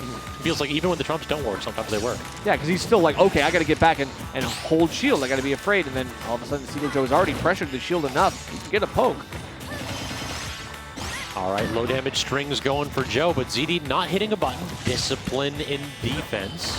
Oh no, but getting caught him. It's again the F tilt on platform. I think there's been a couple times tonight I've seen Seagull Joe overcommit with that option, and we all know the end leg on that. Oh, yeah.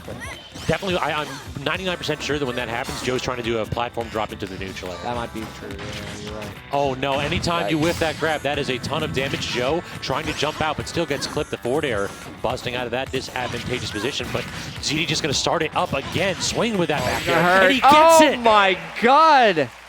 He got it. It was the trade of the century, and still he won.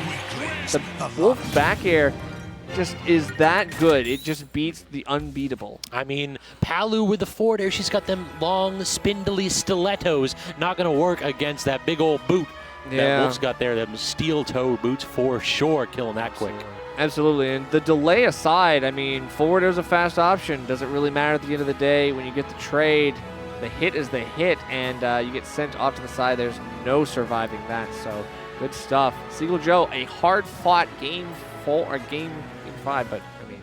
Now, we got to take a minute before Grand Finals comes up to talk about Xanadu 500 coming up, y'all. So we have in 2 weeks the 500th weekly for Xanadu coming up, and after that we are turning all of April into a celebration of the scene. Over a decade of weeklies here at Xanadu, and because of that we got the Bread and Butter Monthly on April 15th, Xanadu Homecoming, the Ultimate Monthly on the 22nd, and then Xanadu Legends for Melee on the 29th. Head on over to start.gg/Xanadu 500 now. Be a part of Smash history, the longest running local. Well, we got a couple more tournaments going because we're not going to stop anytime soon.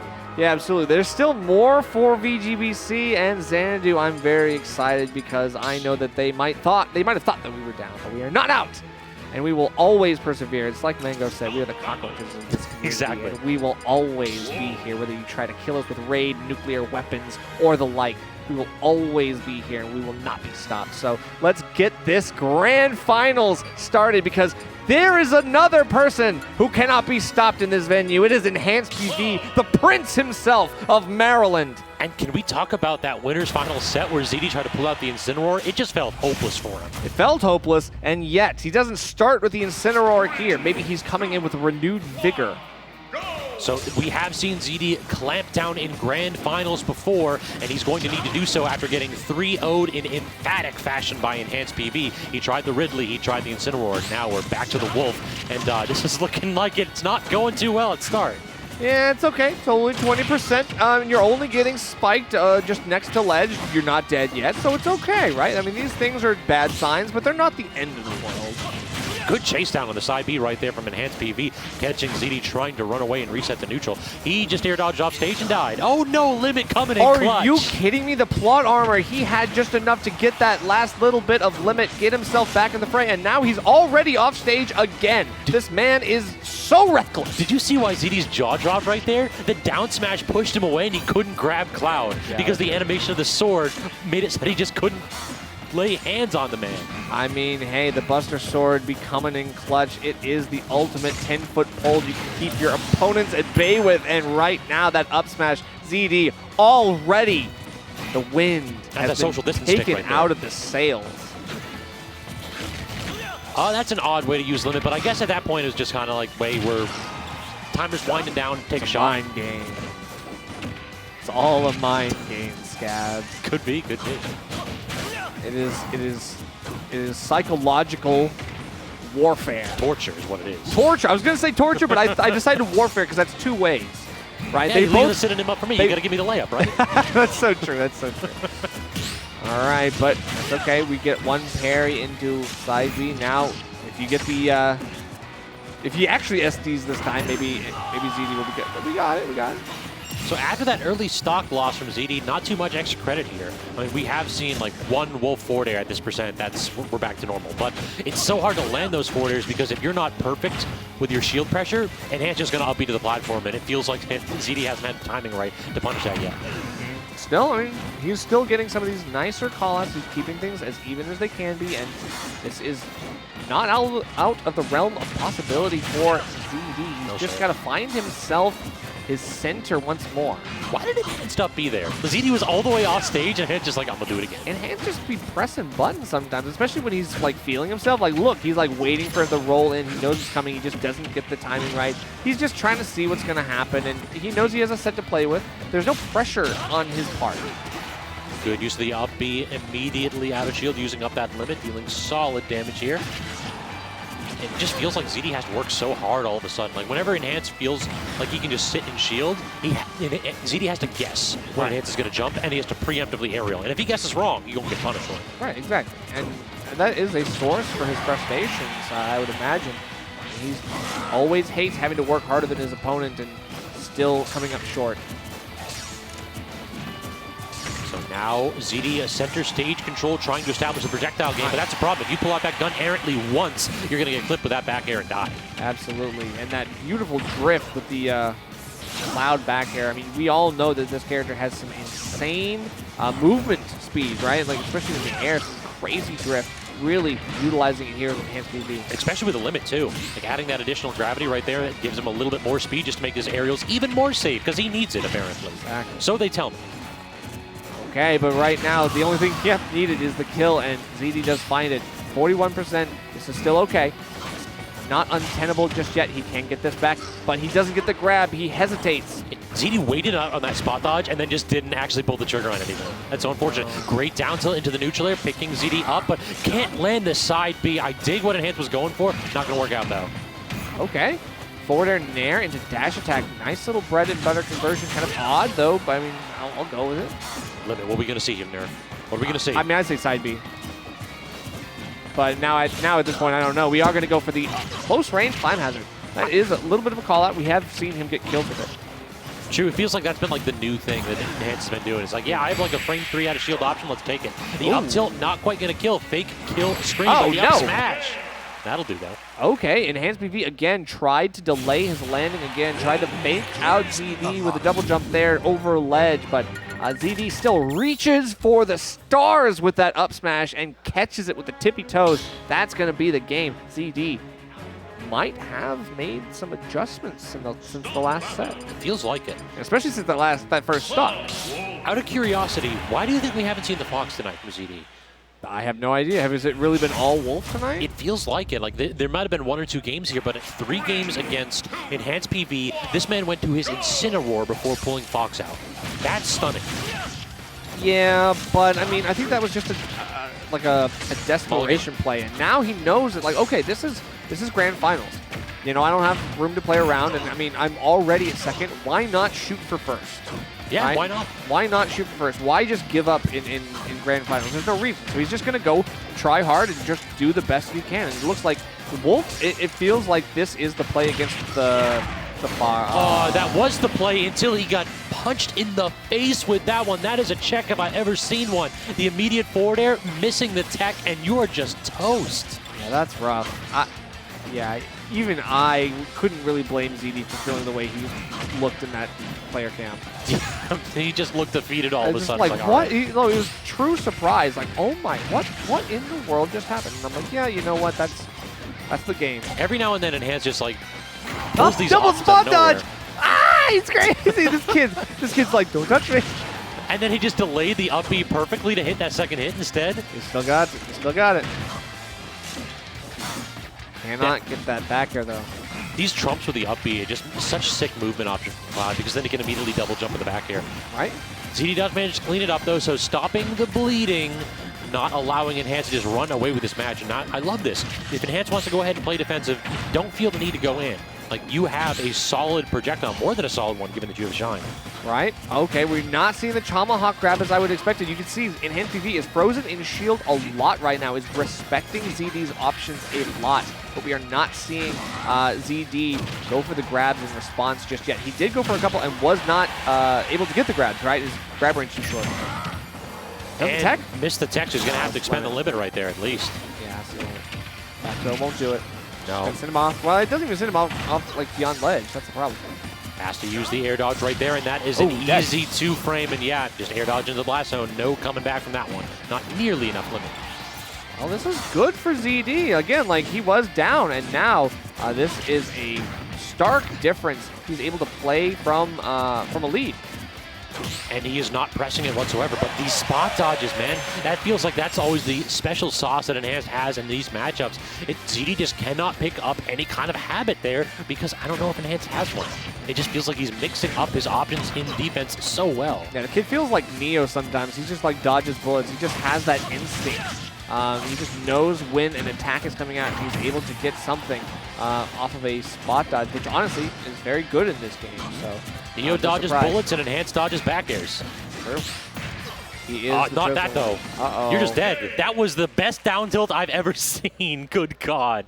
Good stuff to ZD. The immediate parry, and he tipped it off of the stage too, so I don't think that Enhanced could have grabbed ledge whatsoever. Wow. Okay. So ZD up 2 games. This is not that bad. Does Enhanced pull out a Ridley now? That would be the answer. Although I'm not gonna lie, like the Cloud thus far has been more than enough. Banjo Kazooie. No. I was gonna say I don't think I've ever seen Enhanced play Banjo. I was like Banjo. I was like, this is joke. Okay, he might be trolling. But Enhanced PV, if he loses this set, I think he might just go like absolutely ballistic in the reset. And this could be a completely different like battle. This could be like a completely different battle. So let's revel in this while we still can. Enhanced PV, if he wants to pull this back and try to reverse 3-0, he could. Very nearly. He got the dunk. I was going to say he very nearly got the forward air, but instead takes the down air to just reset that entirely. Might have had a bad start to the game, but he's looking to finish strong. Oh, yeah. He's definitely looking for that big reverse climb hazard as well. Trying to call out ZD on the recovery with a gut punch. And now, I mean, as I said, he could reverse 3-0. I wouldn't be surprised. And he's just neutral hopping. He has back air on his mind. Great use of the neutral B right there to just call out a ZD jump.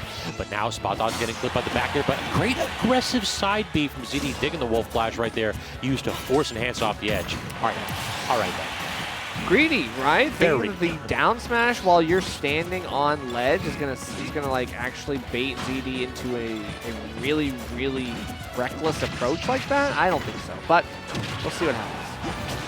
I mean, we talk about reckless. That forward air at a disadvantage is pretty reckless. The dash attack gonna scoop up that Wolf Flash that time. And then the back air, I don't even think ZD could have come back if he managed to survive that one, because he already expended his double jump on that aggressive option. Yeah, see, that's interesting. That's one thing I haven't really noticed too much. Enhanced PV hasn't been really going for a lot of like dash attack near ledge. Now that's something that Spargo does a lot, but I mean Enhanced PV, even though it has like very, very high like hitbox, with the fact that it has like an anti-aerial property, we're not seeing it from Enhanced PV when ZD is taken to the air. True. I feel like ZD, or Enhanced PV, likes the back air more. He likes ledge trapping more than he likes trying to go ahead and get that 2-frame. Makes sense. That was an odd misinput, I'm assuming, with the side B needing to be a limit up B. Perhaps, yeah. Down tilt, gonna pick that up, and then gets the spike, but ZD is holding in on that one every day. Yeah, at that height, you actually are able to land on the ledge, tech that, and save yourself. Now he's back in the fight, and this is looking really good. Dead even more so, but limits on charge, so I don't know. I swear to God, the entire time, like he was in disadvantage, I was just thinking to myself, don't roll in if you get hit by that combo. Every single time somebody rolls in on Enhanced PV, it should be on ZD in that spot, it just feels like they get hit for like 100+ damage. It's insane. Oh, no reset after the couple hits of the cross slash. Now Enhanced PV, no limit, no answers. It seems as though ZD might just be pushing Enhanced PV to the ropes. I don't think there's a double jump here, so There that is laser nothing. killed him. That's a reset, and ZD a 3-0. Doesn't seem too happy about it, but I mean, that's a victory. I mean, at that point, it felt like Enhance was going for some nonsense a couple times in that match. And the scary thing is, he hit a little bit of it and was very close to hitting even more. Like, that match was one that I could have easily seen Enhanced PV taking with a 2 or even a 3-stock potentially. Yeah, that's crazy. So we'll see if my prediction is correct. Does Enhanced PV now go 110% power to completely demolish whatever the hell we just saw in that 3-0? And I don't know. I guess we'll find out. I don't think that Enhance was like sandbagging or anything like that. It just feels like when his back is to the wall, Enhanced PV definitely has that extra gear. That's what I'm saying. He literally does have that secret, like the secret sauce at the end of the day. Like he'll just like whip it out, something in his pocket that he's just like, yeah, I now can fight harder than you. It's like, now I'm a top player. Yeah. It's like just, he could turn it on and become a top 10 player in the game at any point, and you just never know when it's going to come. Yeah, he eats the Sensu Bean, and now he's like ready to go. Oh, and it doesn't help when ZD very nearly makes it a Tuesday with a suicide on that wolf. Yeah, this that is was not Dexter. Dangerous. But still, ZD now, looking like he was going to get hit by a back air there, but now takes stage control, forces the air dodge, and no clip on the F tilt, but it's not over yet. You could be in danger if you're holding yourself out over the ledge. I mean, multiple opportunities Enhanced PV has had to try to get back from edge, but this is an extended situation here where ZD is just resetting time and time again. Neutral appears to be a myth because Enhanced that entire time was playing on the back foot. Finally, though, has the reversal. ZD tossed off stage. How does he actually get back? Gets clipped by the blade beam. Not actually going to get intercepted by that forward air or the back air. A great roll on from ZD. There's a couple times now that ZD has been looking for spot dodges of his own, and Enhanced PV is actually playing around them, delaying a little bit, getting a grab regardless. I do find that that's an issue, and so is that down air, that long-lasting down air that covers even through the ledge. You can see it poking just above, just outside that lip. And chasing all the way with that forward air. Typically, you don't see Wolf there kill, but when Enhanced is trying to just drift lazily down from the corner, then he has to be aware of ZD's burst options, every single one. Right, 23% from an up smash. Now dead even again. Like, yeah, it's pretty crazy, One right? hit. Yeah, pretty crazy. Well, technically it's 2 hits, but hey. True, I'm wrong. Technically it's 2 hits. It's okay. We'll count it. We'll count it. Right now, both of them are respecting each other quite a lot, but that means these shields are looking mighty small. Shades of Smash 4 for sure. Both of them just holding shields next to each other. Neither one wants to get clipped with an idle hitbox. Though, I think when it comes to hitboxes, Enhanced got a little bit of an advantage right there. Exactly, and now the tech chases are indeed his. He was looking for a couple of these things. Did not pick up all of them, but ZD forces, well, a bit of an errant blade beam on the other side. Enhanced PV still unperturbed, going to be going in for some of these options. Gotta look for the throat here. good weak hitbox of that Nair. Could have set up for something big, but Enhance had the right DI right there, so ZD could not follow up whatsoever. That roll, I thought he crossed him up. I really thought that ZD got behind Enhance right there and was able to get the grab, but instead he's tossed off stage, and this is an awkward spot. Reset again with the Blade Beam. Yeah, and not going to clip the down air this time. Good spacing from ZD, able to snap to that ledge and use those iframes to get yourself around. Now, looking for one of those anti-aerial options, but again, that shield looking so small that now you are just forced into a desperate option to get yourself back in this. Now you've got to find the answer off the Angel platform, and you're just stuck resetting to neutral yet again. Gets the parry though, so we're gonna get the back throw for full stage control. And again, these upbeats dragged him off stage, and Enhanced, he went for the suicide, but it did not even matter. He's got that vacuum action on the upbeat to pull ZD's hopes down to the depths in game 1 of the reset. Yeah, that's unfortunate, and what a wacky game 1 that was. enhancedpv does squeak by with that one, but ZD, he's careful. He can avoid those situations. He just got a little bit, as I mentioned, probably a little bit desperate, right? Wants a quick end to the set, wants a quick end to this game. I mean, it just feels as though ZD takes it personal when he gets hit by nonsense, and he just got hit by nonsense. Yeah. So we're going to have to see if the man's going to tilt or if he's going to be able to recenter himself and add a little bit extra fire here in game 2. Yep, enhancedpv already off to a good start, but ZD, we saw that 3-0. enhancedpv hasn't really turned it on too much, and that 0 to death just proves that ZD going absolutely nasty. Yeah, remember that little fire that I mentioned? What the hell was that grab? Yeah, standing grabs are bad, and Clouds is particularly horrible.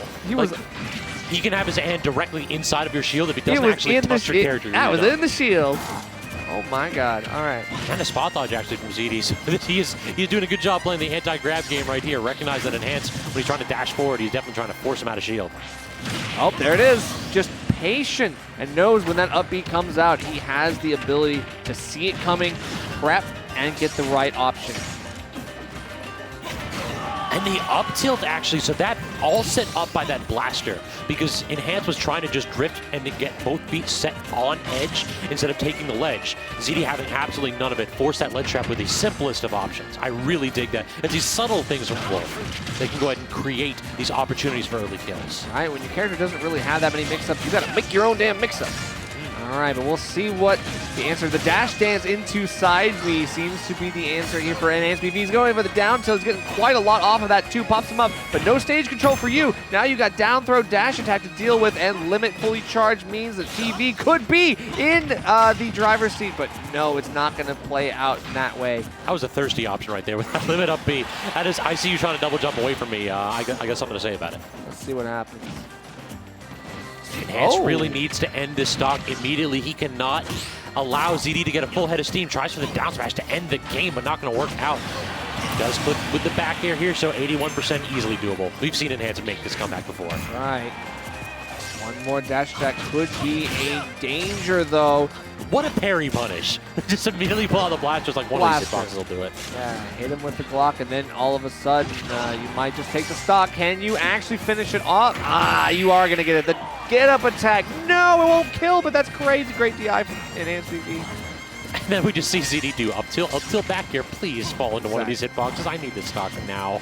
I mean, up tilt has done him so many favors here tonight. I would be surprised if we find that answer again. Is that a waveland by Enhance? I dig that move. That looked like it. One trade. Projectile for another, but I mean, 175. Come on, just nair him. You got nothing else to do. Just hit him once. That dash attack was a little bit antsy, but the second one will connect. And no comeback from enhancedpv that time. So ZD answering back here, making it an emergency best of 3. That's good. That's good. But ZD, I worry, right? Because that felt like it started to slip away towards the end. And he needs to be able to hold on to that clutch factor. Otherwise, we might see enhancedpv being able to outlast ZD, and I feel like that's the nature. This kid is always able to keep things fresh, do things that no one would think of. I agree. Find out wacky options, and that's what makes him so unpredictable, so unique. it feels like in neutral, these two are dead even. Like, you never know who's going to win neutral. The problem really is that Enhance just gets more crazy stocks. Yeah. Like, ZD actually has to, like, get stray hits to kill. Every now and then, Enhance will just be like, yeah, I just happened to hit with, like, forward air into limit down B. It's like, you're just going to take that. Everyone loves a wild card. enhancedpv provides in spades. Good string right there from ZD, so solid damage here, but the fade backs. Enhance is definitely looking to go ahead and end this stock early with a limit, perhaps with the side B. Now trying to get some kind of a neutral air conversion here, and then just the timer's going to run out. Good defensive gameplay from ZD right there, not trying to overextend and see a stock evaporate at 90. Right, and I think it was smart awareness from enhancedpv to recognize that he couldn't overcommit with one of those limit options, even though he was like poking the shield, trying to do so much here. He wasn't going to risk it all. Still, he is going to lose the first stock, and that ZD with a lead here could break away in this set. So now Enhanced turn to answer back potentially. Yeah, catching the roll with the back air, the Cloud special. And then ZD, a bit of a tech flub right there. He definitely meant to either buffer the double jump or make that an up B. Because you can see him really back in his chair, smacking his hand right on the forehead. Yeah, that is kind of hurt. The face palm doesn't bode well. He's getting caught in all of this stuff now too. And all it needs is one of these like downers, and that could be an early stock loss. ZD already needs to take every inch he can for this fight. Yep, margin for error for Cloud is significantly smaller than for Wolf, and we're kind of seeing it right here where Enhance just feels like he can jump directly in front of Wolf, and it's like, I dare you to go ahead and run at me. You're going to heat this fair. Right. Okay, we both want a dash attack there, but one's faster. One's faster, and one is holding up a big old 2x4 that sends you flying. That's true. The steel girder coming in to help out. And right now, you're almost going to be able to clip with that up air, but good, quick DI options. He finally punished it. Finally, in this whole set, I've been waiting for ZD to get something going when Enhance tries to go ahead and up B to the platform. Gets it when it very well may matter the most. All right, and gets the scoop on another one here for the fresh stock. This gives ZD the early lead in this last stock situation. Now, could we see him take this game off of this momentum? I desperately want to see fair Wolf Flash. ZD's been in a couple spots where he's hitting the fair, but he's been ever so slightly off, so he hasn't been able to hit any kind of long extension off of it. I'd love to see weak hit Nair into Wolf Flash. That would be nice. Right here, instead, what we might be seeing here is Enhance get any kind of a clip into the immediate loss of limit and loss of stock. He just empty hop 3 times in a row. We know the shield is getting trimmed down. Be kidding me. This kid's so silly. Just short hop fastball 3 or 4 times in a row. It's like, I know you're going to hit a button or your shield's going to get whittled down. What do you actually do in that spot if you're ZD? I don't know. I think he has to toss out a hitbox. He has to, like, bet it all on a forward tilt right there and try to cover the landing. It's like, because, yeah, if you guess wrong on the forward tilt, at the very least, you're going to catch a back air, which isn't going to kill you at 90. That's so funny. Man's hit the World of Warcraft triple jump in place into warrior charge. Like, got him. That's so technical. You can teach a young dog old tricks. What can you do? I don't know. ZD losing that game off of that's gonna hurt. Yeah, this is certainly an awkward spot here as we are in set point here on this game, and now it just feels as though Enhances, he's got to read on ZD's roll habits occasionally, and if he can make that pay off here, that would be a big way to end it. But the juggle's got to pan out, and right now ZD is, so far, at least disengaging effectively.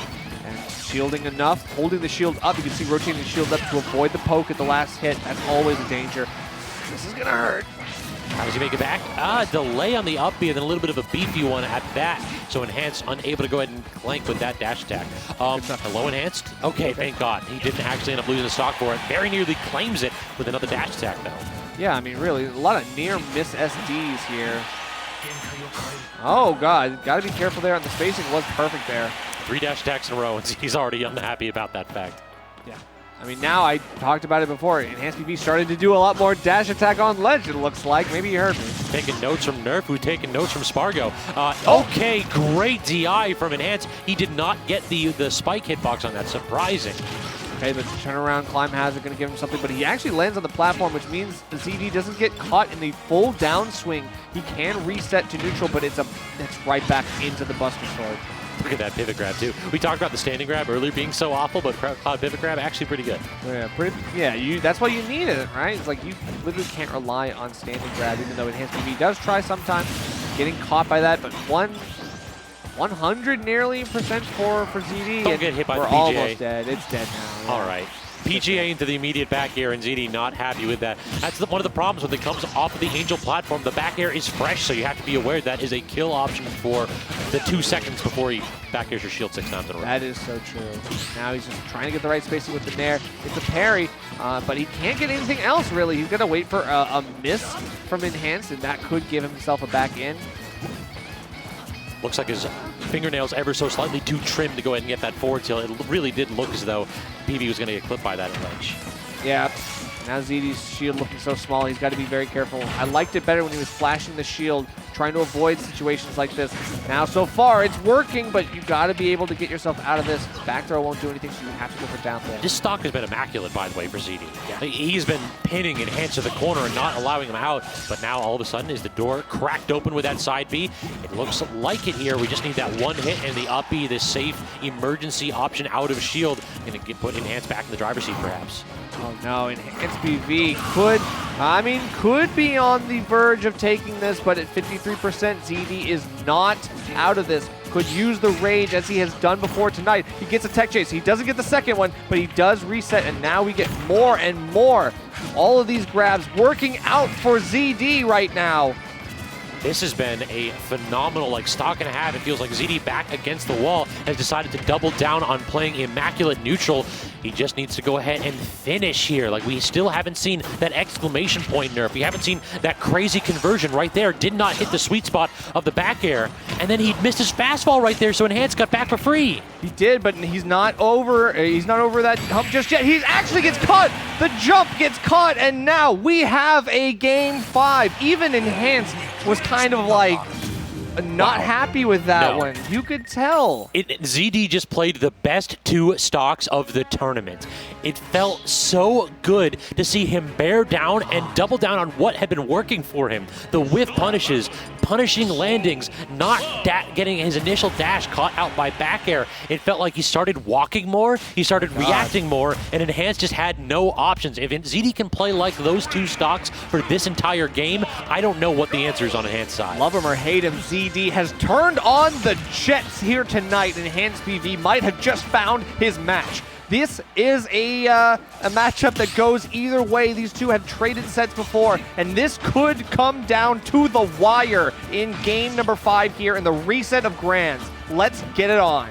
I mean, it's felt 2 or 3 times in a row like Enhanced PV had he just had the easy alley-oop that he had to finish it up, but now Enhanced back to the wall. ZD looking to go ahead and dunk on this man, but starting off strong here, 78% already, and again, we're seeing just using that aerial mobility to just run circles around Enhanced. He hasn't really been threatened by these back airs at all so far. And this is looking like Enhanced PV might be trying to claw his way back from this light deficit that he has had. The gentle lead that ZD has garnered dwindles now as he finds himself pushed to the ledge. Now can he get himself back in this, or is it going to be an Enhanced PV back throw into nonsense that will lead him to his death? A great use of the aggressive Wolf Flash there to get some stage control back, but we are back into the corner again as ZD has just been, this has been the ledge trap central here these last 2 games. Whoever manages to take advantage and then force their opponent into the corner, it feels like ends up with a big lead at the end of the game. All right. ZD looking for a second chance with the grab, misses out on that opportunity. And every call out that Enhanced PV gets leads to another edge guard potentially, but also just more damage. And right now, ZD trailing behind, having to shield out all of these limit options is going to wear down on his patience, and Enhanced PV takes more of a lead. It feels as though Enhanced is literally hitting no buttons that are superfluous. Every single option that he's tossed out has been perfectly safe, and ZD is grasping at straws. This is some incredible defense from Enhanced right here. Finally does get the parry into the back, though still not going to clean up the stock. ZD has more work to do, but Nerf, what can he do? It feels like the options here from Enhanced have been immaculate. I mean, even then, it wouldn't be unpredictable. Neutral get up into spot dodge, and yet it is working against ZD. He is forced to go for a very aggressive back air just to take the first stock, but EnhancedPV already back into the fray, wants to take more damage here on ZD, and the full stock lead is going to give him the ability to play from such a position that ZD does not want to let him have. Same situation as last game here, where ZD down a full stock, and he really needs to bear down here, because so far it's been Enhanced who's had that last card up his sleeve here in Game 5. So far, it's the juggles that could make or break this set. ZD might get a couple, and EnhancedPV having limit means that he's going to have to be careful. The movement buff is only so good. Right now, he's got to get this edge guard. Another back air here threatening is Enhanced. Now ZD, the dash grab not going to work out. Neither is the neutral air. The up smash will claim the stock, though. So this is it here, last stock of the tournament, and we've seen that no lead is safe. This is the part where EnhancedPV gets one big gut punch and destroys ZD, but ZD so far has broken that curse, has broken the drive that EnhancedPV once had. He's got him in a couple neutral losses now. Can he actually get himself back to survive here? This is going to be so tough. He gets above the ledge, but it's no punish. No punish whatsoever. A huge opportunity fading away. The limit just about gone here. We know the Blade Beam is coming out, but the wrong direction. So not going to quite call out ZD's jump. Dash attack going to get easily punished on shield, and now Enhanced in the corner. ZD, what is the option? He caught the roll in, the double roll in. He knows that Enhanced is scared. He's looking for an escape. He's looking for any out. He cannot get this F tilt on ledge. He's not getting the punishes on the platform either, but back throw won't do it. He's got to get the stage control yet again. Gets caught! I can't believe that. He just barely got clipped and No rolls way! in, and the back air catches him. He's ZD, so done. He is finished. It feels as though Enhanced at that last moment, the margin for error just was so small.